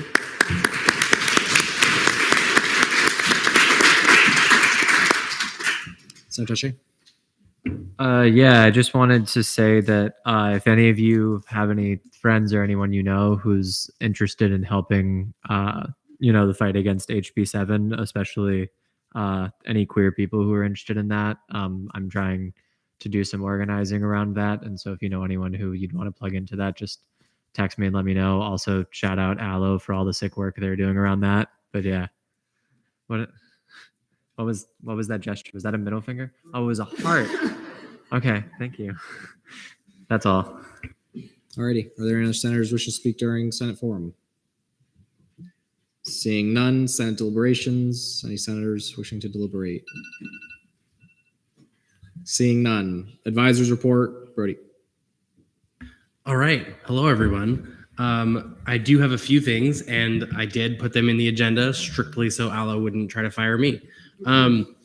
It is the end of a pay period, so if you're in a paid position, please submit your time before you leave. If you don't do that, then I will have to email you, and I might try to text you tomorrow, and you don't want to hear from me in the morning, and it's going to be bad for both of us. So just do it when you leave.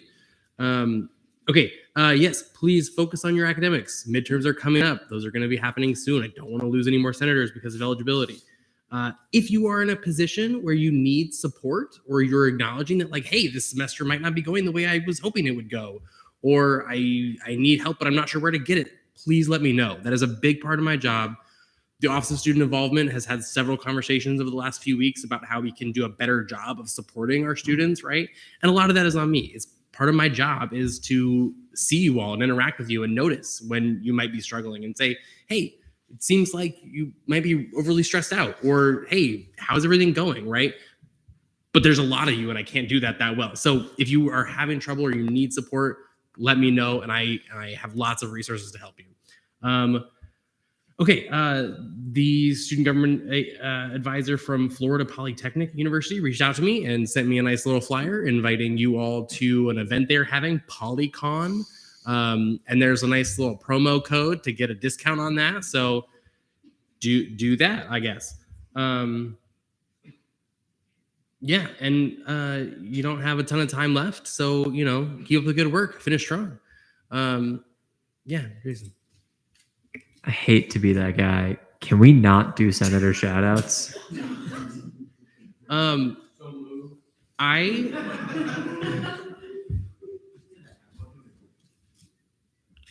I hear you. I'm gonna say no. I'm gonna say we're gonna do them. No. Yes, I think they have value, and I know it takes time at the end of the meeting. I encourage you all to keep them limited. Maybe we raise the bar of what deserves a senator shout out. I think that's fair, right? Like, in all seriousness, right? Like, maybe we only need to shout out things that are like above and beyond, right? Committees doing their job is maybe we just expect that. You know what I mean? So just casually throwing that out there. I don't think it needs to take as long, but I do think there is value in shouting out the great work you all do. So I am going to keep doing it, but I appreciate that it does take a long time. You all are aggressive right now. Okay, Nick, what's up? Can we get 2 shout outs per hand today? Just 2. Sure. I'm not going to count specifically, but if you go over 2, your fellow senators are going to hold you accountable to that after the meeting when I'm not here. Okay. You have your own time. I want to do a shout out. Well, we're not there yet. We're not doing shout outs yet. God, Tyler. Okay, so this one goes out to CRT leadership. As you guys Wait, we're not doing shout outs yet. We're not doing shout outs yet. Hold on. Okay. Okay. So yeah, now that's all I have. Now I would like to start Senator shout outs. If you have a shout out for somebody that has gone above and beyond. Let's see. Vihan, you can go. So I have a shout out to Chair Borges for being elected chair of the ORS committee, and to Vice Chair Duke for being elected as Disability Caucus Vice Chair and GAP Vice Chair. Thank you for being our next Vice Chair squared, and shout out to all of GAP too. And we just said, what is GAP doing? They're doing their jobs. Come on. All right, Jason. Brody, I'm going to shout out you for standing your ground. I appreciate it. Love it. Thank you. Yeah, now that I've gotten mine, we can just wrap it up if you want. Mel.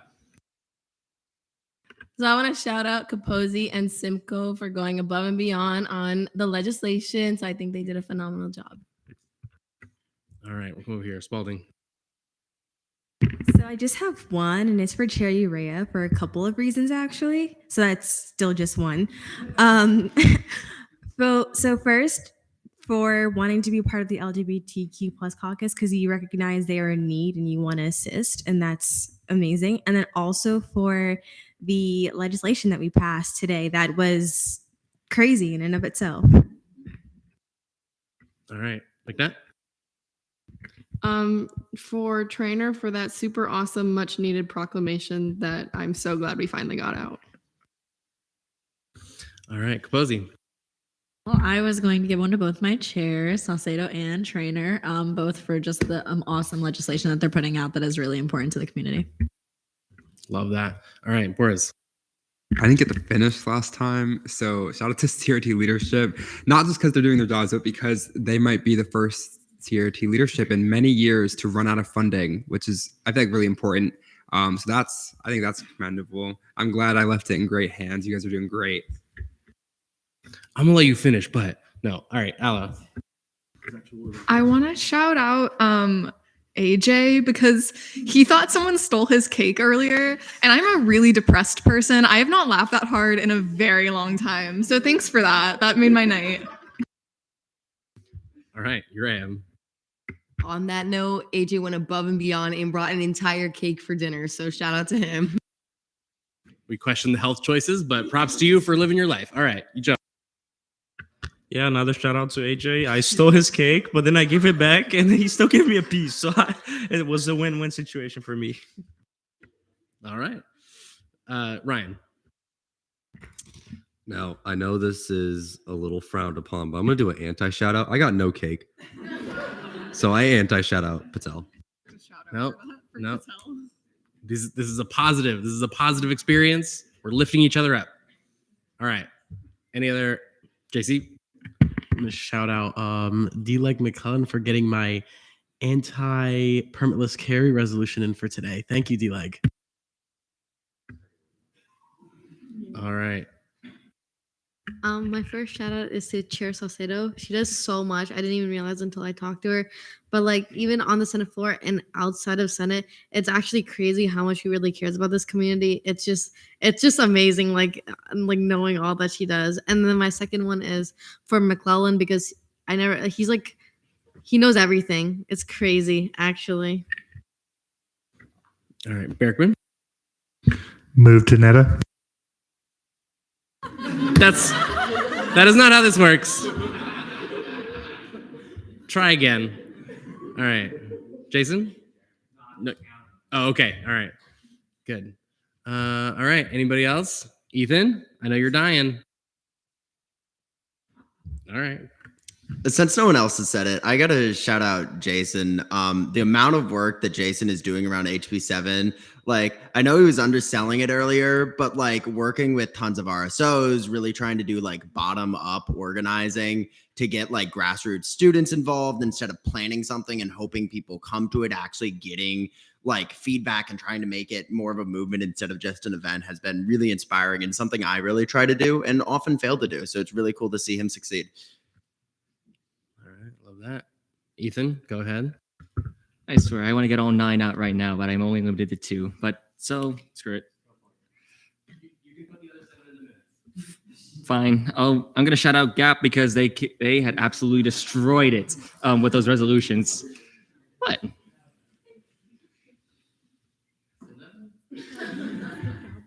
I know it's their job, but with the amount of information that's actually in the resolutions, I'm surprised. Like I'm really happy with how they turned out, and with such a short deadline. That's why I'm shouting them out. You can all fight me later on.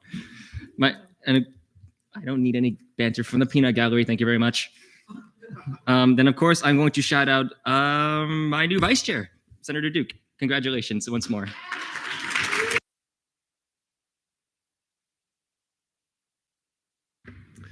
I will say, while it is their job to make those resolutions, this is the first year in a little while that we haven't had to like pull teeth to get them. So good work and good leadership on that. All right. Any other senator shout outs? Wonderful. Thank you all. Thank you for everyone who set up a one-on-one with me this week. AJ, I'm glad that we found out who stole his cake. Thank you for giving it back. Yes, again, I'd like to echo what Brody was saying. Me and him are here to support you. So if you're having a hard time, if you're having a good time and just want to talk to us, we are here for any sort of emotion you're going through. Also, again, as always, if you want to set up a meeting with me, I'm always ready to talk to all of you and see your lovely faces.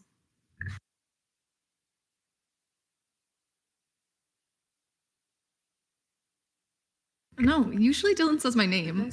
Okay. Anyway, you guys put out some really cool legislation today.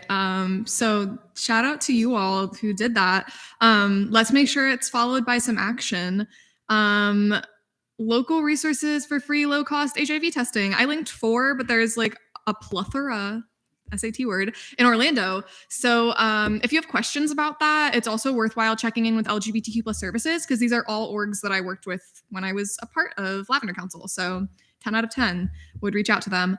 Kind of off of what Jason was saying, if you are interested in contributing to fighting HB7, you should check out the website at that link that was made by some really cool people, and share it with your constituents if you are passionate about that. Honestly, as individuals and people and senators, if you love or care about or have friends who are, or honestly just downright respect people of color or the LGBTQ plus community, you should be doing something about this. So that's all I'll say about that. You guys should join my book club. I'm starting a banned book club because I hate censorship, and it's in collaboration with a local bookstore, Zeppelin Books, which I've plugged like 8 times now. It's owned by an MFA student here. Shout out Alex, he's really cool. But yeah, our first book is actually a graphic novel. So if you hate reading, you can still look at the nice pictures. And it's one of the most banned books of the year, especially in the South. So you should definitely stop by Zeppelin and pick up a copy and meet me on February 18th for our first meeting. It's called Genderqueer. And if you don't have a chance to pick up the book before the meeting, that's totally fine, because you can get it at the first meeting. Just shoot me a message and let me know that you want to be a part of it, and I will make sure there's a copy for you. They also have really good coffee. Yes, Jason. I have 2 questions, Yes. if I may. The first one is, so are we supposed to read it by that day if we want to join or not? Or is that just hanging out? The first and meeting getting is know the just to book? like establish like introductions, establish the intentions for the book club. You don't have to read it by the first day. You don't even have to buy it by the first day. Wow. Okay. And then my follow-up was, do you know if that book happens to have an audiobook? That'll be, I'll join if it does. You know what? The author is like I think their name is Maya Kababe, is very invested in the disabled community as well. So there very well may be an audiobook, but it is a graphic novel, so you're gonna miss a good chunk of it if you listen to it. Alrighty. Are there any questions for any of our advisors? Seeing none, miscellaneous business, resignations. I hereby resign Chair Borges from the Disability Caucus, LGBTQ plus caucus, and CRT. Appointments. I hereby appoint Senator Moda to SBA. I hereby appoint Senator Barrickman to the Disability Caucus, and I hereby appoint Chair Urea to the LGBTQ plus caucus. You guys can read that other part there if you want. Moving right along, Foster's Fit Check.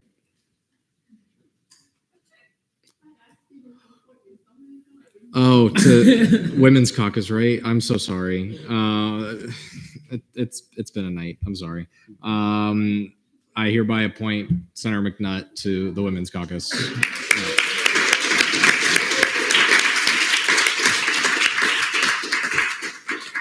Foster's Fit Check. All right, Foster's Fit Check. You've been asking for a while. You wore a nice shirt today, so I'm gonna get it to Senator Kira. Honorable mention.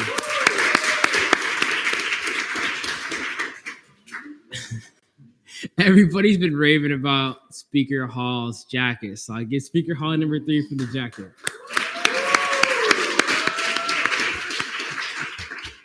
Number 2 is gonna have to go to Chair Millington with the all-black suit. Looks really good. She's not here, but I guess I'll give her number 1. I think Chief Justice Silva had a really good outfit for her confirmation.